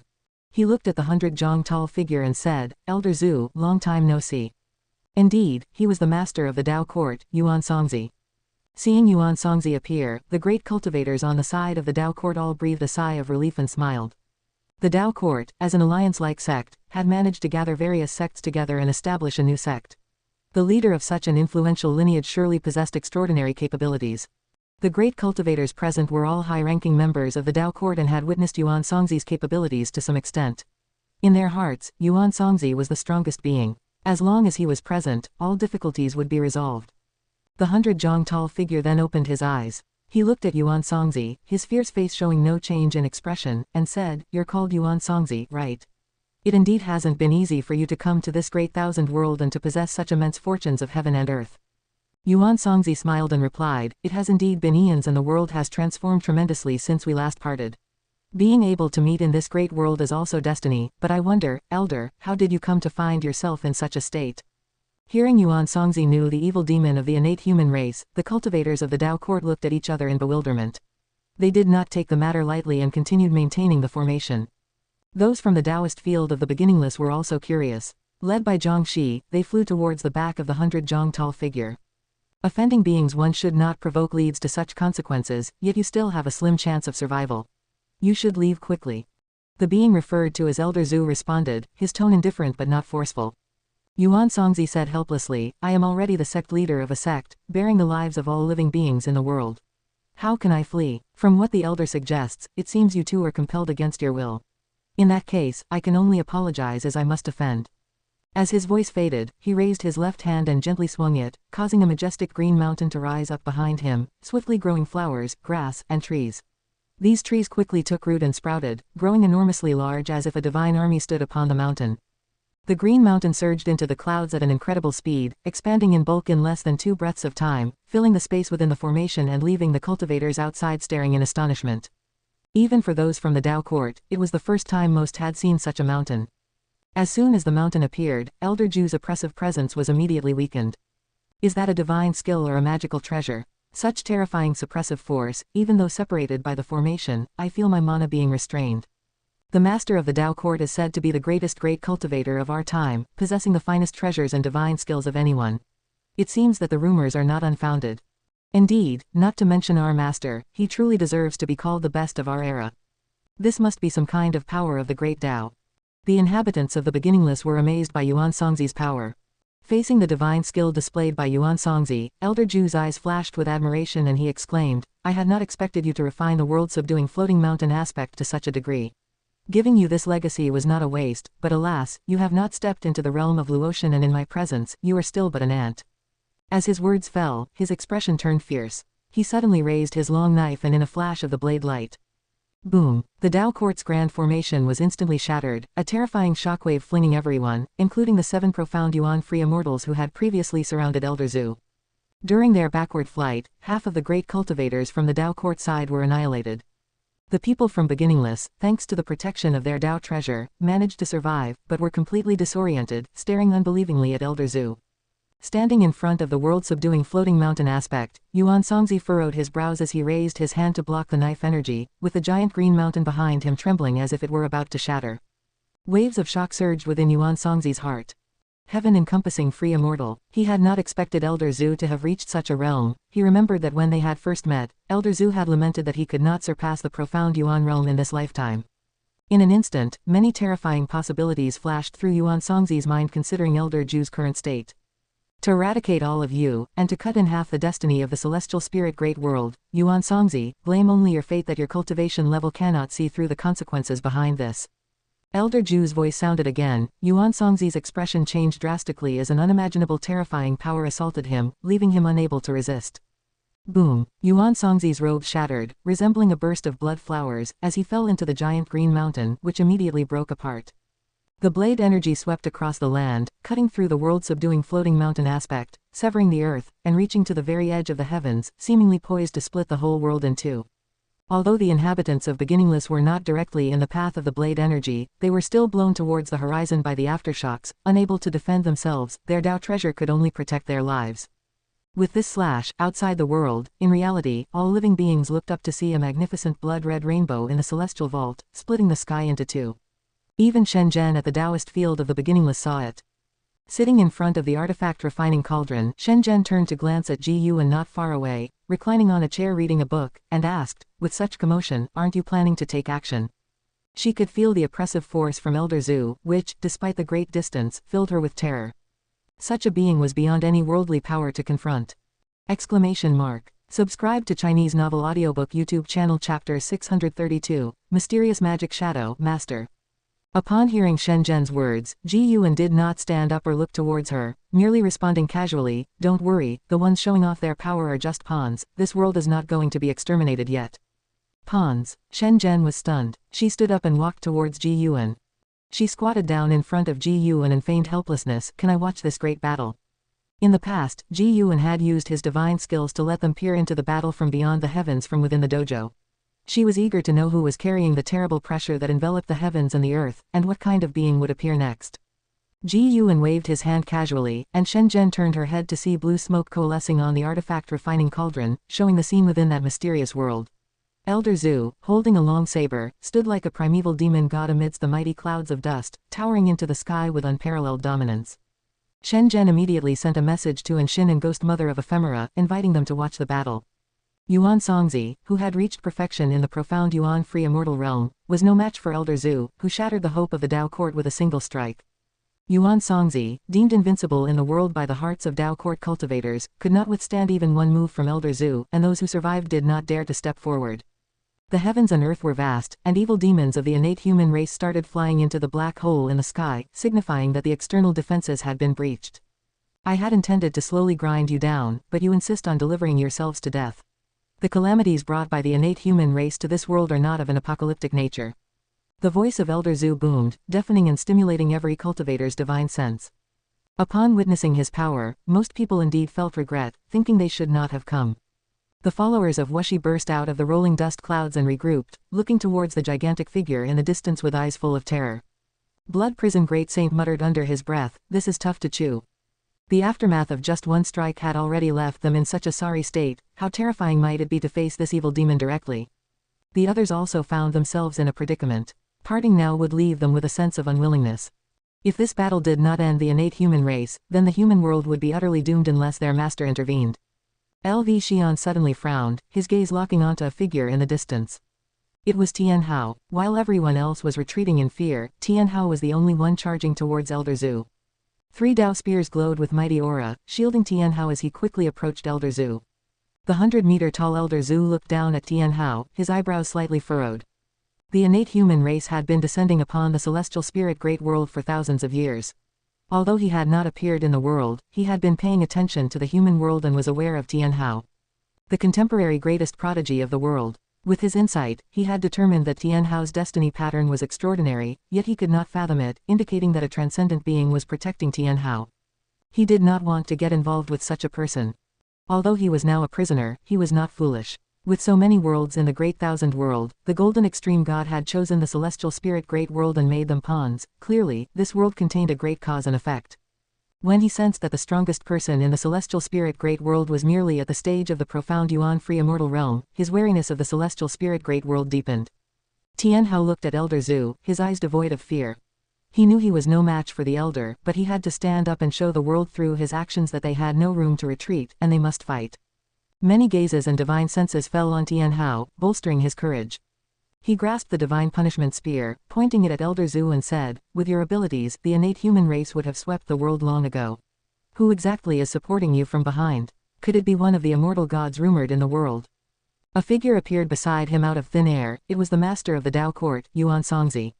Yuan Songzi looked all right, just pale. He spoke gravely, "Child, do not act recklessly. This man is named Zhu Guanghan. In another great thousand world, he was once the leading prodigy, with talent not inferior to yours. Moreover, 100 billion years ago, he was already at the stage of the profound Yuan-free immortal, and now he has reached even higher levels." He knew Tian Hao. Although not a disciple of the Dao court, he admired Tian Hao and did not want him to perish here. Profound Yuan-free immortal, 100 billion years ago. Tian Hao's face changed. The cultivators who could enter this realm all had high cultivation levels, and even though they were far away, they could clearly hear Yuan Songzi's words. Everyone's expression dramatically shifted, a chill emerging from their hearts as they struggled to comprehend the kind of being they were facing. Zhu Guanghan, hearing Yuan Songzi's words, did not respond, only looking at them coldly. Tian Hao, despite his recklessness, realized the gap and did not dare to make rash moves. The world fell into an eerie silence. Yuan Songzi sensed something was amiss and frowned. "Who are you waiting for?" More and more evil demons of the innate human race appeared in the distance. They did not attack, merely standing far away, making the atmosphere in the world increasingly oppressive. It wasn't just Yuan Songzi, other cultivators also sensed something wrong. At that moment, rolling clouds of blood appeared above Zhu Guanghan, moving rapidly, drawing everyone's attention. "What is that?" Celestial Cyan widened her beautiful eyes and asked softly. Even the usually talkative Blood Prison Great Saint fell silent at this moment, his gaze fixed on that mass of blood chi. He could sense that a being even more terrifying than Zhu Guanghan was about to descend. And Zhu Guanghan did not even look up. What did that indicate? It indicated that the Comer was an associate of Zhu Guanghan. Zhu Guanghan alone had already made them unable to resist. Why then was there an even stronger presence arriving? What exactly had brought them here? Soon, a golden light pierced through the mist of blood, illuminating heaven and earth, and a figure with an invincible aura descended. It was none other than the Golden Extreme God. The golden extreme god, a true god incarnate, looked down upon all with disdain, showing no signs of the embarrassment of being suppressed by the 72 immortals of Jindong. Upon his arrival, everyone felt a sense of awe, even feeling an impulse to kneel, including Yuan Songzi. The disparity in realms was simply too vast. Even Tian Hao stared dumbly at the golden extreme god, void of any desire to fight in his eyes. Within the golden light, the gaze of the golden extreme god focused on Tian Hao, seemingly piercing through him. The golden extreme god did not speak. He lifted his right hand, and his index finger pointed toward Tian Hao.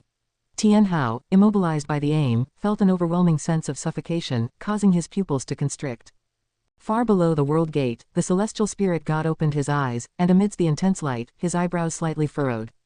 Su Jin, who was cultivating in the Taixuan Sect, also opened her eyes and clutched her chest, feeling restless.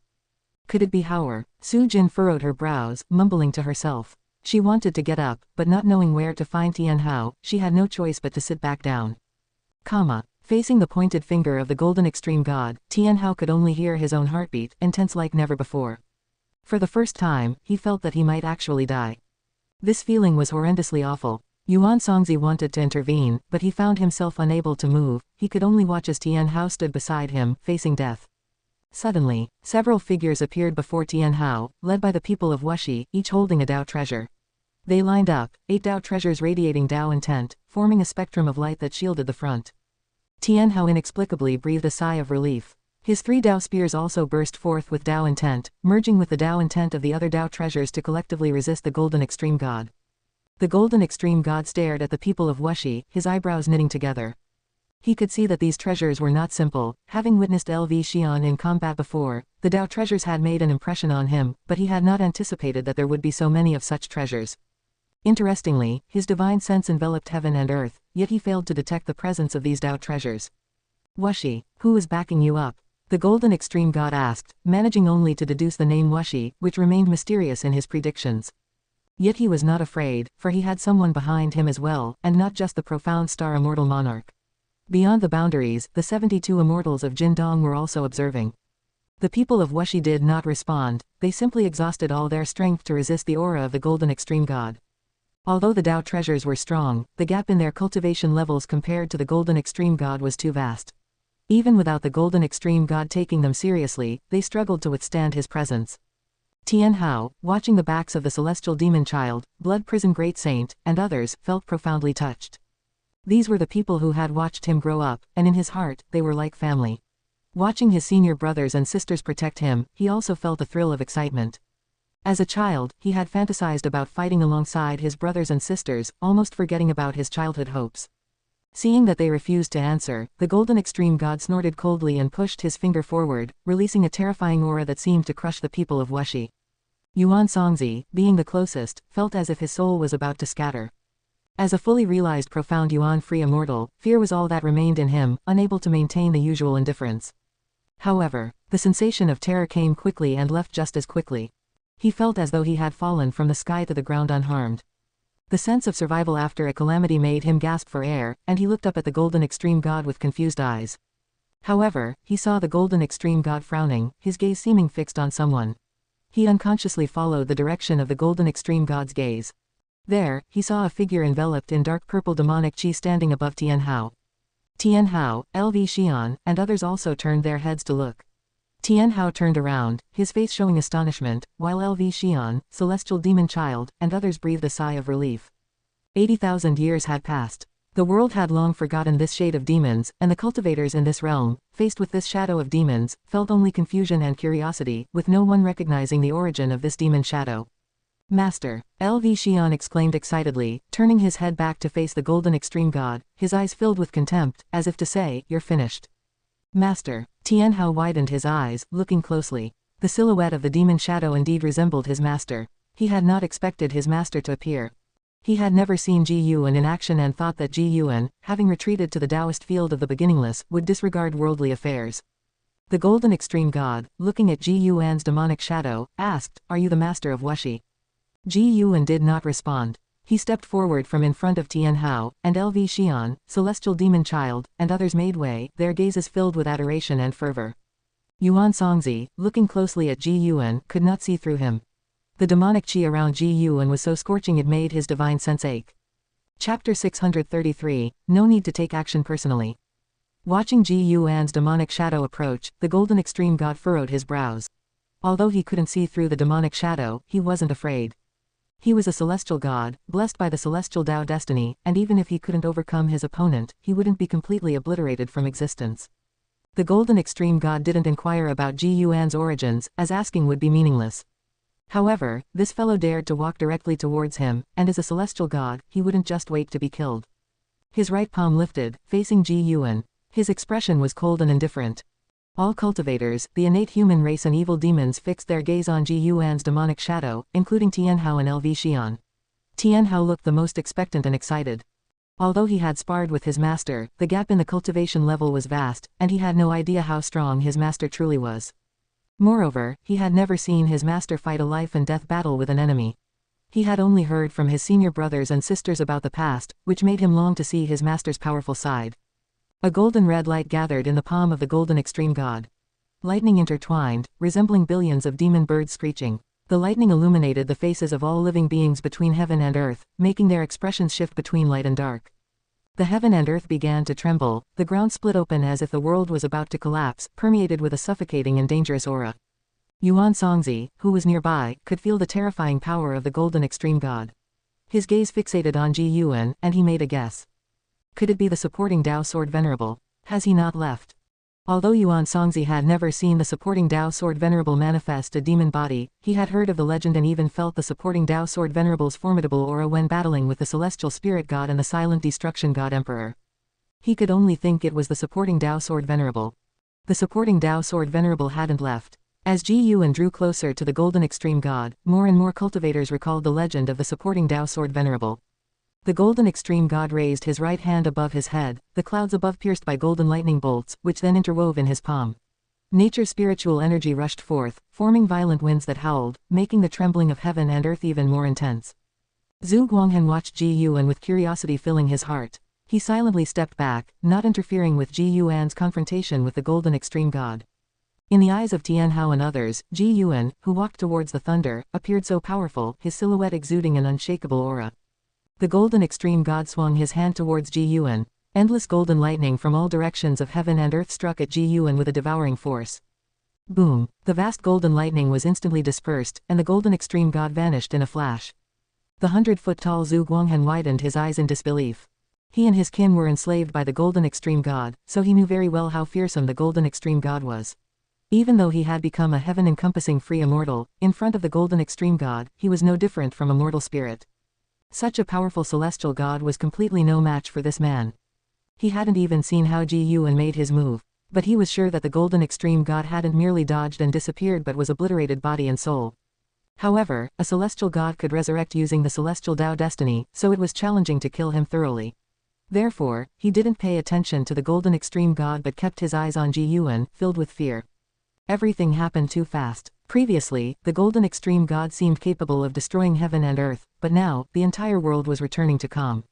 No one spoke, and most of the cultivators were dumbstruck, staring at the demonic shadow. Ji Yuan halted his steps, slightly tilting his head as if glancing sideways at Zhu Guanghan, who wore a gloomy expression and did not turn to flee. He had long been a prisoner, with nowhere to escape, and he knew he couldn't escape, so he could only wait for his end.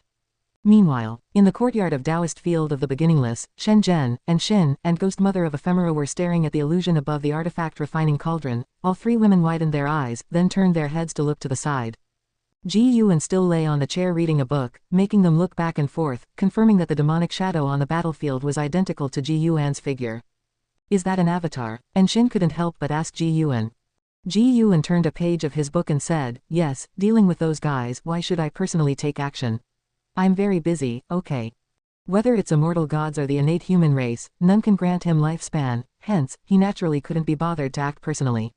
Shen Zhen, curious, watched the illusion above the artifact refining cauldron and discovered she couldn't perceive the cause and effect of that demonic shadow. You should know that she could even scrutinize the destiny of celestial spirit gods, but she couldn't see through an avatar of Ji Yuan. How high exactly was Ji Yuan's true cultivation level? Even after coexisting for more than 80,000 years, no one still knew Ji Yuan's true cultivation level. Ghost Mother of Ephemera was also curious about this, feeling very emotional in her heart. Encountering Ji Yuan was truly a tremendous opportunity. She became increasingly grateful to Ji Yuan. What she had done could be replaced by anyone else. On the contrary, Ji Yuan had given her opportunities that no other beings could obtain. On the shattered blood-red ground, whether they were cultivators or the innate human race, all stared blankly at Ji Yuan. The stronger the momentum displayed by the golden extreme god previously, the greater the shock brought to them by Ji Yuan. The innate human race felt even more desperate. In their eyes, the golden extreme god was the most powerful being, a capable and terrifying immortal god who brought them eternal despair, yet such a being was annihilated in an instant without any ability to resist. They were doomed. The innate human race that arrived in this realm were mostly the pillars of their community, and they were clearly aware of the consequences of this expedition. Many from the innate human race, also evil demons, showed a relieved expression. Compared to tortured life, if like the golden extreme god, they could instantaneously turn to ash and smoke, wasn't that a form of liberation? And painless at that. Zhu Guanghan thought so as well, thus he harbored no thoughts of resistance and quietly awaited the arrival of death, his gaze continuously fixed on the demonic shadow of Ji Yuan. Very formidable, are you the supporting Dao sword venerable? A playful laugh rang through the heavens and earth, the voice youthful, reminiscent of a young boy. Figures appeared out of nowhere around Ji Yuan, all shimmering with dazzling immortal light, illuminating the entire dim heaven and earth. Tian Hao, Yuan Songzi, and others were startled awake by the sudden arrival of the 72 immortals of Jindong. Upon seeing the 72 immortals of Jindong for the first time, they instinctively felt the same reverence as they had toward the golden extreme god. They even felt that most of these individuals were stronger than the golden extreme god. Especially that person, Tian Hao, Yuan Songzi, and the others from the beginningless unconsciously locked their gaze on the purple dragon star monarch. The stature of the purple dragon star monarch was notably taller than the other golden cave immortals, his aura overwhelmingly powerful. Looking at the purple dragon star monarch, their imagination of an invincible person materialized in that moment. Do you know what background he has? Purple dragon star monarch asked emotionlessly, gazing at Ji Yuan surrounded by demonic chi, his eyes unchanging and indifferent, as if not viewing Ji Yuan as a concern.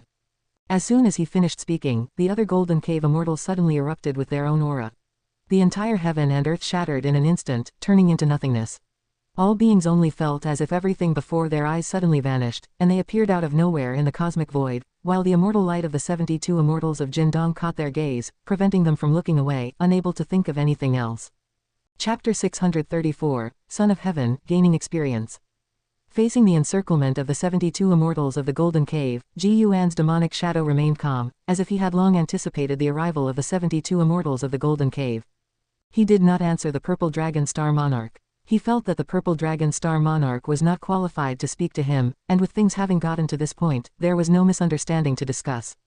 The target of the 72 immortals of the Golden Cave was Tian Hao, and as a master, Ji Yuan naturally had to step forward. Moreover, the conflict between the immortal gods could also affect all living beings. Although Ji Yuan didn't want to be a diligent savior, if he came across a calamity that absolutely couldn't be resolved by everyone else and he could easily resolve it, he wouldn't deliberately ignore it. Let it be considered the repayment for the many years of lifespan he had taken while secluding himself in this realm. Ji Yuan turned around to face the purple dragon star monarch. The immortal lights of the other 71 Golden Cave immortals converged, forming a formation superior to the mortal world, invoking the Tao rules and discreetly suppressing Ji Yuan. The purple dragon star monarch was a Taixuan golden immortal, while the other Golden Cave immortals were all heaven-balancing golden immortals. The formation they formed had already surpassed the limit that a Taixuan golden immortal could withstand. Although it was not powerful enough to suppress a heaven-opening Deluo immortal, it was sufficient to sweep through all existences beneath the Deluo Tao fruit realm.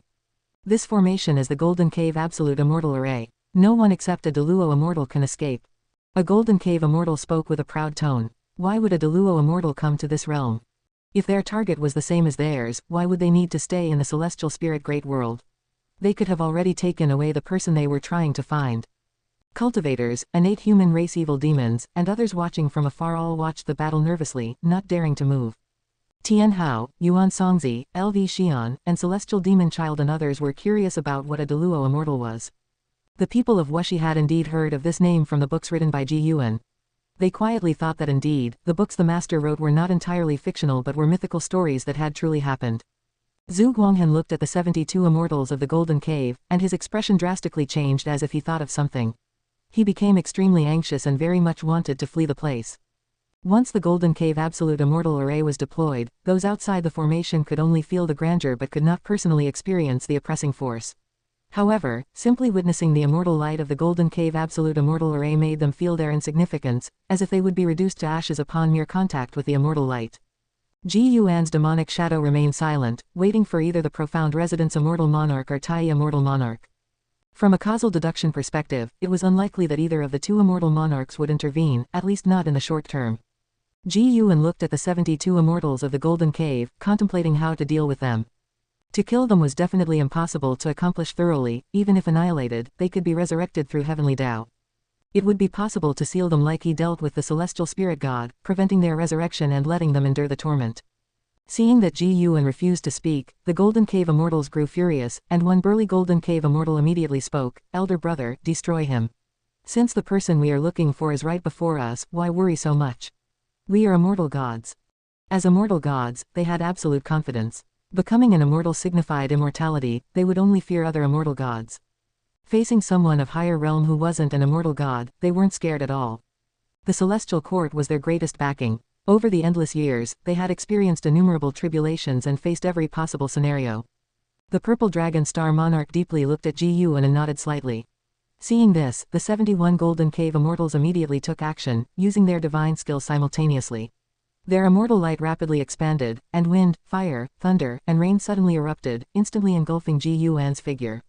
Boom, boom, boom. Inside the Golden Cave Absolute Immortal Array, deafening booming sounds erupted, dazzling lights flashed, creating a blinding spectacle that made it impossible to discern the specific situation inside the array. However, they could truly feel the terrifying aura of the Golden Cave Absolute Immortal Array. Yuan Songzi, Tian Hao, and others instinctively stepped back, an inherent impulse that could not be suppressed by reason, including Zhu Guanghan from the heaven-encompassing free immortal realm. They widened their eyes, reflecting the immortal light of the Golden Cave Absolute Immortal Array in their pupils, which trembled. They could no longer see Ji Yuan's figure, but the aura emanating from the Golden Cave Absolute Immortal Array made everything seem fragile. They couldn't imagine what kind of destruction such a terrifying presence would cause if it descended upon the celestial spirit great world. As great cultivators, the spectators felt that such an aura could turn the celestial spirit great world to ash, as they themselves couldn't withstand it at all. If such was the case outside the formation, what would it be like inside? As this thought emerged in everyone's minds, the Golden Cave Absolute Immortal Array suddenly dispersed, revealing Ji Yuan's figure, who reached out and grabbed. The 72 immortals of Jindong transformed into 72 beams of golden light that flew into his hand, quickly shrinking and disappearing without a trace. Following this, Ji Yuan clenched his fist, and 2 beams of purple light appeared on his face shrouded with demonic qi. The surrounding void abruptly changed, and the Scarlet World reappeared, making everyone feel as if they were in a different era. By the time they regained their senses, Ji Yuan had vanished. The world fell silent, and the sound from the Golden Cave Absolute Immortal Array gradually disappeared. Even LV Xian and Celestial Demon Child were stunned. They had thought there would be a thrilling great battle, but it ended so quickly. Zhu Guanghan hovered in midair, also falling into a daze. He suddenly didn't know what to do. Dao Court cultivators turned their gazes to him, equally at a loss, as they were no match for Zhu Guanghan. The sky was vast and the sea of clouds pristine, a rainbow hanging at the horizon. Below the rainbow stood a small pavilion, perched above the clouds, where 2 Taoists were playing a game of Go, though the pieces were not black and white. One of them, a white-haired man with handsome features, had his eyes covered with a silver ribbon and a golden pattern on his forehead. He wore a spotless white Dao robe, with a scroll floating behind him, its light flowing. The painting within depicted a shifting landscape. He was none other than Tai Immortal Monarch. Tai Immortal Monarch's right hand held a game piece between his fingers, not yet placed on the board, seemingly contemplating something. Sitting opposite him was a yellow-robed Taoist with an aged face, his hair a mix of black and white, and authority in his gaze. Golden-red halos floated around him like slender, lengthy scarves, and behind his head hovered a phantom image of 2 mysterious and majestic divine beasts intertwined. The yellow-robed Taoist spoke, "Do you really intend to interfere in the matters of celestial titles? There are many sons of heaven, why care so much about one who has been exiled? Even sending the 72 immortals of Golden Cave." Tai Immortal Monarch responded, "It's true there are many sons of heaven, and many have been exiled, but he's different. He was once deeply favored, and now he has fallen into reincarnation. In my view, he's not being exiled but is undergoing trials. If it were truly an exile, there'd be no need to conceal the heavenly secrets." The yellow-robed Taoist shook his head and chuckled. Tai Immortal Monarch then placed his piece on the board. "Not many sons of heaven can ascend to the palace of the Polestar, but he was able to write from birth. I will never forget the scene of thousands of immortals surrounding him." The yellow-robed Taoist teased with a smile, "For that, you would contend with Profound Star Immortal Monarch. You should know that Profound Star Immortal Monarch has backing. As long as it does not violate celestial rules, what does a big backing matter?" Tai Immortal Monarch retorted. Suddenly, he frowned, the golden pattern on his forehead shining brightly. The yellow-robed Taoist picked up a game piece, smiling as he asked, "What's wrong?" After a moment of silence, Tai Immortal Monarch said, "The 72 immortals of Jindong failed. The one who acted has an unfathomably high cultivation level, they did not test his depth. The only certainty is that he lacks the destiny of the celestial court." The yellow-robed Taoist's interest was piqued, and he smiled, "Those daring to oppose the celestial court are indeed rare." Chapter 635, Ji Yuan's Terrifying Method. Indeed, such existences are rarely seen, but they often bring great trouble, the Tai Immortal Monarch said, his eyes concealed, making it impossible for one to discern his gaze. The yellow-robed Taoist asked, "Were the 72 immortals of the Golden Cave captured?" "If it were merely a defeat or death, that wouldn't matter much. For immortal gods, the most agonizing fate is to be sealed and unable to perish on their own, forced to endure prolonged suffering and waiting only for rescue by the celestial court. Of course, it would be a difficult process, but the celestial court could always save them, such is the strength of the immortal gods." The Tai Immortal Monarch replied, "We can't capture their destiny, nor can we perceive the causality that binds them." He wasn't worried either, but he pondered how next to deal with that person. The yellow-robed Taoist asked with a half-smile, "What do you plan to do, personally intervene? For so many immortal gods to descend upon a great thousand world goes against celestial rules." The Tai Immortal Monarch did not answer, instead, he picked up a chess piece and gently tapped the edge of the board. The yellow-robed Taoist said no more, not wanting to disturb the Tai Immortal Monarch's contemplation. He cast his gaze toward the chessboard, his eyes flashing with a strange light at the sight of a childlike piece. Inside the Taoist field of the beginningless, Shen Zhen, and Xin, and the ghost mother of ephemera saw the illusion of the demonic shadow disappear, and the three women came to from their shock. Was it the immortal emperor's eye that rewrote the heavens and earth?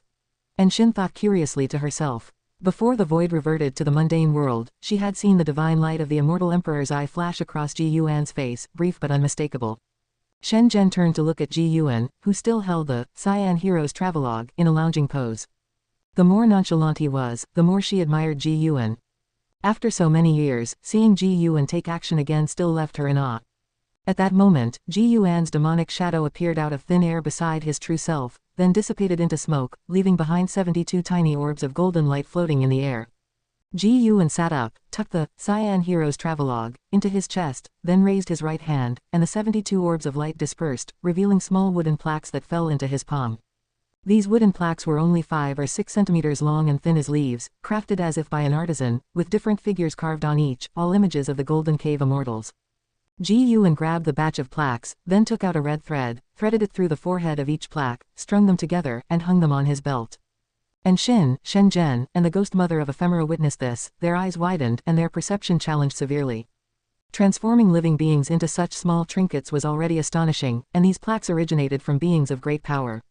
Even through the illusion, they could feel the might of the 72 immortals of the Golden Cave, and the terrifying power of the Golden Cave absolute immortal array that enveloped the entire celestial spirit great world, inciting fear in all beings within and beyond the heavens. After finishing all this, Ji Yuan played with the wooden plaques at his waist, a smile appearing on his face. Shen Zhen and the other ladies felt it was preposterous. Ji Yuan's methods turned their understanding of immortal cultivation on its head. "Why are you all watching me? Continue with the excitement," Ji Yuan said to the three of them, reminding them. Startled, they quickly turned back to see the illusion on top of the artifact refining cauldron, where the Taoist cultivators of the Tao court had once again surrounded Zhu Guanghan. "How did you manage to capture him?" Shen Zhen asked, surprised, staring at the illusion. Zhu Guanghan had already proven his strength, and all the great cultivators in the world could not withstand him. Ji Yuan did not answer. He twisted his body and walked toward the outside of the courtyard. Before he reached the gate, the voice of Zhu Guanghan came from within the illusion. "I have been defeated," he declared. "I am willing to recall the innate human race and no longer bring calamity to the celestial spirit great world." His words allowed the cultivators of the Tao court to breathe a sigh of relief, yet there were still some who, indignant, asked, "You have slain so many beings, and just like that, it's over." Zhu Guanghan remained composed and said, "We rely on a destiny unimaginable to you. Even in death, we can be resurrected. To truly kill us, you must extinguish that very destiny." His statement left the inquirer abruptly at a loss for words. Yuan Songzi looked at Zhu Guanghan with a complex expression in his eyes. He took a deep breath and ordered, "Everyone, withdraw. Do not engage with the innate human race any further." Zhu Guanghan turned his gaze to Yuan Songzi and said eerily, "The path of the immortal Tao is far beyond your imagination. If you wish to govern this world, you must be psychologically prepared."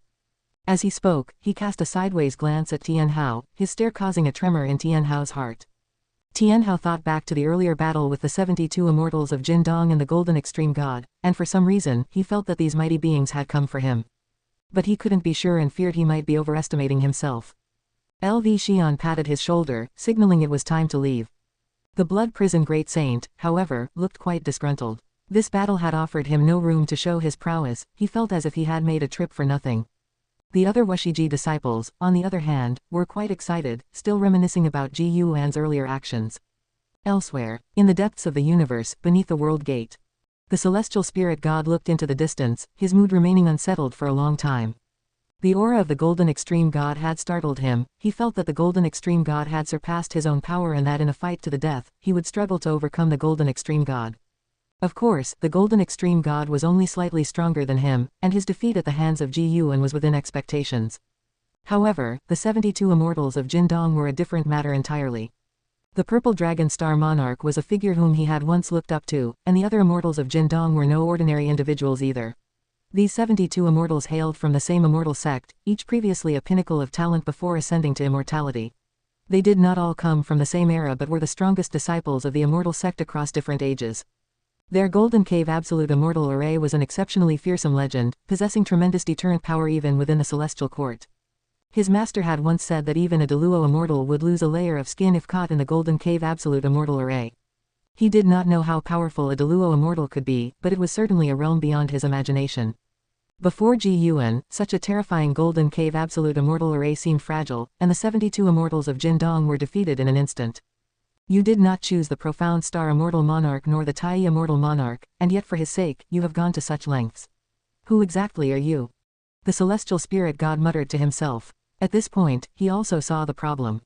Tian Hao was not merely his son, nor solely a manifestation of the destiny of the celestial spirit great world, there was something deeper about Tian Hao. He began to waver inside. Could it be that the treasure stolen by the celestial spirit immortal venerable back then was not just the world punishment Dao Pearl but also Tian Hao's previous form? He had often wondered why Emperor Zui did not force him to destroy the celestial spirit great world, but now it seemed likely that the successful theft of the treasure by the celestial spirit immortal venerable might have been condoned by Emperor Zui. He then recalled the scene within the immortal palace, the expressions of the main deities were so peculiar. The celestial spirit god sighed. He realized he was entangled in a karma beyond his imagination, and it stemmed from within the celestial court itself. Such karma could possibly cause him to lose his celestial Dao immortal position and be reduced to ashes. As an immortal god, one is eternally indestructible. But if stripped of the immortal god status, death would inevitably follow. The celestial spirit god's eyes flickered as he felt the time had come to make a choice. He stood up and walked toward the celestial spirit great world, his silhouette resolute and determined. Chapter 636 The Tip of the Iceberg of the Celestial Court. The setting sun dipped westward, and the Taixuan Sect's main city bustled as it always did. Inside an inn, Ji Yuan and the celestial spirit god, who had taken the form of Bai Sheng, sat beside a third-floor window, drinking. The third floor was vast, divided into small rooms with windows, and even though every guest room was full, there was no clamor. The celestial spirit god looked at Ji Yuan, recalling the times they had roamed mountains and played by the waters, outwitting bandits, back when Su Jin had not yet transformed. That experience, albeit brief, seemed quite delightful upon reflection. He couldn't fathom Ji Yuan. He had entered reincarnation without any memories. It was understandable to do such things in that state, but why had Ji Yuan accompanied him on those travels? In his eyes, Ji Yuan was very strange. Ji Yuan was the most terrifying being he had ever encountered. He was merely a celestial god in the celestial court, and his understanding of the celestial court was very one-sided, he couldn't make comparisons. Someone as powerful as Ji Yuan, however, enjoyed playing in the human world, and even relished drinking with mortals. The Ji Yuan in battle and the one at leisure were two completely different personas, making it hard for anyone to associate him with both states. Ji Yuan looked at the celestial spirit god and smiled. It's rare that you seek me out, how is it? Isn't drinking here more interesting than sitting idly beneath the world gate? The celestial spirit god didn't answer the question. He stared intently at Ji Yuan and said, You didn't kill me, aside from fearing the celestial court, you must have intentions of subduing me, right? Ji Yuan counter-queried, You are a god of the celestial court, how can you be subdued? That's just my identity. My heart belongs to whoever it chooses, and I will serve them. Since ancient times, within the celestial court, many gods have had their hearts set on the outside world, which is why there are so many immortal sects and orders. The celestial court is indeed mighty and immovable, but the hearts of gods are just as complex as those of humans, and under the celestial rules, there is also a place where right and wrong blur. The celestial spirit god's calm reply left Ji Yuan silent. It seemed that wherever there were interests to be had, there was always room for negotiation. After pondering for a moment, Ji Yuan said, "Tell me about the celestial court first." The celestial spirit god's gaze grew profound. "I am a celestial god, with the qualification to guard the great thousand world, but in the celestial court, I am merely at the bottom. I do not have the right to enter the true celestial court. Ever since my ascent to immortality, I have either stayed with my master, Emperor's Way, or remained in the celestial spirit great world. I don't know much more about the celestial court than you do. I can tell you that above celestial gods are star monarchs, whose cultivation level is at least that of a Taixuan golden immortal, and above that are the immortal monarchs, a level one cannot reach. Before I betrayed my master, he held such a rank. Whether that is still the case, I'm not sure. Celestial god, star monarch, immortal monarch. It seemed that most immortal monarchs were perhaps in the heaven-opening Deluo immortal realm. Ji Yuan, residing in the Miaojun Deluo immortal realm perfection, was not afraid. Of course, one must never be careless and should always overestimate the opponent. There are countless celestial gods in the celestial court. I once trained with a celestial army. Did you know, there are hundreds of millions of celestial gods there? When I entered their trial realm, I realized how ordinary my talent was. In the eyes of those high in the celestial court, I was no different than an ant. The celestial spirit god spoke of this with a complex expression. In the great thousand world, he was invincible, but in the celestial court, he felt so insignificant, a gap unimaginable to mortal spirits. Ji Yuan narrowed his eyes and asked, "How many such celestial armies does the celestial court have?" With one celestial army comprising hundreds of millions of innate golden immortals and heaven-balancing golden immortals, the repressive power of the celestial court was indeed frightening. The golden immortals of the 3,000 great worlds combined couldn't match that number, meaning the reach of the celestial court's control far exceeded the scope of Ji Yuan's perception.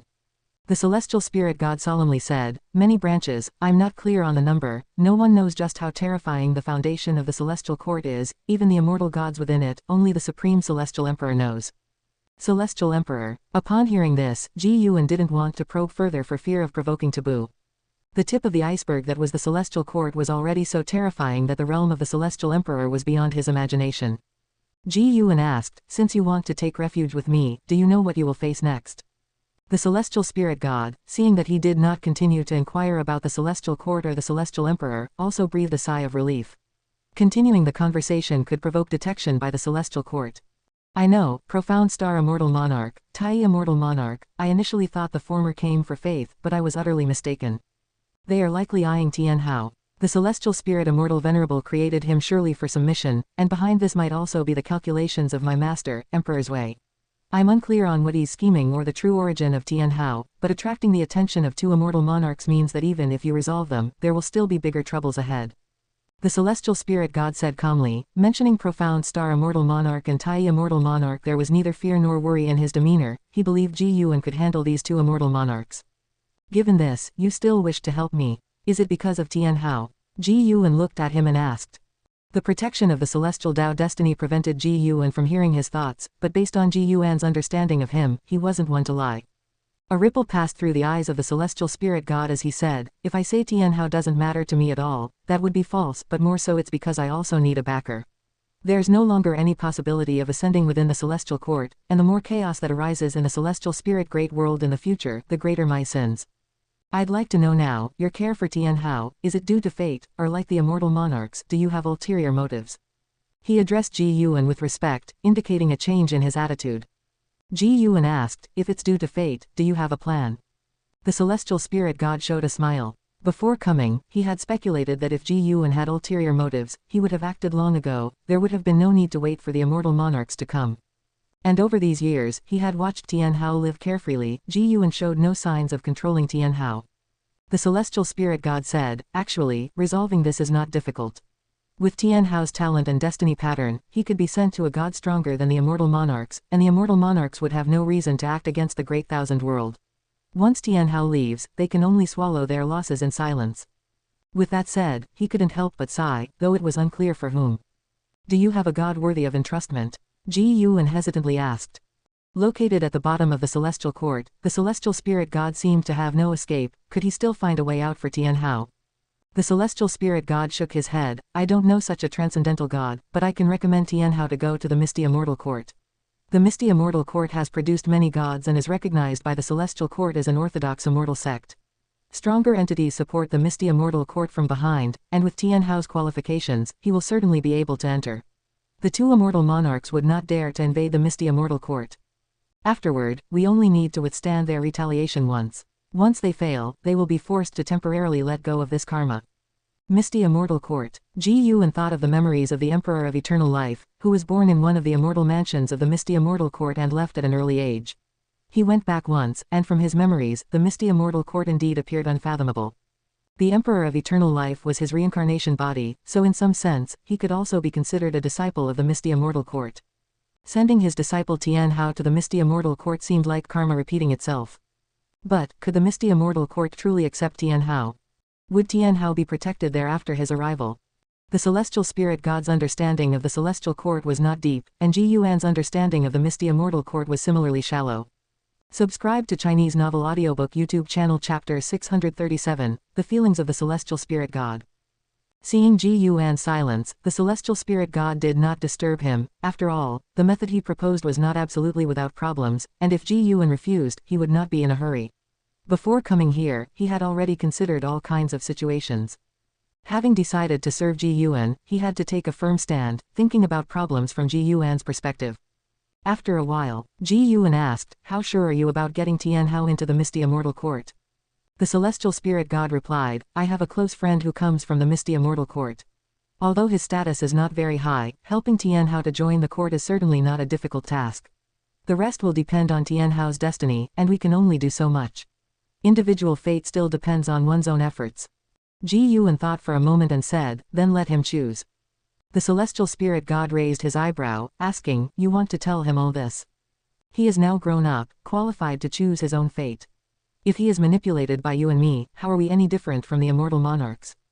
Ji Yuan's reply gave the celestial spirit god a deeper understanding of him.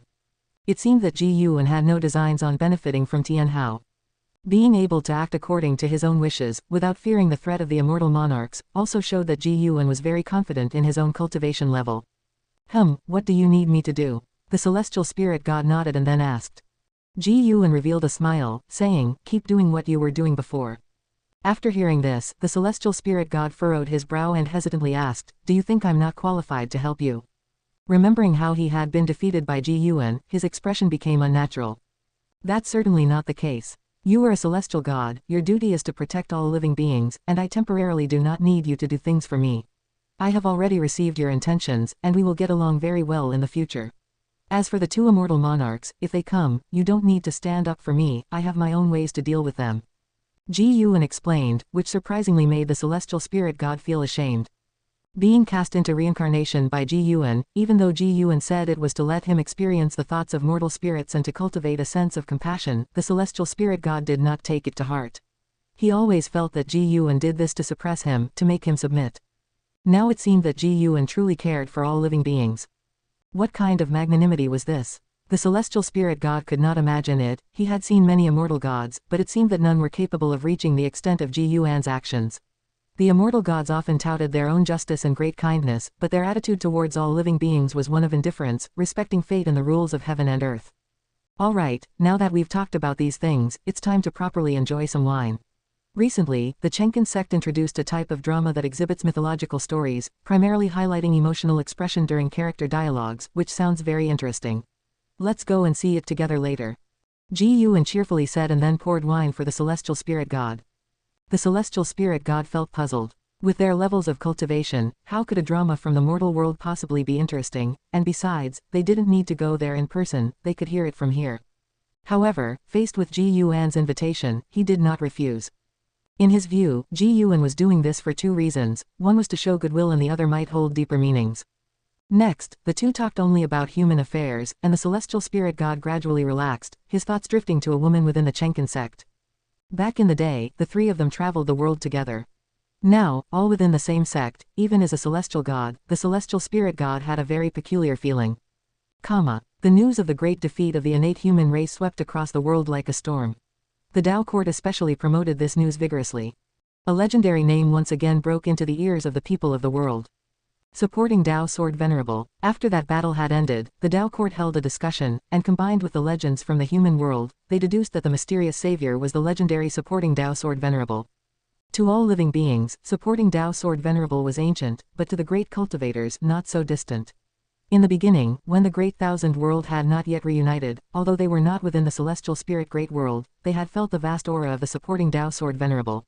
They knew that the Supporting Dao Sword Venerable truly existed. Not only that, but rumors about the relationship between Wuxi and the Supporting Dao Sword Venerable also began to circulate. However, because many sects claimed to have a connection with the Supporting Dao Sword Venerable, the relationship between Wuxi and the Supporting Dao Sword Venerable didn't cause much of a stir.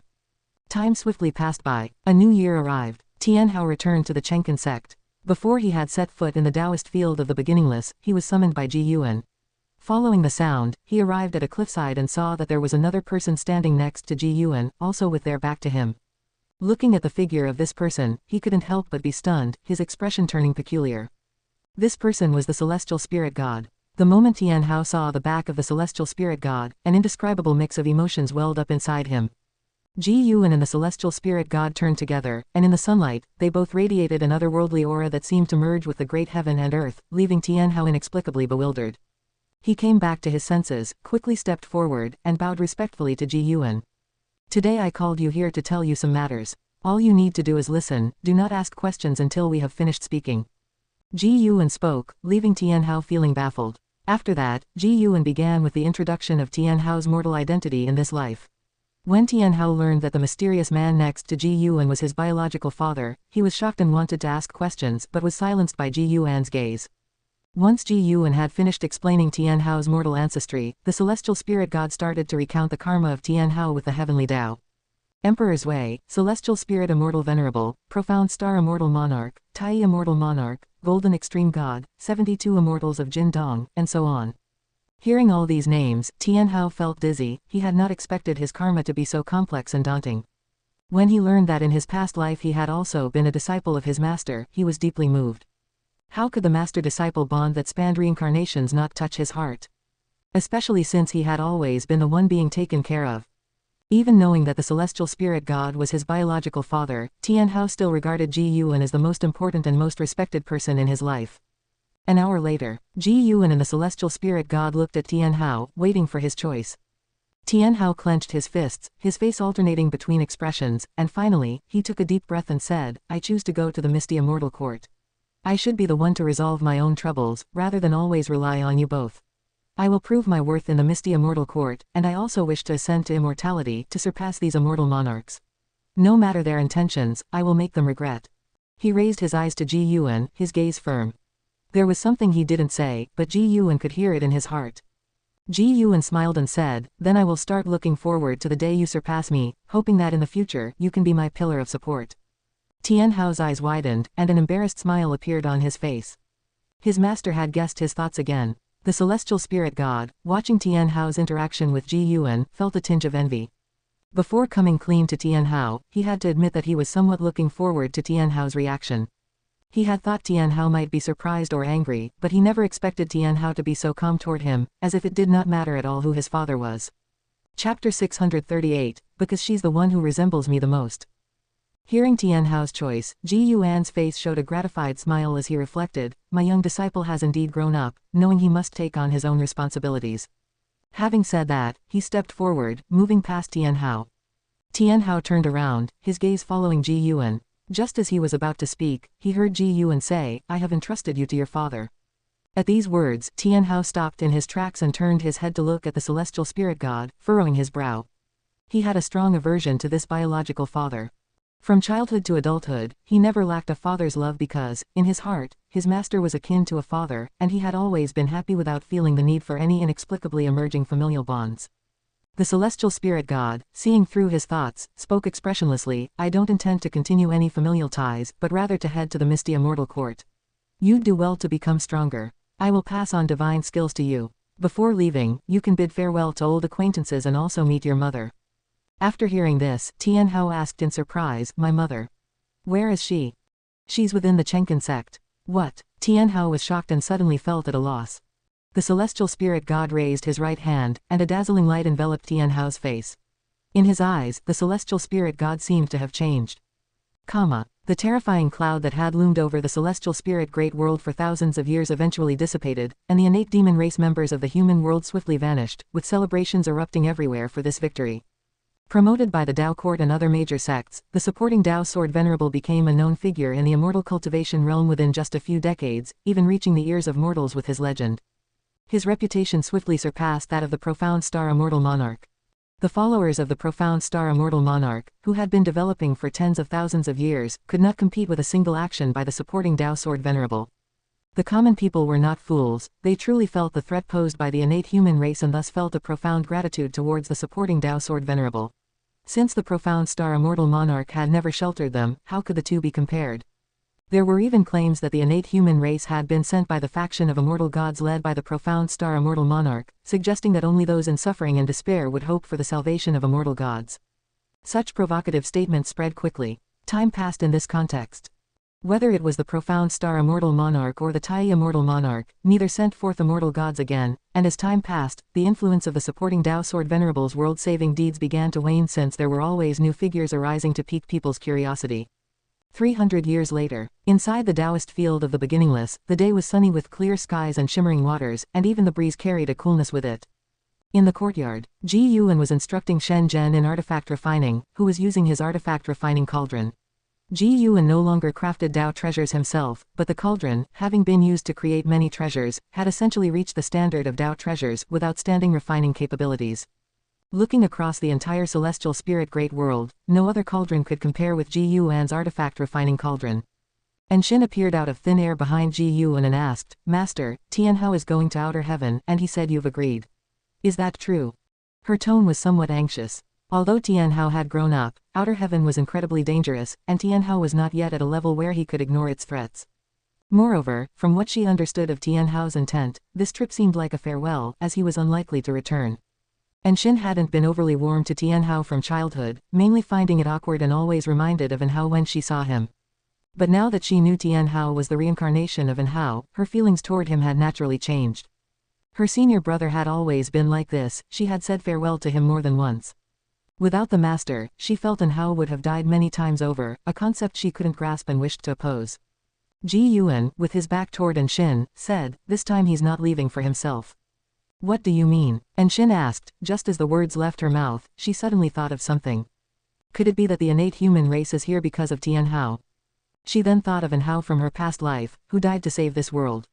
It seemed like Anhao never lived for himself, his birth was always accompanied by a mission. Perhaps to the An family he was an irresponsible ancestor, but he certainly did not owe anything to all living beings, he even had the merit of saving the world. Ji Yuan did not answer Shin but continued to instruct Shen Zhen on artifact refining. Although Shen Zhen was curious about why Tianhao had left, she did not ask. Ever since she started following Ji Yuan, she saw many people come to Ji Yuan's side, and also saw many people leave.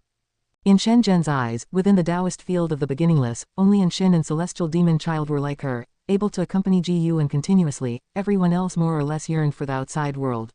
It could even be said that they only endured here to become stronger.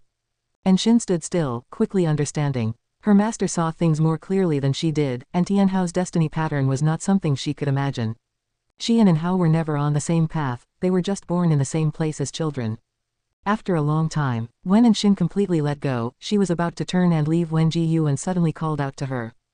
"Shin, in a while, come with your master on a trip." Shin couldn't help but ask in confusion, "Where to?" "Immortal Seeking Island." Ji Yuan looked at her and laughed, "Let's go see the place Howard wanted to go." Upon hearing this, Shin's eyes widened, revealing a look of delighted surprise. After hearing this, Shen Zhen immediately turned her head to look at Ji Yuan, wanting to speak, but he pressed his left index finger to her mouth, silencing her. She could only widen her eyes, looking at him with a resentful expression. "Okay," Shin quickly said and then vanished on the spot. Ji Yuan then walked towards his own house. Shen Zhen asked, "Aren't you afraid that she'll tell Tianhao since you told her in advance?" Without turning his head, Ji Yuan said, "She won't do that." "Why?" "Because she is the most like me." Shen Zhen was stunned, carefully pondering the commonalities between Shin and Ji Yuan. Under the night sky, atop a majestic peak, sat a temple without a roof, and on the high platform inside, a figure was meditating. It was Zhang Buku. The current Zhang Buku had a presence that was entirely different from before, his stature was even more imposing. Draped in a black robe embroidered with a yellow dragon, his long hair fluttered slightly. Even though he was sitting with his eyes closed, he emitted an extremely dangerous aura. A figure appeared out of thin air in the temple, a ragged-looking man. It was Shu Yu, who had once shared hardship with Zhang Buku. Even after following Zhang Buku to attain immense power, Shu Yu still maintained a beggar-like appearance, making his true cultivation level inscrutable. "My demon emperor, are you still here studying divine skills, forgetting about the matter we agreed on?" Shu Yu asked in a whining teasing tone. Zhang Buku opened his eyes and looked at him, unperturbed, asking, "So soon?" "Just right, there's a transcendental being gathering forces. Although it's the lowest celestial Tao immortal position, the chances are good, much easier than the trials inside the celestial Tao immortal stone," Shu Yu said with a smile. Zhang Buku hesitated and asked, "If I go, how long will it be before I can return? What about our empire?" "First, secure a foothold upon arrival. That transcendental being wants to take down someone who offended him. This mission is likely about subduing an entire great thousand world. Hard to say how long it will take. As for this demon race imperial dynasty, why worry? It will not face tribulation for a myriad of years to come. You should have confidence, our deterrent power is very strong," Shu Yu replied. By the end, his tone held a hint of dissatisfaction. Zhang Buku always managed to find something wrong. He had seen other demon emperors and demon emperors of different great thousand worlds, even witnessed an emperor at the end of the demon race's causality. In his view, Zhang Buku, as a demon emperor, still fell short. Chapter 639, The Fortune of the Immortal Emperor's Eye. Although Shu Yu's words were sharp, Zhang Buku had grown accustomed to them. Shu Yu played an undeniable role in his journey to this day. In critical moments, Shu Yu was always so reliable, and more than once rescued him from desperate situations. Their bond had long since become one of life and death trust. "Then let's go compete for an immortal position." Zhang Buku looked at Shu Yu and said earnestly. In his heart, though, he was thinking of two other people. If he could ascend to immortality, he should be able to find Master Ji Yu and Li Ya. What expressions would they wear when faced with the immortal him? With this thought, his fighting spirit was ignited instantly, and his eyes blazed like torches. Shu Yu, seeing him all of a sudden excited, sighed inwardly, truly an enigmatic fellow. At the end of the year, Ji Yuan stood on a cliff, braving the heavy snow, watching as the figures of the celestial spirit god and Tian Hao disappeared into the world gate. Ji Yuan could see that their journey was going smoothly, but the cause and effect beyond the misty immortal court became unpredictable, indicating that there lay mighty beings in the misty immortal court not to be underestimated. This was good, he needed the misty immortal court to be strong enough now. Moreover, Ji Yuan felt that even if Tian Hao was targeted, he would not die. Neither Profound Residence Immortal Monarch nor Tai Immortal Monarch seemed like they would send assassins for Tian Hao, but rather seemed more likely to capture him. Just like the 72 immortals of Jindong, upon discovering Tian Hao, they did not annihilate him with thunderous might, they even had the leisure to speak. "Howard, what exactly is your origin?" Ji Yuan's gaze turned profound, his thoughts stretched even further. Who sent and Hao to Zui Immortal Palace? Why did they send and Hao away to escape the control of the Celestial Court? Even though he had reached Miaojun Deluo Immortal Realm perfection in cultivation level, there were still things beyond his comprehension. He wasn't troubled by this, for he had means to resolve his current perplexities. That is to break through. As long as he was strong enough, he would be able to see through the fog that lay before him. Ji Yuan looked for a while, then turned and walked down the mountain. The heavy snow soon covered his figure, and the footprints he left behind quickly disappeared, without leaving a trace. Time is like this snow, erasing all marks in the world. Given enough time, even the strongest and most magnificent things will fade away. 10 years later, and Shin followed Ji Yuan on the mountain ridge. The setting sun stretched their shadows long. "Master, don't deceive me, we are still on the Nine-Spirit continent. How could we reach the place Tian Hao wants to go? You wouldn't use this as a metaphor, to teach me some life lessons, would you?" And Shin couldn't help questioning, her face filled with suspicion. If that was truly the case, then she would have to. Forget it, since he is the master, she could only endure. Ji Yuan laughed and said, "What's the hurry? Use your immortal emperor's eye to sense it." Upon hearing this, Shin immediately activated her immortal emperor's eye, and her pupils turned purple. Her view of the world changed. She found that their surroundings were not the forests of the Nine-Spirit continent, but a mysterious cosmic void. A gray airflow came from ahead, and upon careful sensing, she realized that it was the breath of the Great Tao. She was greatly shocked and began to seriously sense the Great Tao essences along the way. What was going on? Was this an illusion divine power? Or had she actually arrived in another place? And Shin, filled with curiosity, watched Ji Yuan's figure ahead. Ji Yuan continued to walk leisurely as if stepping over rough mountain terrain, his strides not that of walking on flat ground. Moreover, Shin felt a strong sense of kinship emanating from Ji Yuan. Without guessing, she knew it was the perception granted by Ji Yuan's Immortal Emperor's Eye. The master who imparted her with the Immortal Emperor's Eye, surely he himself had mastered such peerless divine skills. She secretly compared and found that her Immortal Emperor's Eye was far inferior to her master's. This gap was greater than any description in the world. She felt that if she faced her master's Immortal Emperor's Eye, she might not even have the courage to resist. It was an immensely vast aura that made her feel incredibly insignificant. I have many disciples, and they have each received different parts of my inheritance, but the Immortal Emperor's Eye, I have only passed it on to you alone. It is not only because this divine skill is difficult to cultivate, but also because I see the most potential in you. In fact, I think you are my most outstanding disciple, and you will surprise everyone. Ji Yuan's voice came from ahead, casual in tone, but the content of his words filled Anshin with joy and surprise. Although she had followed Ji Yuan for 88,000 years, it was the first time she had heard her master speak so highly of her. Whether it was Hao, Yang Jian, the current celestial demon child, Blood Prison Great Saint, Lv Xian, or Chen Chuan, so many geniuses have appeared under the master's guidance, she never dared to imagine that she would be the favorite disciple of her master. An unprecedented surprise and touch filled her heart, converging into a mysterious force that caused changes in her Immortal Emperor's Eye. Purplish auras escaped from her Immortal Emperor's Eye's purple pupils, entwining around her eye sockets and branding into unusual purple Dao patterns. Although Ji Yuan, walking ahead, did not look back, the corners of his mouth were slightly upturned. Anshin's Immortal Emperor's Eye had transformed. The reason for the transformation was not just because of Ji Yuan's words, which were just a catalyst, the main influence was the surrounding Dao intent. At this moment, they were walking on the path of the Great Dao, surrounded by the intent of the Great Dao. The path of the Great Dao is boundless and beyond ordinary natural forms. He used the Daedalus celestial net step to walk on the edge of the Great Dao path, where no one could detect their presence. But this path was very dangerous, and the slightest carelessness could lead to complete annihilation. Anshin was unaware of the fortune she was in, she could feel changes within herself, which made her even more grateful to her master. Time seemed to stand still as Anshin gradually entered a state of self-forgetting. Her Immortal Emperor's Eye allowed her to see many impactful images. In absolute darkness, a big explosion occurred, giving birth to the universe, with countless shards of rock flying and becoming pieces of worlds, which then gave birth to all living things. She saw the origin and destruction of life, the collision of Tao creating the rules of heaven and earth, and she even saw terrifying figures standing with their backs to all living beings at the site of the explosion. So many images overwhelmed her sight, and during this process, she absorbed some power. This power came from the Great Tao. To absorb the power of the Great Tao from something akin to an illusion was beyond Anshin's own comprehension. She realized that she still didn't understand the Immortal Emperor's Eye completely. Perhaps the reason her master said she was his most outstanding disciple was mainly because she had cultivated the Immortal Emperor's Eye. Master once said that the Immortal Emperor's Eye holds different divine skills for different individuals, and they are very profound. Perhaps my Immortal Emperor's Eye is more than just about absorbing power for my own use, Anshin thought to herself as she continued to immerse in the current fortune. She didn't know how much time had passed, it could have been a day or two, or maybe thousands of years. Suddenly, Anshin suddenly woke up, stumbled, nearly bumping into Ji Yuan, but fortunately, Ji Yuan steadied her with his index finger on her forehead. We have arrived, Ji Yuan said with a smile to Anshin, who came back to her senses and looked around subconsciously. They were standing amidst a brilliant starry sky, countless stars and varying massive nebulae visible in every direction, all so beautiful it seemed unreal. Anshin was still immersed in the fortune of her Immortal Emperor's Eye and felt a sense of loss. She asked subconsciously, where is this place?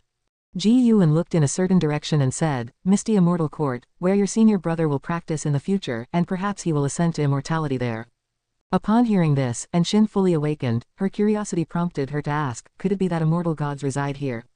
Ji Yuan replied, not exactly, but immortal gods have been born here. As soon as he finished speaking, a rainbow light streaked across the depths of the starry space ahead. It was a cultivator who looked like an immortal, with an extraordinary demeanor, surrounded by several treasures, moving at an extremely fast speed. He suddenly stopped, not far from Ji Yuan, and Anshin, stood still, his eyes widened, his body trembling slightly. This scene left Anshin puzzled, and just as she was about to ask, her eyes suddenly widened. Suddenly, a figure burning with black flames appeared out of nowhere behind the cultivator, as tall as 100 feet, like a mountain behind him. The figure with the black flames was raising its right hand, with the index finger touching the cultivator's head. Chapter 640, The Great Tao is Boundless. Looking at that black flame figure, Anshin was scared and dared not to speak, for fear of startling the other party. The figure appeared out of nowhere, and Anshin was completely unaware, now just looking at him, she felt chilled to the bone. Even with the advancement of her Immortal Emperor's Eye, she felt terrified when looking at this figure. This was an instinctive reaction to mortal danger, telling her at first glance that she was definitely no match for the other party. But soon, Shin realized that the person seemed not to see them. She couldn't help but turn her head to look at her master, noticing his calm face, quietly watching the black flame figure and the cultivator. Even that cultivator being suppressed by the black flame figure seemed unfathomably profound to Shin. Master, what is the cultivation level of the cultivator being pursued? Curiously, Shin asked. Ji Yuan replied, heaven encompassing free immortal, ranking above profound yuan free immortal. Heaven encompassing. Shin was startled. She knew that above free immortal was the Dao fruit realm, and also knew that the profound yuan free immortal was the publicly recognized strongest realm in the celestial spirit great world. Even the master of the Dao court was of this realm.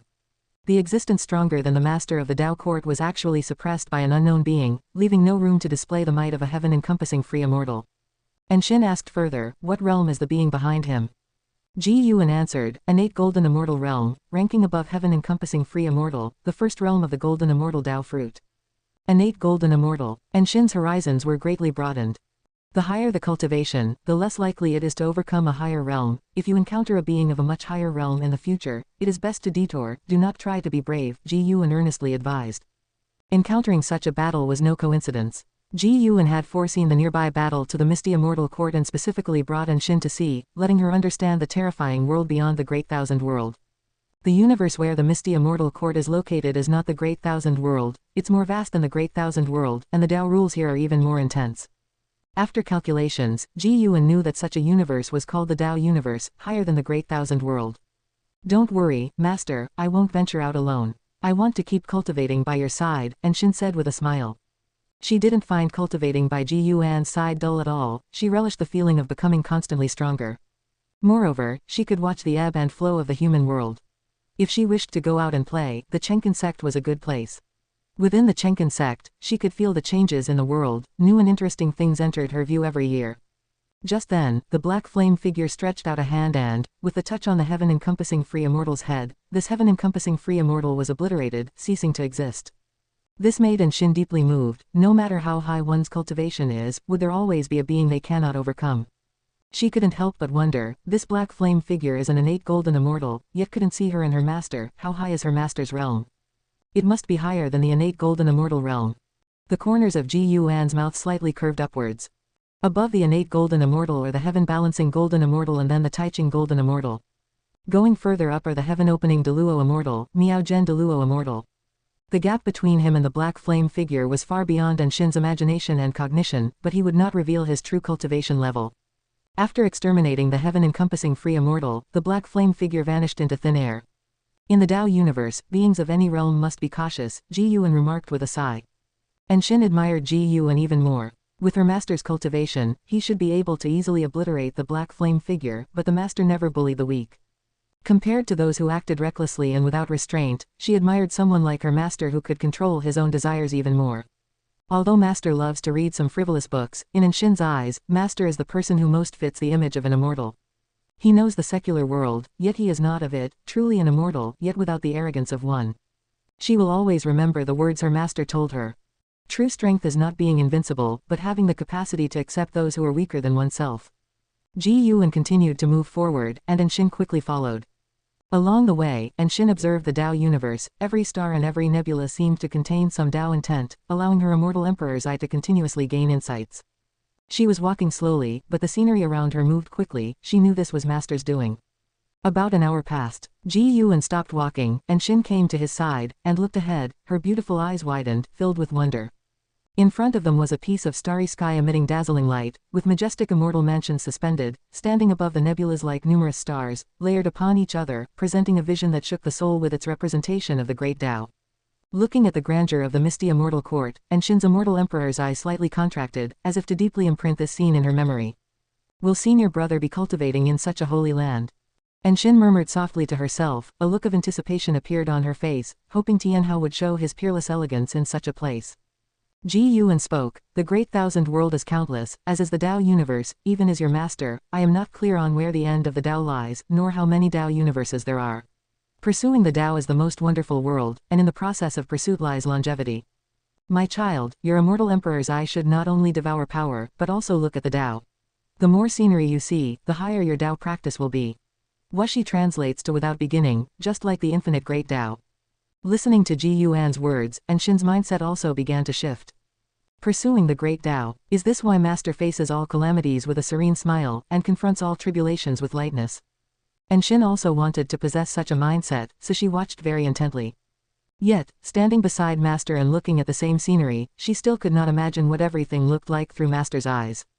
Master, has Tian Hao already gone in? Shin asked. Ji Yuan replied, he is currently engaging in combat with someone. This will be his first battle in the Misty Immortal Court, and he will get through it smoothly. Shin smiled, hearing Master's words, she was completely reassured. If Master said it would go smoothly, then it certainly would. The Master and disciple stood in the starry sky, gazing at the Misty Immortal Court. Shin was immersed in the grandeur of the Misty Immortal Court, while Ji Yuan felt the destiny of the Misty Immortal Court. The Misty Immortal Court must be hiding a heaven-opening Deluo Immortal, but not a Miao Zhen Deluo Immortal. However, this does not exclude the possibility of a factor relating to the Miao Zhen Deluo Immortal in the Misty Immortal Court. Ji Yuan inexplicably thought of the Emperor of Eternal Life's master, Celestial Buddha. Where is Ling Mountain? He suddenly thought to check on Ling Mountain. He began to deduce the fates and cause-effect of the Misty Immortal Court. The Misty Immortal Court is closely related to Ling Mountain, and if he deduced, he would surely find traces. Indeed, he found them. Ling Mountain is in another Tao universe. Compared to the memory of the Emperor of Eternal Life, Ling Mountain is even more vast in Ji Yuan's eyes. Under Ling Mountain, several Tao universes are suppressed, and inside Ling Mountain, there are many great worlds, all hidden within the bodies of powerful Buddhist cultivators are certain treasures. The Bodhi sacred tree where the Emperor of Eternal Life once resided conceals thousands of worlds. Although these worlds are not considered great worlds, they too nurture cultivation civilizations. Chapter 641, 10,000 years per page. Ji Yuan brought Shin to the Misty Immortal Court, indeed only to broaden her experiences. After Tian Hao departed, he needed to cultivate another absolute talent for Wuxi, not for any special reason but because he wished to do so. While Shin was experiencing the Misty Immortal Court, Ji Yuan was feeling the Ling Mountain. Following the endless cause and effect of Ling Mountain, he discovered a vaster heaven and earth, different planes, and he even glimpsed the River of Destiny. Upon seeing the River of Destiny, Ji Yuan couldn't help but think of a son from one of his past lives. Lu Chushan, the son of Lu Han, born as a primordial cause and effect body. On the verge of death, Lu Han asked Lu Chushan to revive himself, but somehow, Lu Chushan became bound to the River of Destiny, unable to escape from it, yet also thus gaining eternal lifespan. Throughout the long years, Ji Yuan occasionally observed Lu Chushan, who, after merging with the River of Destiny, seemed like its guardian. His cultivation level was far inferior to Ji Yuan's current one, but with the River of Destiny, no one could completely annihilate him. Lu Chushan kept searching for his parents within the River of Destiny. Ji Yuan saw this but was powerless to help. Ji Yuan's exploration into the path of destiny was profound. He could feel Lu Chushan's obsession. If he could meet his father, the obsession would dissipate, and Lu Chushan would perish, not entering reincarnation.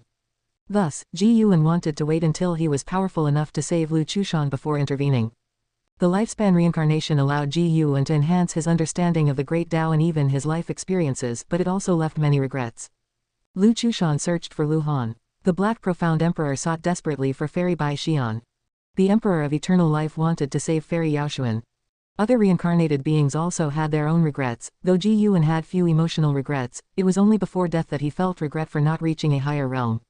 Ji Yuan's gaze quickly found Lu Chushan. Lu Chushan was meditating within the River of Destiny. He wasn't cultivating, but endless searching within destiny for traces of his parents. His cultivation level would strengthen over time, and by aura, it was already comparable to the heaven-encompassing free immortal realm. Ji Yuan suddenly wanted to know what Lu Chushan's state of mind was like over the long years. His pupils suddenly changed, transforming into the immortal emperor's eye. The meditating Lu Chushan opened his eyes, frowning as he looked all around. Ji Yuan ceased his probing, feeling somewhat surprised and sighed. The heaven-encompassing free immortal can sense the surveillance of this Miao Zhen Deluo immortal. He felt relieved. Lu Chushan indeed had an extraordinary demeanor. If he were still alive today, his cultivation level would certainly be even higher than it is now. Just as Ji Yuan was about to withdraw his gaze, his brow suddenly furrowed. Among the countless causes and effects surrounding Lu Chushan, he saw a figure approaching Lu Chushan. This figure was very blurry, carrying an overwhelming murderous intent. Ji Yuan couldn't see through this figure, only that it was approaching Lu Chushan, and even could not calculate when it would reach behind Lu Chushan. This was not an approach in the conventional sense, but a closeness on a causal level. The figure was moving through some sort of causal method to attack Lu Chushan. Ji Yuan couldn't warn Lu Chushan, and it would have been useless anyway. With the river of destiny, Lu Chushan couldn't resist the other's approach, knowing beforehand was just adding to his worries. After a long while, Anshin retracted her gaze, turned her head to look at Ji Yuan, and saw her master frowning. Following her master's gaze, she could see nothing. This made her nervous. What matter or what kind of existence could make her master frown? In her eyes, there was nothing that could confound her master, even a deceased person. Her master could retrieve them from reincarnation. Ji Yuan's brow smoothed out, he turned his head to look at Anshin, and smiled, asking, ready to go back. Anshin nodded, saying, it's time to go back, I now just want to cultivate properly. Even though I haven't been out for long, I seem to have more thoughts about the immortal emperor's eye. Ji Yuan looked at her eyes still imprinted with purple Dao patterns and nodded slightly, then turned around and walked back the way he had come. Anshin followed behind Ji Yuan, closing her eyes as she walked. With each step, she left behind a shadow, identical to herself, as if it was a duplicate. 10 steps left 10 shadows. 100 steps left 100 shadows. Although Ji Yuan did not look back, he was aware of the situation behind him. He had already sensed that Anshin's immortal emperor's eye was not so simple, absorbing external forces and transforming them into her own in a short time seemed powerful, but compared to his immortal emperor's eye divine power, it was far inferior. His immortal emperor's eye could twist reality and fiction, reshaping the past and erasing the future. Anshin's immortal emperor's eye also penetrates the past and future, but it is different from Ji Yuan's reality twisting. As they continued forward, the shadows Anshin left behind began to change, their clothing altered, and their aura shifted, reminiscent of her from different periods. Anshin slowly opened her eyes, her instincts telling her to look back. Do not look back, maintain your current sensation. The voice of Ji Yuan came from ahead, steadying Anshin's head. She watched her master's back, and her mind cleared of distractions. They were still walking on the boundless edge of the path of the Great Tao, without encountering any obstacles. Anshin felt as though she had been dreaming, waking up back inside the Taoist field of the beginningless. She turned her head and saw LV Xian and Chen Chuan standing in front of her master, debating something, while the master had picked up a book again. She didn't feel that what happened before was a dream. She smiled meaningfully and then turned to leave, preparing to go back to her room for secluded cultivation. Shen Zhen, who was sitting in front of the artifact refining cauldron, looked at the departing figure of Anshin, frowning slightly. Previously, she could see Anshin's karma and, through it, envision Anshin's past or future scenes, but now, she could no longer do so. Returning from a trip with such great progress. Shen Zhen wondered curiously, her gaze then following towards Ji Yuan, her eyes filled with anticipation. Ji Yuan, hearing LV Xian and Chen Chuan arguing, was indifferent and did not look at Anshin but was immersed in his book. When a page flipped, it represented an era in the human world. After 10,000 years, Ji Yuan closed the book, stood up, stretched his body, bathed in the sunlight, his posture was so relaxed.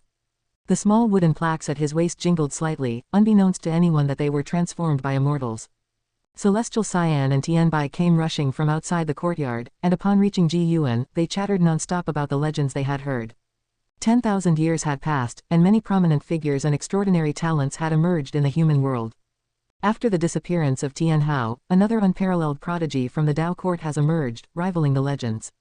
The two compared the achievements of this eternal prodigy with those of Tian Hao, debating whose talent was stronger. Ji Yuan had already noticed this eternal prodigy, who indeed could match Tian Hao, for this person was a reincarnation of an immortal god. Yes, an immortal from the celestial court. It was a maneuver by Tai immortal monarch. This immortal monarch is approaching, ready to descend personally into the celestial spirit great world, for the 72 immortals of the Golden Cave. As Ji Yuan limbered up, he looked down contemplatively. Where should Tai immortal monarch be placed? Chapter 642 Ji Yuan vs Immortal Monarch. Master, do you think the Emperor Tianong of the Tao court can match Tian Hao? Celestial Cyan turned her head to look at Ji Yuan, asking seriously. She couldn't argue with Tian Bai, who always believed that no one could surpass Tian Hao. However, the cultivation speed of Emperor Tianong was not inferior to Tian Hao, and his battle achievements were even more fierce, often winning across realms and even having records of one against many cross-realm victories, which were both ancient and brilliant. Coupled with the momentum built by Tao court, the people have already forgotten Tian Hao and only sing praises to Emperor Tianong. From the comparison of battle achievements, Celestial Cyan felt that Emperor Tianong truly wasn't weaker than Tian Hao. Tian Bai merely looked down on the talents from the outside out of reflex. Ji Yuan replied, within the celestial spirit great world, no one's talent can match that of Tian Hao, and he has even stronger destiny pattern yet to be unleashed. This statement made Tian Bai puff out her chest involuntarily. Ji Yuan continued, but once they leave the celestial spirit great world, there's indeed little difference between the two, and they are bound to leave the celestial spirit great world to venture into higher realms. Upon hearing this, Celestial Cyan immediately smiled and stared defiantly at Tianbai. Instead of worrying about these, it would be better to think about your own cultivation. Your innate qualities are indeed mediocre, but having cultivated by my side for so many years, you actually have the qualifications to compete with any genius in the world, said Ji Yuan, shaking his head, causing the two women to reveal embarrassed smiles. Their nature was lively, making it difficult for them to concentrate on cultivation for long periods. What Ji Yuan said was no false praise. Even the reincarnated immortal god, Emperor Tianong, did not have the Miao Zhen Deluo immortal constantly releasing Dao intent in his previous life. Tianbai, clinging to Ji Yuan's arm, cooed, with so many dojo disciples, there will always be someone who ranks first, we just need to not fall behind. Exactly. Recently, Blood Prison Great Saint's progress has been very fast, he is now unanimously recognized as the #1 disciple of Wuxi.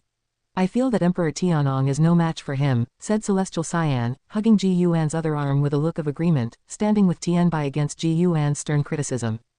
Ji Yuan said earnestly, actually, in my eyes, you are not inferior to the Blood Prison Great Saint, in some respects, I even think you are the most formidable because you have each other. Just like the Dao treasures I crafted for you, they are meant to complement each other. This statement made Celestial Cyan's and Tianbai's eyes light up, and they began asking in which aspects they were considered stronger. All of a sudden, Ji Yuan felt a bit of a headache, he was simply customarily praising them, encouraging them to cultivate actively. They could be excited, but did they have to rub against him in their excitement? After frolicking with them for a while, Ji Yuan finally sent them back to their own cultivations. Afterward, Anshin, having received his message, appeared out of thin air in front of him and curiously asked, Master, what's the matter? Since her visit to the misty immortal court 10,000 years ago, Anshin had put aside all matters, allowing Celestial Cyan and Tianbai to coordinate with Taixuan Sect while she remained in closed-door cultivation, studying the immortal Emperor's eye. This allowed the Blood Prison Great Saint to become the undisputed strongest disciple in the dojo within 10,000 years. Should Anshin and the Blood Prison Great Saint go to battle now, the Blood Prison Great Saint would suffer a miserable defeat, according to Ji Yuan's deduction. With the immortal Emperor's eye divine power, Anshin was more than just a little stronger than the Blood Prison Great Saint. Within the same realm, Ji Yuan even felt that Anshin's suppressive power could surpass that of Tian Hao. After her visit to the misty immortal court, Anshin's immortal Emperor's eye fully awakened, making her divine power extremely suitable for battle. It had been 10,000 years since Ji Yuan and Anshin had seen each other, but for Anshin, she did not feel the influence of time on herself, at least her attitude towards Ji Yuan had not changed at all. I am about to engage in a battle, would you like to watch? Ji Yuan asked with a smile. Upon hearing this, Anshin's eyes lit up and she nodded immediately. Just as Anshin was about to ask more questions, the scenery around them suddenly changed, and they appeared beneath the world gate in an instant. Although this was not the first time Anshin felt Ji Yuan's divine powers, she was still startled.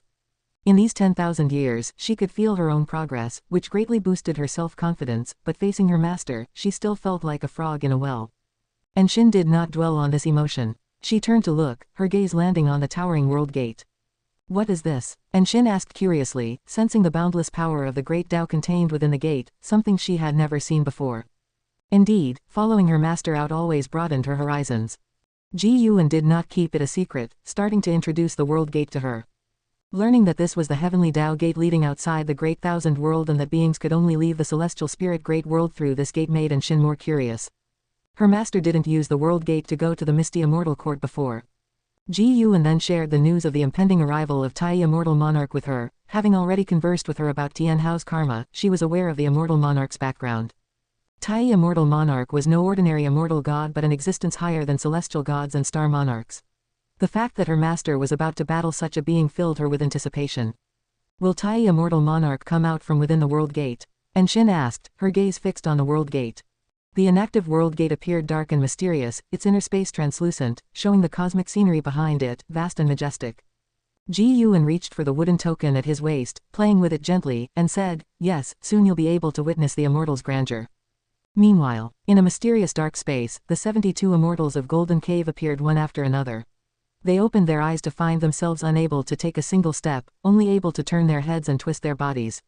They soon all faced one direction, and looking along it, they saw a vast light screen floating in the darkness ahead, allowing them to see the scene of Ji Yuan and Anshin by the world gate. Chapter 643 Ji Yuan vs Immortal Monarch _2. What is this place? It seems we've been sealed by that guy, and he apparently wants us to witness something. Listen carefully to their conversation, is an immortal monarch coming? This fellow is outrageously arrogant. He is indeed powerful, but how dare he challenge an immortal monarch? Big brother, what should we do? We can't just sit here and wait for death. The 72 immortals of Jindong were agitated, cursing Ji Yuan, and eventually, they turned their gaze towards the purple dragon star monarch. The purple dragon star monarch's face was expressionless. Earlier, when they were sealed into wooden tokens, they all fell into a coma, so they felt as if they had just been captured. But the purple dragon star monarch keenly sensed that a considerable amount of time might have already passed in the celestial spirit great world. If that was the case, what had Ji Yuan done to them during this time? Thinking about the methods Ji Yuan used to capture them made it hard for the purple dragon star monarch to speak and soothe everyone. He felt that Ji Yuan might indeed possess the power to contend with an immortal monarch. He was the only Taixuan Golden Immortal, as well as one who attained Taixuan Golden Immortal realm perfection in cultivation level, and his vision was more penetrating. In his eyes, Ji Yuan was definitely an existence of the Deluo realm. Such an existence, not belonging to the celestial court, truly made him uneasy. But there was nothing the purple dragon star monarch could do now, except to wait quietly. In reality, Ji Yuan continued talking with Anshin. He deliberately let the will of the 72 immortals of Jindong fall into his own Dao fruit universe, allowing them to peek at the battle. The reason for doing this was that Ji Yuan had no intention of allowing the 72 immortals of Jindong to leave. Immortal gods might be unkillable, but they could be sealed, and even if they would eventually be discovered by the celestial court, it would at least buy Ji Yuan some time. For the celestial court, tens of millions of years might just be a fleeting moment. From the celestial court's lack of urgency in ordering the celestial spirit god to quickly obliterate the celestial spirit great world, it was evident that their perception of time far exceeded that of mortals. Any immortal god who comes seeking trouble, he plans to seal away. If he released them directly, that would surely bring great trouble. Time passed by, second by second. It wasn't until the world gate trembled that Ji Yuan and Anshin stopped talking. Anshin turned to face the world gate, which burst forth with intense light, converging inside. This was the light of the heavenly Tao, which enveloped the surface of the celestial spirit great world. Feeling the strong light of the heavenly Tao up close, Anshin could sense the might and unfathomable depth of the celestial court. What kind of formidable power could have created such a force of order? As the world gate was fully activated, a vast and infinite aura poured out from within, forming a majestic celestial mist that spread out, striking awe into all who witnessed it. Within the Dao fruit universe, the 72 immortals of Jindong became excited. The immortal monarch has come, he is here to save us. A female immortal said excitedly, her face filled with admiration. The other immortals of Jindong were also surprised and delighted. Despite having heard from Ji Yuan and Anshin that the Tai immortal monarch would come, seeing the aura of the Tai immortal monarch actually appear stirred them deeply, even inciting a sense of sacrificial devotion to the end.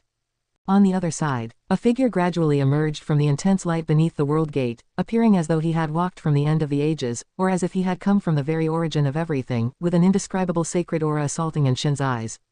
Anshin's eyes instantly turned into the immortal emperor's eye, with purple Dao patterns appearing around her eye sockets, and her pupils reflecting the figure of Tai immortal monarch.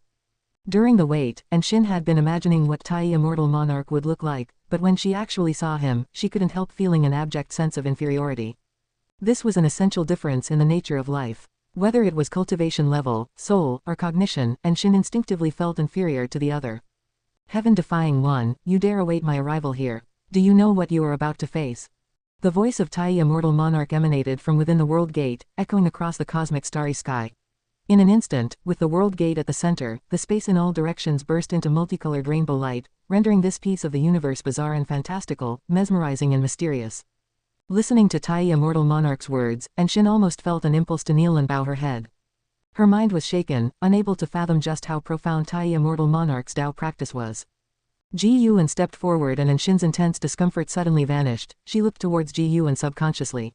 In her eyes, Ji Yuan's image abruptly grew in stature, and he could even be compared to Tai immortal monarch, who was still within the world gate. Within the Dao fruit universe, the 72 immortals of Jindong also fixed their gaze upon Ji Yuan's figure. In their view, the silhouette of Tai immortal monarch, who was approaching them, seemed almost to overlap with Ji Yuan's figure. Despite their hatred for Ji Yuan, from this angle, they had to concede that Ji Yuan's presence was every bit as formidable as that of Tai immortal monarch. Fooling all living beings, isn't that also a violation of heavenly Tao?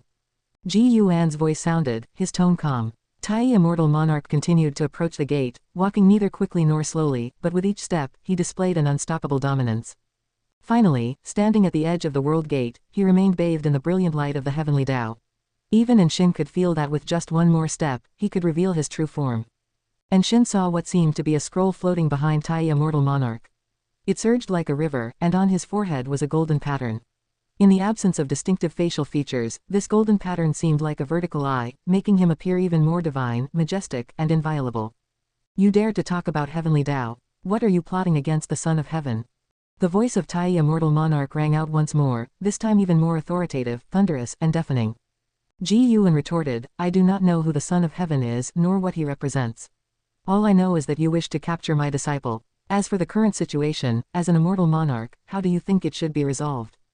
Tai Immortal Monarch fell silent, seemingly not having expected Ji Yuan to be unaware of Tian Hao's origins. But that no longer mattered, as Ji Yuan had interfered with his grand plans and also captured his subordinates. Release the 72 immortals of Jindong and hand over the Son of Heaven.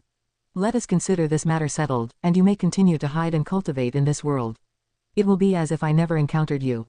Tai Immortal Monarch spoke, equally convinced that Ji Yuan was a heaven-opening Deluo immortal hiding in the celestial spirit great world, evidently burdened with consequences unimaginable to all living beings. Ji Yuan must not dare to face the celestial court. Separated by the strong light of the heavenly Tao, Ji Yuan was unable to use lifespan detection on Tai Immortal Monarch, but he could sense that Tai Immortal Monarch was merely of heaven-opening Deluo immortal cultivation level. Such a cultivation level was nothing to fear. You can only choose one, either the whereabouts of the Son of Heaven in your words, or the freedom of the 72 immortals of Jindong. I need one of them to restrain you, to avoid any retaliation from you, Ji Yuan stated placidly.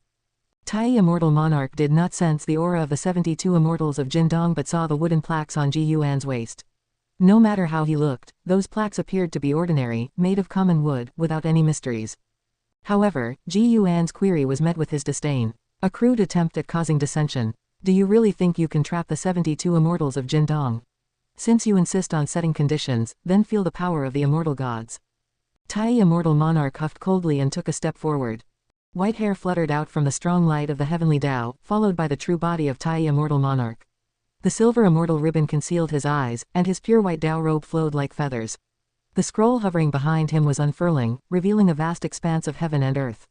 An aura far surpassing that of Taixuan golden immortals erupted completely, solidifying the Tao rules of the entire celestial spirit great world. At that moment, time stood still, and everything ceased to move, save for the disciples in the Taoist field of the beginningless, who remained unaffected.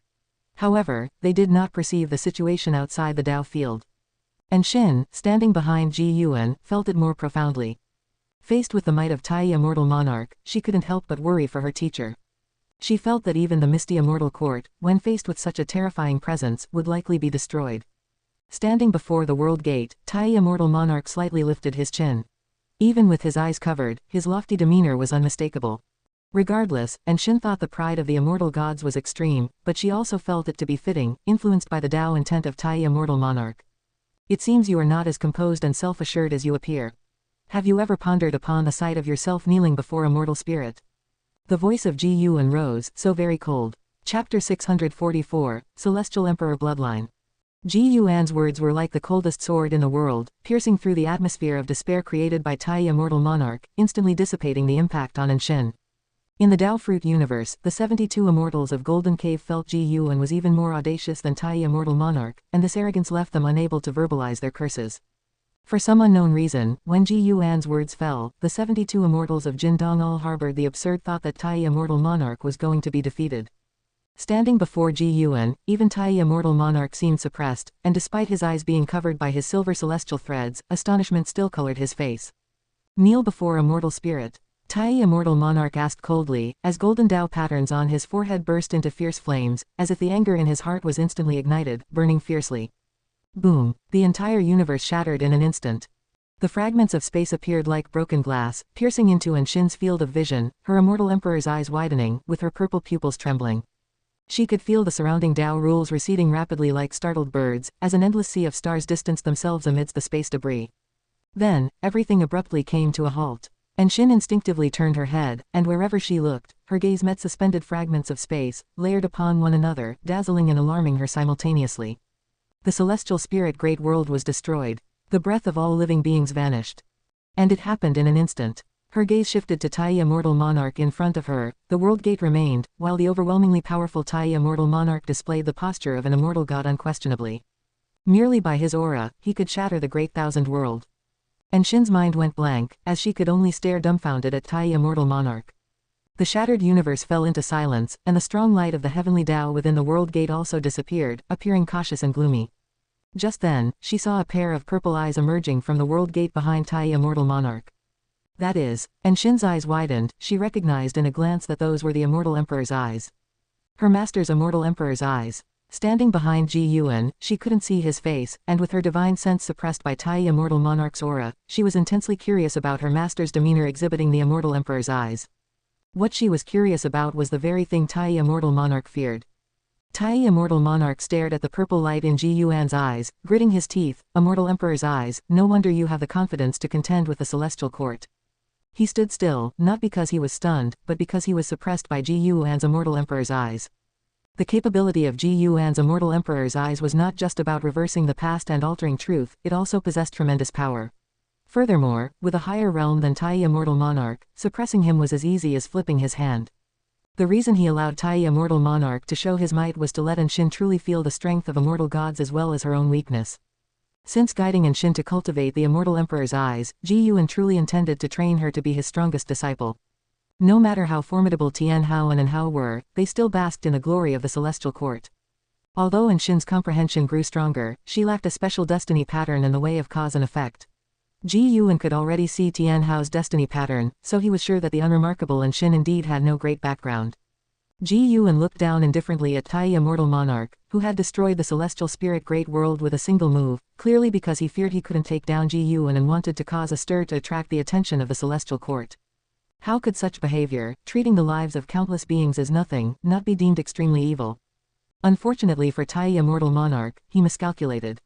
Ji Yuan had not been merely engaging in idle talk with Tai Immortal Monarch previously, but instead, was enveloping the entire Celestial Spirit Great World with his power of the way of cause and effect, isolating it from the outside world.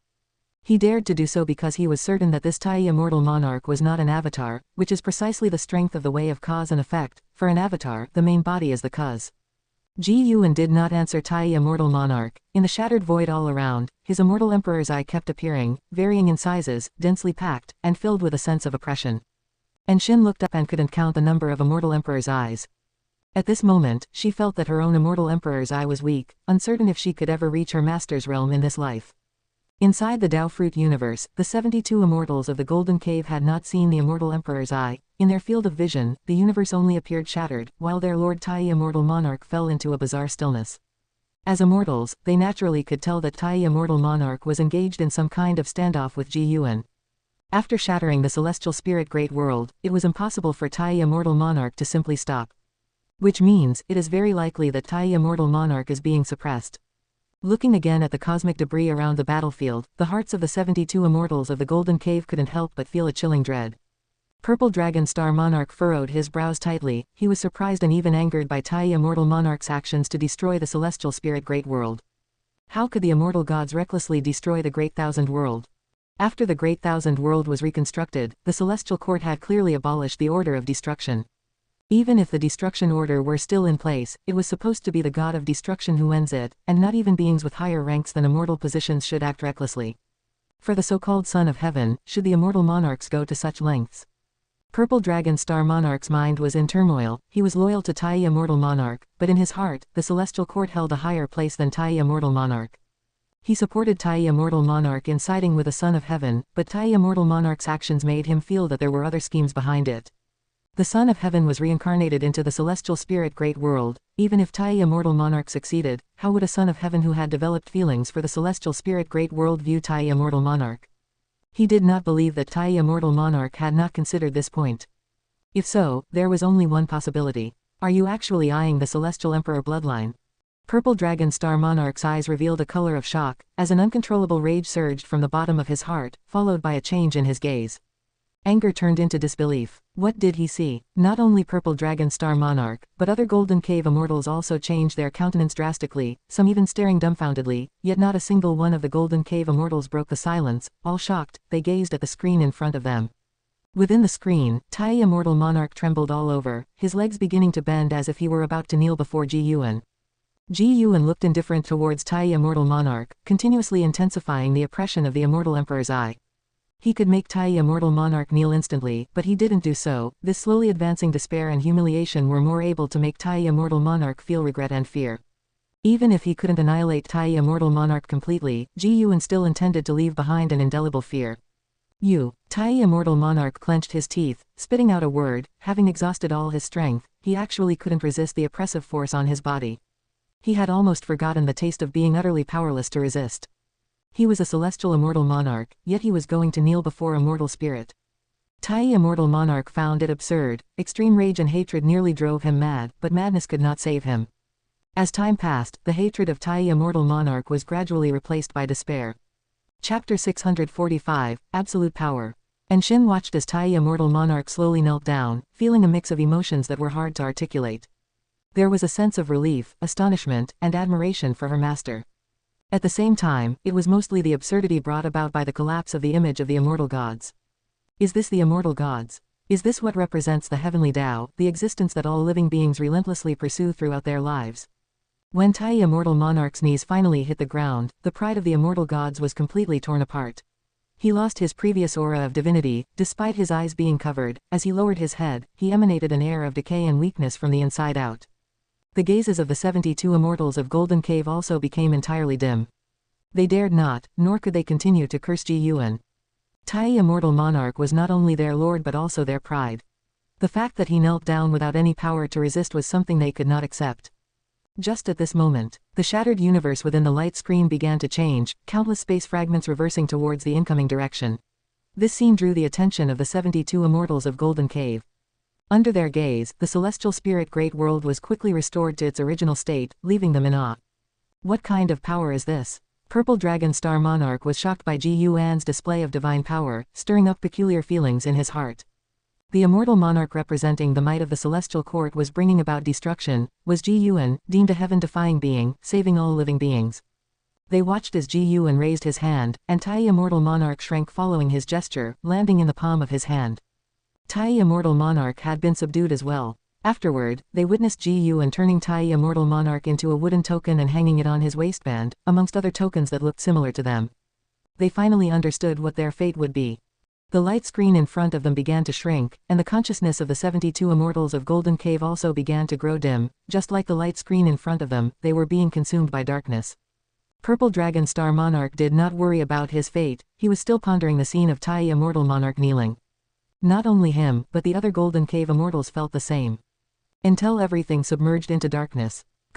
Standing in front of the world gate, and Shin looked onwards, observing the celestial spirit Great World restored to its original state, and feeling the vitality in the distance, her face showed a look of pleasant surprise.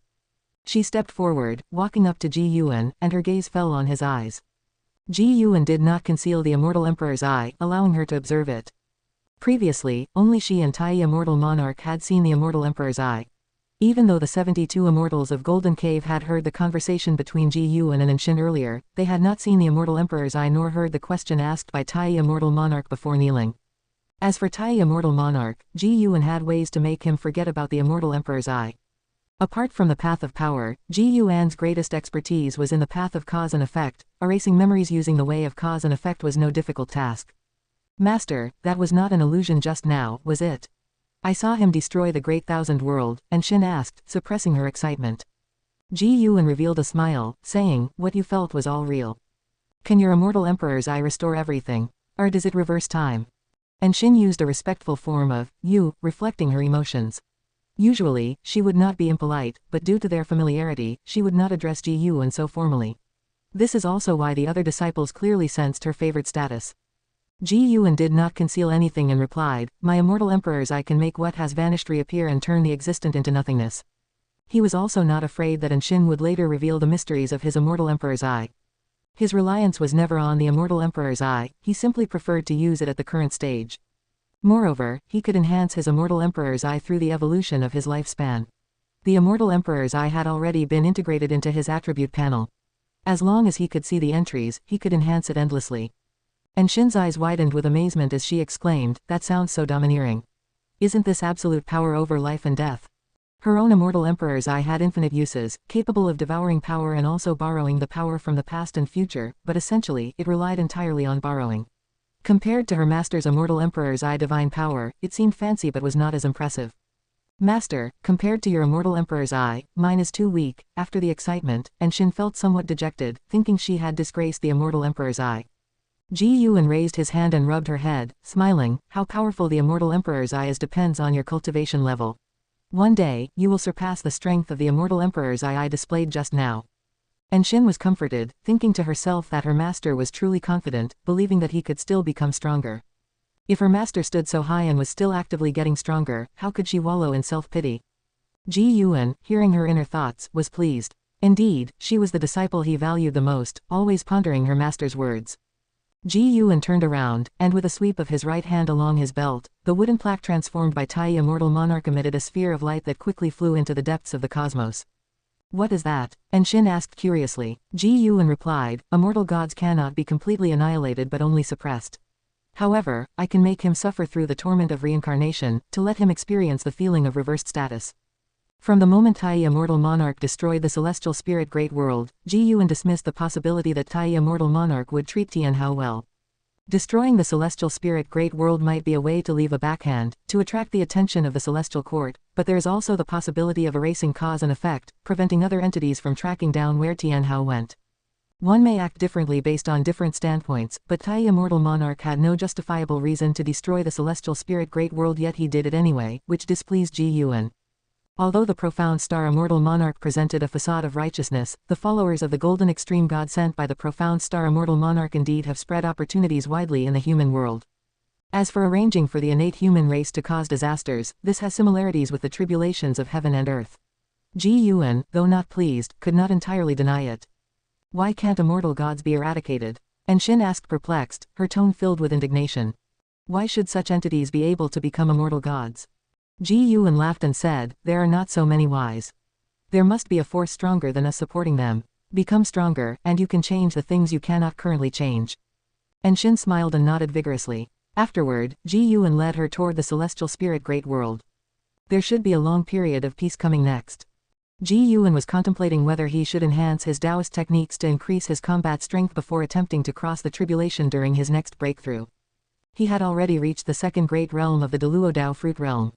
Based on the previous realms, the next one would be the final layer of the Deluo Dao fruit, which will undoubtedly be difficult to break through. While thinking, Ji Yuan responded to Xin's many curiosities about the previous battle. Although the battle had astonished Xin, she completely failed to understand it. She did not know how Tai Immortal Monarch shattered the celestial spirit great world, nor how Ji Yuan pressured Tai Immortal Monarch into kneeling. What she was most curious about was Ji Yuan's divine power that turned people into little wooden plaques. That was not a simple transformation in the typical sense. She probed with her divine sense and found that those wooden plaques seemed to be made of common wood, showing no trace of anything unusual within. Chapter 646, The Struggle of the Celestial Army. Within the vastness of the world, an endless army of silver-armored celestial soldiers is besieging a terrifying figure far larger than any mountain in the human world. This figure, resembling a demon turtle, is coiled in a terrifying demonic chi, with more than 10 flood dragons rampaging within it, and upon closer inspection, it becomes clear that these flood dragons are the turtle's tails. The demon turtle is so colossal that the figures besieging it appear as tiny as dust. A mere twitch from it could cause a catastrophic tremor shaking the heavens and the earth. In the distance, Zhang Buku, clad in silver armor, stands shoulder to shoulder with Xu Yu, who is also wearing silver armor but looking somewhat awkward compared to Zhang Buku's dignified bearing. Zhang Buku looks toward the distant battle with a face full of fear and shock. Among the silver-armored celestial soldiers participating in battle, none have a cultivation level lower than theirs. Their numbers exceed 10 million, hailing from different worlds of the Great Thousand World. Yet, the gathering of so many powerful warriors fails to make an impact on the demon turtle. This is a chaos evil demon. Such demons may not be the strongest, but it is said that the chaos harbors countless ones like it. If we can subdue this one, our celestial army might have a chance to be established. Xu spoke with a tone full of emotion. Zhang Buku turned to look at him, asking in surprise, with so many reserve celestial soldiers, can we really become celestial gods? Xu Yu gave him a disdainful glance and said irritably, becoming a celestial god is not so simple. Only by holding our ground do we have a chance. If we are lucky enough to encounter extraordinary warriors, we could ride the winds to ascend, which is better than facing the heavenly Tao's trials alone. After hearing this, Zhang Buku once again shifted his gaze towards the distant chaos evil demon. Taking a deep breath, he leapt and joined the battle, with Xu Yu not lingering and following closely behind. As far as the eye can see, figures from all directions are still relentlessly charging toward the chaos evil demon, and there are always those who fall, with the vast earth strewn with blood and dismembered limbs. All those participating in this battle are either the top talents or the most powerful from various worlds. Yet, in the presence of the Chaos Evil Demon, they seem as insignificant as insects, their spells and divine skills not even capable of dispersing the demonic chi surrounding it. At the same time, atop layers of clouds, a formidable figure overlooks it all, donned in the oppressive silver armor of the celestial court. Behind him stand two immortal gods in robes, looking down indifferently at the battle below. As immortal gods, they have witnessed countless such battles and they do not sympathize with the fallen, for anyone who has come here has done so with resolution, and even in death, they harbor no regrets. The celestial calming god slowly said, "This batch of the celestial army doesn't have many with great potential. Even if they survive this ordeal, few are likely to achieve greatness." The two immortal gods behind him silently nodded, each holding a jade disc in one hand and their other hand swiftly moving as though writing something. The news that Tai Immortal Monarch had been suppressed by Ji Yuan did not spread, at least in the celestial spirit great world, except for Ji Yuan and Anshin, no one knew that Tai Immortal Monarch had been there. And after Tai Immortal Monarch's soul was cast into reincarnation, the celestial spirit great world also did not experience any significant upheavals. It wasn't until the celestial spirit god stepped out from the world gate that he stood before it, sensing something faintly, and looked at the celestial spirit great world with shock in his eyes. He could feel a trace of presence left by Tai Immortal Monarch. Tai Immortal Monarch had been here, but nothing had happened to the celestial spirit great world. What did that indicate? His reverence for Ji Yuan deepened. He had guessed that Ji Yuan possessed the great power to contend with Tai Immortal Monarch, but he had not thought that this battle would end in silence. What did that indicate? There could be a vast disparity between Tai Immortal Monarch and Ji Yuan. The celestial spirit god took a deep breath, a smile appearing on his face as he felt everything was heading in a favorable direction. He returned to his previous spot and sat down to continue his cultivation. Sending Tian Hao to the misty immortal court, he too was deeply moved. After many years, the misty immortal court remained unfathomable, and his close friend had already surpassed him, filling him with a fighting spirit. To know, his talents had been acknowledged by the celestial court. Before becoming the celestial spirit god, his life was filled with nothing but cheers and praises. As the celestial spirit god closed his eyes, the gears of time in the human world began to speed up. A year passes as if a day. In the blink of an eye. Another 10,000 years have passed, the human world has changed beyond recognition, and countless living beings have come and gone, yet the faces governing heaven and earth haven't changed much.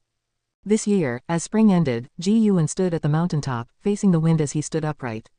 An hour earlier, he had used the lifespan projection feature, hoping to enhance his path of power. To him now, spending 1 trillion years of his lifespan wasn't too painful. After the consumption, he still had over 14 trillion years left. As the projection ended, a prompt appeared before his eyes, and he couldn't help but close his eyes to start feeling the insights of the path of power. The spiritual energy between heaven and earth suddenly halted, and the Tao rules began to change, causing the creatures on this land to feel suppressed. This time, Ji Yuan didn't pass on his Tao insights within a dojo. Instead, he deliberately chose a continent with a less advanced immortal cultivation atmosphere for the transfer of his insights.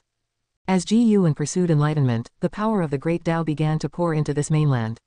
Countless cultivators felt uneasy due to the change in nature's spiritual energy, but before long, they felt an inexplicable sense that made them subconsciously review the cultivation techniques they've mastered.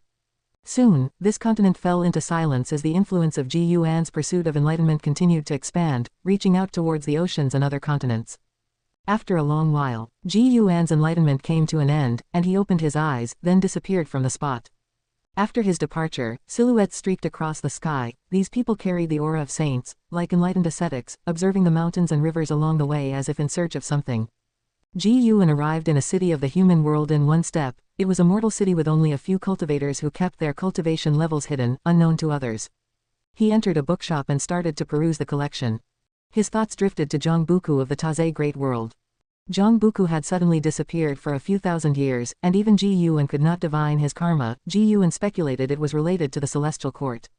Fortunately, Zhongbuku later returned unharmed to the Taizé Great World, so Ji Yuan did not think too much about it. Whenever Zhongbuku and Shuyu mentioned the celestial court, Ji Yuan could not hear nor deduce anything. Perhaps this was why the celestial court was so mysterious. Even reaching the Deluo Dao fruit realm, one cannot pry into the celestial court's karma. Although Zhongbuku had returned, his will was clearly dejected, and Ji Yuan hesitated whether to give him some guidance or not. Ji Yuan could guess that Zhongbuku might have suffered a setback in the land of the celestial court. Most likely, he failed in competing for a celestial Dao immortal position with other outstanding figures, or lost hope and was hugely hit. On the other hand, Shuyu was unaffected and started to frolic in the human world and stopped cultivating after returning to the Taizé Great World.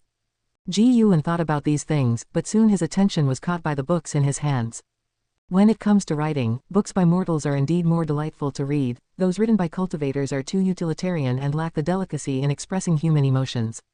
Dear customer, if you like this, Yanlu's Secret Lover, why not buy it?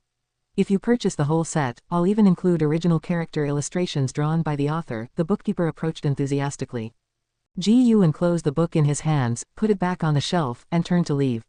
Seeing this, the bookkeeper's face showed displeasure. Looking decent enough, but why only look and not spend any money? How stingy. Shopkeeper, take out all the illustrations you mentioned, I'll buy them, said Ji Yuan, his voice drifting back, clearing the cloud from the bookkeeper's face and bringing a beaming smile. All right, dear customer, just give me a moment. Chapter 647, The World's #1 Determination. The setting sun dipped below the horizon within the Taoist field of the beginningless. Humming a tune, Ji Yuan walked along the mountain path, feeling rather pleased and occasionally reaching out to touch the flowers and plants along the way. After half a day of contemplation, he decided not to assist Zhang Buku, but rather to let Zhang Buku solve his own predicaments. His intention was to ensure the preservation of Zhang Buku's life. He was also curious to see how Shu Yu would help Zhang Buku become one of the heavenly court immortals. Upon reaching the courtyard atop the mountain, as soon as Ji Yuan entered, the long-awaiting celestial Cyan and Tian Bai approached him. Aside from them, only Shen Zhen and the white spirit rat were in the courtyard. Master, Emperor Tianong wishes to be disciples at the Taoist field of the beginningless, what do you think? Celestial Cyan asked first. Tian Bai also looked at Ji Yuan with anticipation. Early this morning, Emperor Tianong from the Tao court arrived at the Taixuan Sect, causing a huge commotion. He proclaimed his desire to become a disciple of the beginningless, an announcement that startled the upper echelons of the Taixuan Sect, prompting them to call upon Celestial Cyan and Tian Bai. 20,000 years ago, Wushiji disciples emerged, saving all living beings. Although it was ultimately the supporting Tao Sword Venerable who reversed the tides of chaos, the exploits and great fame of the Wushiji disciples remained illustrious. These disciples, with realms not considered top-tier during their time, wielded mysterious Tao treasures and were undefeated, leaving a profound impression on all the major sects of the world. The location of the beginningless was easy to speculate, so it was not surprising that the Tao court disciples managed to find the Taixuan Sect. However, Emperor Tianong, the most illustrious figure post-catastrophe of the innate human race, expressing a desire to join the beginningless, caused a tremor throughout the Taixuan Sect. The Taixuan Sect was itself established with the support of the beginningless, so they held it in good esteem, feeling that if a personage like Emperor Tianong were to switch his allegiance to the beginningless, it would bode well for them, perhaps even securing him as a connection for their future. Ji Yuan replied offhandedly, do not accept him, and also inform everyone under the heavens that the beginningless does not recruit disciples. Those fated will join the beginningless naturally. Even if Emperor Tianong were not a pawn of the Tai immortal monarch, he still would not accept him. He only takes disciples based on a connection of fate, as for talent, it is secondary. The world is vast, brimming with countless geniuses. Though the Blood Prison Great Saint is currently the undisputed top disciple in the dojo, there are many across the world whose talent surpasses his. In this new era, every so often, an extraordinary genius carrying the destiny of heaven and earth is born, and ordinary humans with lifespans reaching the limit of 9,999 years can be found everywhere. On his occasional travels, Ji Yuan has encountered such individuals with the ultimate lifespan, merely giving them a second glance without the inclination to take disciples. Master, Emperor Tianong's fame is unparalleled, and with Tian Hao gone, no one in the world can compare to him. If we accept him, it will surely enhance the renown of our beginningless. If you do not wish to teach him personally, you can let us accept him as disciples, Celestial Cyan continued, having encountered increasingly more fame and fortune since managing Taixuan Sect on behalf of Anshin, which also caused a shift in their thoughts. They wanted the beginningless to be renowned across the world, to become the preeminent Holy Land. They believed that with Ji Yuan, the beginningless was incomparable to any Tao court. Circling around them, Ji Yuan walked towards his own room, while saying, I do not seek fame. If you wish to chase after vanity, you are free to go out and establish your own sect in the future. Hearing this, Celestial Cyan and Tian Bai looked at each other, they dared not persuade Ji Yuan any further. In front of the artifact refining cauldron, Shen Zhen glanced at them and shook her head slightly but said nothing.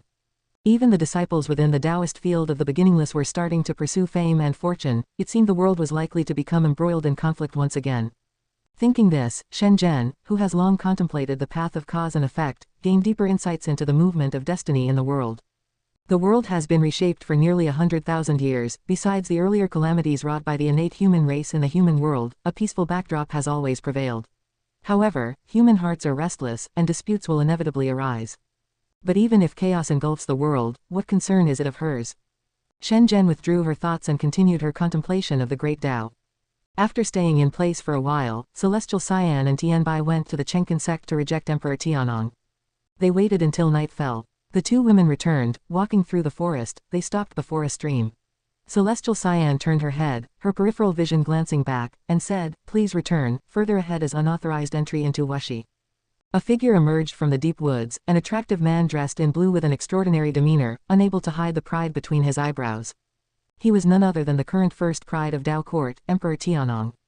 Emperor Tianong looked at the two women and said, "I will not force my way into Wuxi, I just want to prove my determination to the supporting Dao Sword Venerable." Celestial Cyan and Tianbai crossed the stream and then turned to face Emperor Tianong. Emperor Tianong approached the stream, lifted his robe, and knelt on the spot. Seeing this, a glimmer of joy passed through the eyes of the two women. Although they had refused Emperor Tianong, deep down they still hoped that Wuxi could have such an exceptional talent like him, so that the name of Wuxi would become even more widespread. They did not dare to defy Ji Yuan, and could only hope that Emperor Tianong could sway Ji Yuan with his own efforts. Tianbai warned, "If you cross this river without permission, you may not only forfeit your chance of entering Wuxi but also face a recoverable doom." Emperor Tianong, kneeling before the river, puffed out his chest and raised his head, his expression resolute. Despite no reply, he had already revealed his determination. Celestial Cyan and Tianbai turned and left, disappearing into the night. Beneath the night sky, the mountains and forests were tranquil, with occasional insects chirping, calming Emperor Tianong's heart. Even though he was currently regarded as the foremost prodigy in the world, Emperor Tianong felt no humiliation as this was his choice. Memories from thousands of years ago surfaced in his mind. He had wandered the world, visiting a place known as the Taixuan continent. Hearing that the Supreme Sect had once been blessed by an immortal, he went there to explore. It was not until he stepped onto the heaven-repairing platform and grasped the axe that he knew. After a brief moment of astonishment, he firmed up a thought in his mind. He must acquire this legacy. Unable to lift the heaven-splitting axe, he could only pursue the supporting Dao Sword Venerable. He returned to the Dao Court and, using the court's power, eventually discovered that the Venerable was hidden within the Nine-Spirit Continent. To break away from the Dao Court, he did not immediately head to the Nine-Spirit Continent. Instead, he spent thousands of years fervently completing Dao Court tasks as his reply to the Dao Court. His will also attracted the attention of the master of the Dao Court, Yuan Songzi, who after understanding his determination, also expressed support. Yuan Songzi knew better than Emperor Tianong the strength of the supporting Dao Sword Venerable. In Yuan Songzi's eyes, following the Venerable for cultivation, Emperor Tianong would be able to display even greater talent and truly surpass Tian Hao. With the support of his sect, Emperor Tianong felt lighter about this journey. He had anticipated hitting a wall, so he was not in a hurry. For him now, waiting was blissful, his heart filled with endless anticipation. He was delighted throughout this entire night. Days passed by. Celestial Cyan, Tianbai, and White Spirit Rat occasionally passed by him, but he remained unmoved, kneeling before the river. After kneeling for 10 years, his state of mind was still without ripples. However, when he had knelt for hundreds of years and still had not seen the supporting Dao Sword Venerable, a sense of panic finally began to emerge in his heart. He had abandoned everything and came with determination. If he couldn't enter as a disciple under the supporting Dao Sword Venerable, how would he face the Dao Court, how would he establish himself in this world? A myriad of thoughts began to invade Emperor Tianong's mind, his hands clenching his knees, exerting a slight force. Chapter 648, Kneeling for 10,000 Years. Emperor Tianong's heart was in turmoil. Although everything in his eyes had not changed with the passage of 100 years, he felt a tremendous malice. He couldn't imagine the situation he would face returning to the Dao Court after failing to become a disciple, let alone the Dao Court. When he came to the Taixuan Sect, how many disciples of the Taixuan Sect watched him? The more he thought about it, the more panicked he became, even developing a sense of rage in his heart.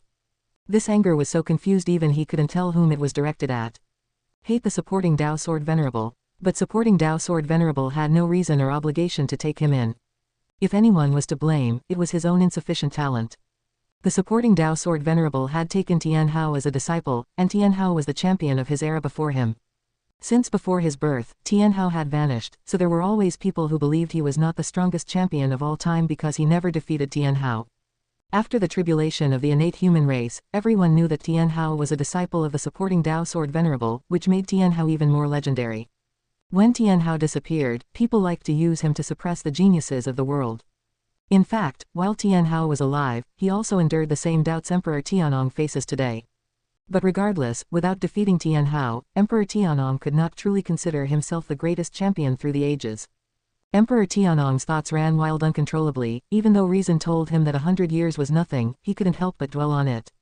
Kneeling by the small river, as he gazed at his own reflection on the water's surface, Emperor Tianong suddenly felt very vulnerable and truly unworthy of the title of the world's #1 champion. It was at that moment. He saw a figure emerging from the depths of the forest on the opposite side. As he made out the person's face, a confused expression appeared on his own. It was neither Celestial Cyan nor Tianbai. He had never seen this woman before. The newcomer was Anshin. Anshin, in her cyan dress with delicate makeup, had cool and distant eyes and brows, resembling a fairy living reclusively in the mountains. Her aura, untainted by the mundane world, caused Emperor Tianong's gaze to shift. Anshin saw Emperor Tianong, her expression as cold as ever. She walked to the front of the river and stopped. Her gaze landed on Emperor Tianong, her eyes without a ripple of emotion. I heard you are the Dao Court's #1 talent and the strongest one in the world today. We are both divine immortals of wondrous dharma. How about we spar? Anshin spoke, her tone allowing no refusal. Emperor Tianong frowned and asked, may I ask if fellow Taoist is a Wushiji disciple? Anshin answered, I am considered the foremost disciple of Wuxi. If you defeat me, you will be eligible to join Wuxi. Upon hearing this, Emperor Tianong's eyes blazed with a fierce light.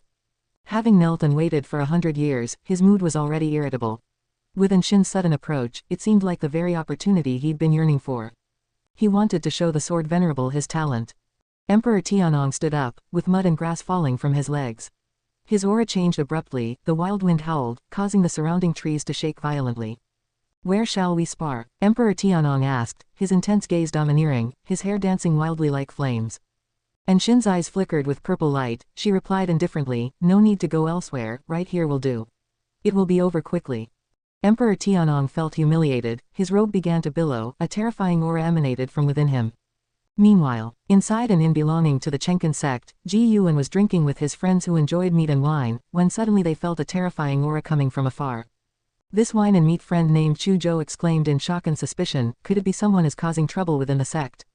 Although the Taixuan Sect of today is far from comparing to the Dao Court, in the eyes of the rank-and-file disciples, the Taixuan Sect is an authentic and major power, dominating a region. Whoever dares to cause trouble within the Taixuan Sect is truly seeking death. Ji Yuan laughed and said, since it's happening within the sect, why should we worry? Let's keep drinking and continue talking about Yi Lang's affairs. Yi Lang, the offspring of the sect hierarch Yi Qingshan, may not be considered outstanding in terms of talent within the Yi family, but with his free-spirited and unrestrained character, he always manages to do things that become the subject of much gossip. Chu Zhou thought that Ji Yuan's words made sense, so he resumed recounting the tales of Yi Lang's amorous exploits. The terrifying aura appeared abruptly and dissipated just as quickly. The entire process took less than 10 breaths, which led to much speculation among the disciples of the Taixuan Sect in various cities. In the forest, Emperor Tianong was half kneeling in front of a river, one hand propped against his knee, the other dangling naturally, as he laboriously raised his head to look up, his face covered in cold sweat and bloodshot eyes. Anshin stood on the opposite side of the river, about a jong away from him, her purple pupils gradually retracting their unusual shimmer. Compared to Emperor Tianong's face full of shock and fear, Anshin's expression remained indifferent. How is this possible? What divine skill was that just now? Emperor Tianong ground his teeth and asked. He couldn't accept his own crushing defeat, especially since it was at the hands of someone in the same realm. Anshin replied, this is a divine skill taught to me by my master. You don't need to feel sad about it. Although we are in the same realm, I reached this realm long before you were born. Your talent is still higher than mine, but it's not so simple to get accepted into Wuxi. Having said this, she stepped forward and flickered past Emperor Tianong, heading toward the Taixuan Sect. Emperor Tianong looked down and asked through clenched teeth, did the sword venerable send you here? He doesn't have that kind of leisure time. I just sensed that your Dao heart was wavering. It's only been a century, yet you can't hold on, which disappoints those in the dojo who have expectations for you. However, retreating is also not a problem. There are many paths in the world, and you don't necessarily have to enter Wuxi. Anshin didn't stop her steps, her figure gradually disappearing into the distance. Upon hearing this, Emperor Tianong's pupils dilated, and a color of shame surged in his heart. Indeed, it's only been a century. What is a century to cultivators? Memories of the previous battle flashed through Emperor Tianong's mind, and his eyes became fervent. Being such formidable Wuxi disciples serves to prove the profound heritage of Wuxi. Even if it takes 1,000 years, or 10,000 years, he must enter Wuxi. Emperor Tianong straightened his spine and knelt once more. This time, he swept away his previous impatience, and his gaze returned to the steadfastness of when he had first arrived. A gentle breeze passed by, lifting the hair beside his ears. Amidst the sound of the wind, he seemed to hear the supporting Tao sword venerable calling out to him. Calling out the word, disciple. Emperor Tianong's lips curved upwards, for Anshin's strength made him long for Wuxi all the more. Years went by quickly. When tens of thousands of years had once again passed, the forest where Emperor Tianong was located seemed unchanged, as if secluded from the world, unaffected by the rules of heaven and earth. There was no alteration in Emperor Tianong's attire, but his hair had grown longer, and his beard reached the ground. He kept his eyes closed, his whole being radiating an aura of profound mystery. Not far off, on a tree branch, Ji Yuan and Anshin stood side by side, observing Emperor Tianong.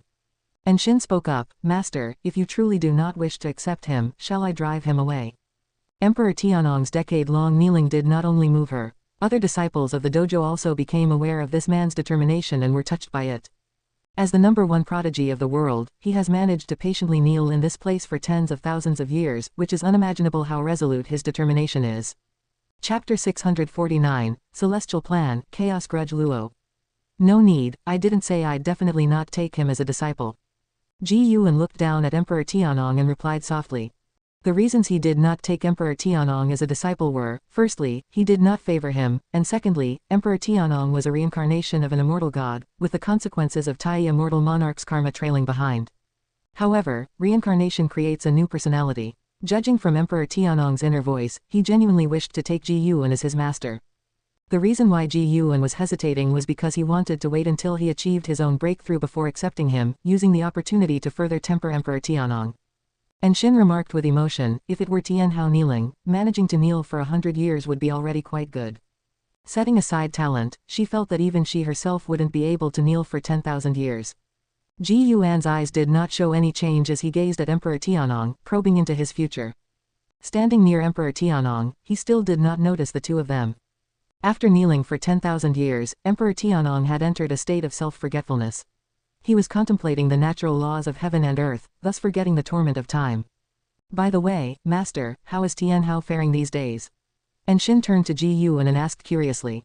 She believed her master could see the situation of the misty immortal court. Ji Yuan smiled and said, mixed blessings, but in any case, he won't die. Hearing this, Anshin was completely relieved, and then she began to talk about the affairs of the world. Over the years, she occasionally replaced Celestial Cyan and Tianbai in dealings with the Taixuan Sect. After all, she couldn't let the two always be busy, she also needed time to relax. The current world could be said to be in the same state every millennium, with heroes coming forth in great numbers. The ruling power of the Tao court was weakening, mainly due to the rising number of forces. The Tao court, upholding the Tao, could only watch as other powers grew stronger. With more and more powerful forces emerging, the strife in the world would naturally increase. However, compared to the calamity brought by outer heaven, the conflicts within the world seemed trivial. Anshin talked about a prodigy that had risen in the Tao court in the recent 10,000 years. It was undeniable that the Tao court had a profound foundation. Just as Emperor Tianong had left for 10,000 years, another number one prodigy emerged, and now people were using Emperor Tianong to suppress this prodigy. Without initiating a war, it seems that only creating momentum can maintain the Tao court's absolute ruling position, said Anshin in a teasing tone. Ji Yuan did not comment on the Tao court. He had a deeper understanding of it than Anshin did, as he often stayed at the Tao court to accompany Xiaolan. Xiaolan had good talent, and with the support from Ji Yuan's Tao intent, she had always been one of the top prodigies of the Tao court. However, because she disliked public attention, the title of the number one prodigy never fell upon her. Recently, the Tao court was preparing to initiate the Celestial Plan, aiming to search for other great thousand worlds. Having no intention to suppress the sects within the world, they sought to pursue stronger powers and greater resources. Such ambitions filled most of the upper echelons with pride, feeling that they possessed a higher vision than the world's sects, embodying the magnanimity of the world's common lord. Ji Yuan thought the Tao court's idea was quite good, and he was ready to ask the celestial spirit god to help facilitate it. Born in the celestial spirit great world, he also wanted to see different developments from the past emerge there. If every era was headed towards destruction, then Ji Yuan's effort in saving all living beings would lose its purpose. His decision was not to let the Tao court grow unbridled, but he felt that cultivators should always climb higher and chase after the great Tao.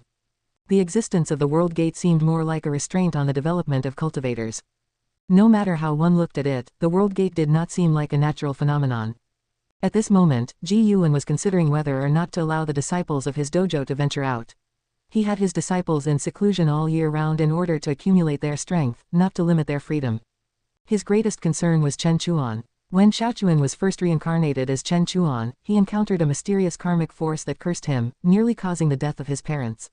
When the innate human race caused trouble, Chen Chuan went out for experiences and did not suffer from the curse again, which is why Ji Yuan considered letting him go out as well. After much deliberation, Ji Yuan decided to leave the choice to Chen Chuan. Let's go for a walk outside. Having said this, Ji Yuan jumped down, followed closely by Anshin. They passed by Emperor Tianong, with Ji Yuan even giving his shoulder a light pat. Emperor Tianong seemed to sense something, opened his eyes but saw nothing. He thought it was just a breeze. Perhaps it was because he had knelt for such a long time that he didn't rush to enter Wuxi. He felt that his current state was conducive to enlightenment. The path of power, strange, how did I come to comprehend such a forceful great Tao? Emperor Tianong muttered to himself, not thinking it was because his talent was too strong. He had never felt like this in the Tao court before. He had a realization in his heart. Even though the supporting Tao Sword Venerable had not shown himself, with Anshin probing him, it was impossible for the Sword Venerable to not be aware of him. Perhaps his current insights were a gift from the supporting Tao Sword Venerable. Emperor Tianong was not surprised, for even without such a gift, he would persist. The greatest benefit of kneeling for 10,000 years was that he had shed the pressure brought on by being called the foremost of the proud celestials. Vain titles are but passing clouds. He is Emperor Tianong, he wanted to find the true meaning of his existence. Above the boundless sea of clouds, an enormous golden furnace floated. On its surface were engraved various divine beast patterns and majestic mountains and rivers, and crowning it were some towering peaks, exuding a grand presence. The yellow-robed Taoist, who had played Go with Tai Immortal Monarch earlier, stood at the edge of a cliff, looking down at the world inside the furnace. The furnace interior was a world unto itself with mountains and rivers, and even fierce beasts fighting. The robust Tao spiritual chi would rush up like the wind from time to time. The yellow-robed Taoist furrowed his brows, deep in thought. Right at that moment, a golden ring of light appeared beside him, quickly expanding, and a figure stepped out from within. The newcomer was the celestial calming god. The leader of the celestial army, whom Zhang Buku and Shu Yu had pledged allegiance to, was the celestial calming god. The celestial calming god raised his hand in salute and said, "Immortal monarch, anomalies from chaos are emerging in the 3,000 great worlds, rapidly dispersing to each of the great 1,000 worlds. One of these anomalies has even come to trial under my command, this is not good." The one known as Huangfeng Immortal Monarch, the yellow-robed Taoist, tilted his head to look at him and asked, "Anomalies from chaos? Which anomaly?" The celestial calming god responded, "It should be chaos grudge Luo. I have captured immense resentment from the soul's depths of that infiltrator. If left unchecked and allowed to spread rapidly, it will become a great calamity." Grudge Luo. The eyes of Huangfeng Immortal Monarch flickered, sinking into contemplation. The celestial calming god stopped speaking, waiting for Huangfeng Immortal Monarch's command. After a long while, Huangfeng Immortal Monarch spoke, "Do not act rashly for now. Perhaps Grudge Luo's existence is linked to bigger karma and causality." The celestial calming god frowned, hesitated for a moment, and said, "If left unchecked, many living beings will die. If we don't eradicate the roots of this disaster along with it, even more living beings will die." The words of Huangfeng Immortal Monarch caused the celestial calming god's frown to deepen. He gave Huangfeng Immortal Monarch a long look, no longer objecting. Huangfeng Immortal Monarch still stared into the world within the golden furnace and said, "Since you're here, take this trip for me. Go to Profound Star Immortal Monarch and deliver this item to him." With that, he lifted his right hand, and a piece of Jinyu enveloped by billowing purple chi appeared in his palm, swiftly flying towards the celestial calming god. Chapter 650, True Immortal's Appearance. In the blink of an eye, 1,000 years have passed. In the Tao Court, within Xiaolan's grotto heaven. Ji Yuan and Xiaolan were sitting in a small pavilion, drinking and chatting. Xiaolan was talking about the celestial plan she had just learned about, and she wanted to venture into the outer heaven. Ji Yuan listened attentively, but his thoughts were on his own lifespan. His lifespan had accumulated to over 2 trillion years, and currently, he gains about 50 million years annually, even without expanding Medicine Valley. "Brother Ji Yu, do you think I should join the celestial plan?" Xiaolan asked hesitantly. She wanted to join, to experience a broader world and have the chance for greater opportunities, but she couldn't take Ji Yuan with her and didn't know how many years it would take before she could return. Ji Yuan smiled and said, "If you want to go, then go.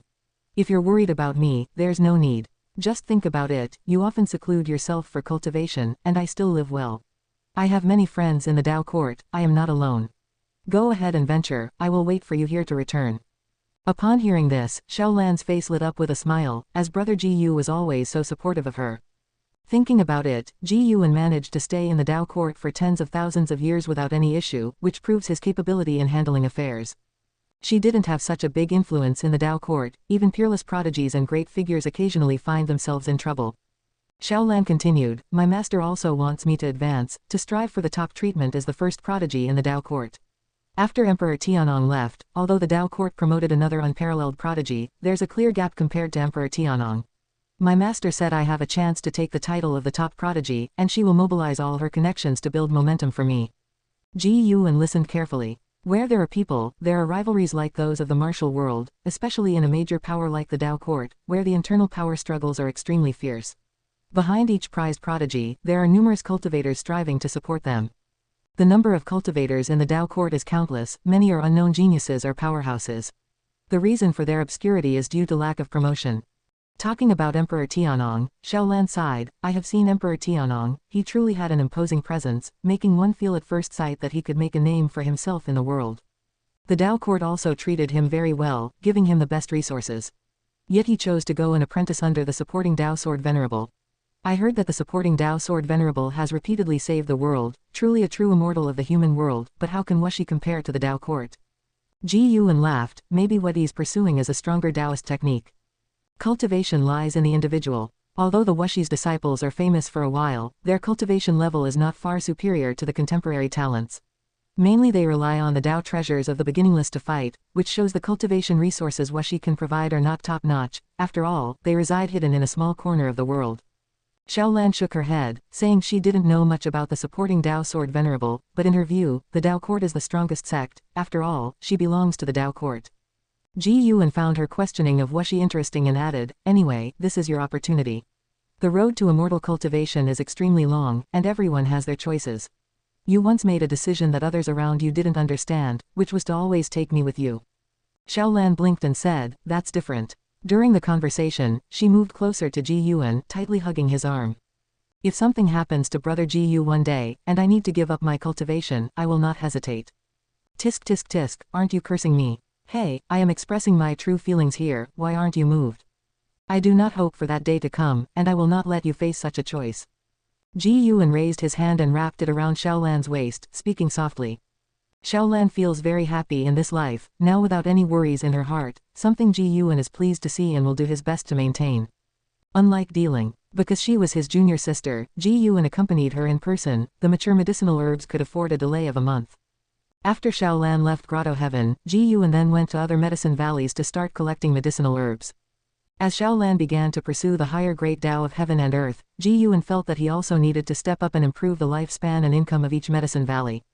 Xiaolan followed the Dao court and flew in the void for several years before finally arriving at the legendary World Gate.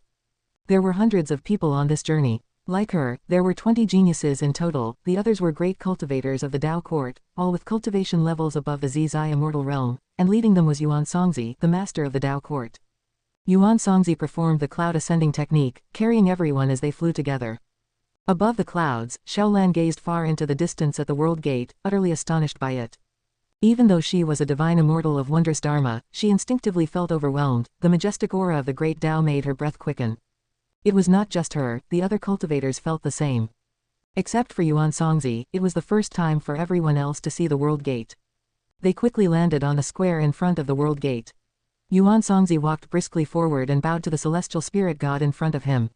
Everyone's gaze fell on the celestial spirit god who was shrouded in the celestial Tao immortal light, rendering his true appearance inscrutable. Is this the true form of an immortal god? Xiaolan marveled inwardly, feeling somewhat regretful. Such a majestic celestial gate, such formidable immortal gods, and brother Ji Yu could not see it, truly a great regret in life. In the human world, 99% of cultivators spend their entire lives unable to witness the form of an immortal. The celestial spirit god did not speak, but the world gate behind him began to tremble, and strong light from the heavenly Tao burst forth. Everyone pass by the celestial god in turn and pay respects, follow me through the gate. Yuan Songzi spoke as he turned back, then walked towards the intense light inside the world gate. The others followed closely, each person's presence affecting the celestial spirit god as they approached. When it was Xiaolan's turn, she also bowed, but whether it was an illusion or not, she felt the celestial spirit god's form seemed to change, but she didn't dare to look closely and quickly moved away. After everyone from the Tao court had vanished into the world gate, the celestial spirit god opened his eyes, the celestial Tao immortal light dispersed, and he murmured with a frown, "Strange, why did that girl make my heart flutter?" Could it be? The celestial spirit god suddenly guessed a possibility, his expression turning peculiar. He raised his eyes to look towards the celestial spirit great world, his gaze landing beside the Taixuan Sect. He couldn't probe Wuxi, but he could see Emperor Tianong's kneeling figure. He could also sense that Emperor Tianong was a reincarnation of an immortal god, so he was curious about how Ji Yuan would treat Emperor Tianong. His gaze then shifted to the human world, but unfortunately, no matter how he searched, he could not find the reincarnated form of Tai Immortal Monarch. And he did not know where Tai Immortal Monarch was suffering. As it happens, this is already the second immortal god to descend and suffer. Will there be more immortal gods reincarnated and suffering in the celestial spirit great world due to offending Ji Yuan? Thank you for watching. Continue exploring the fascinating world of Chinese novels with us. Hit that subscribe button on Chinese Novel Audiobook to stay updated with our latest stories, and never miss out on a great listen.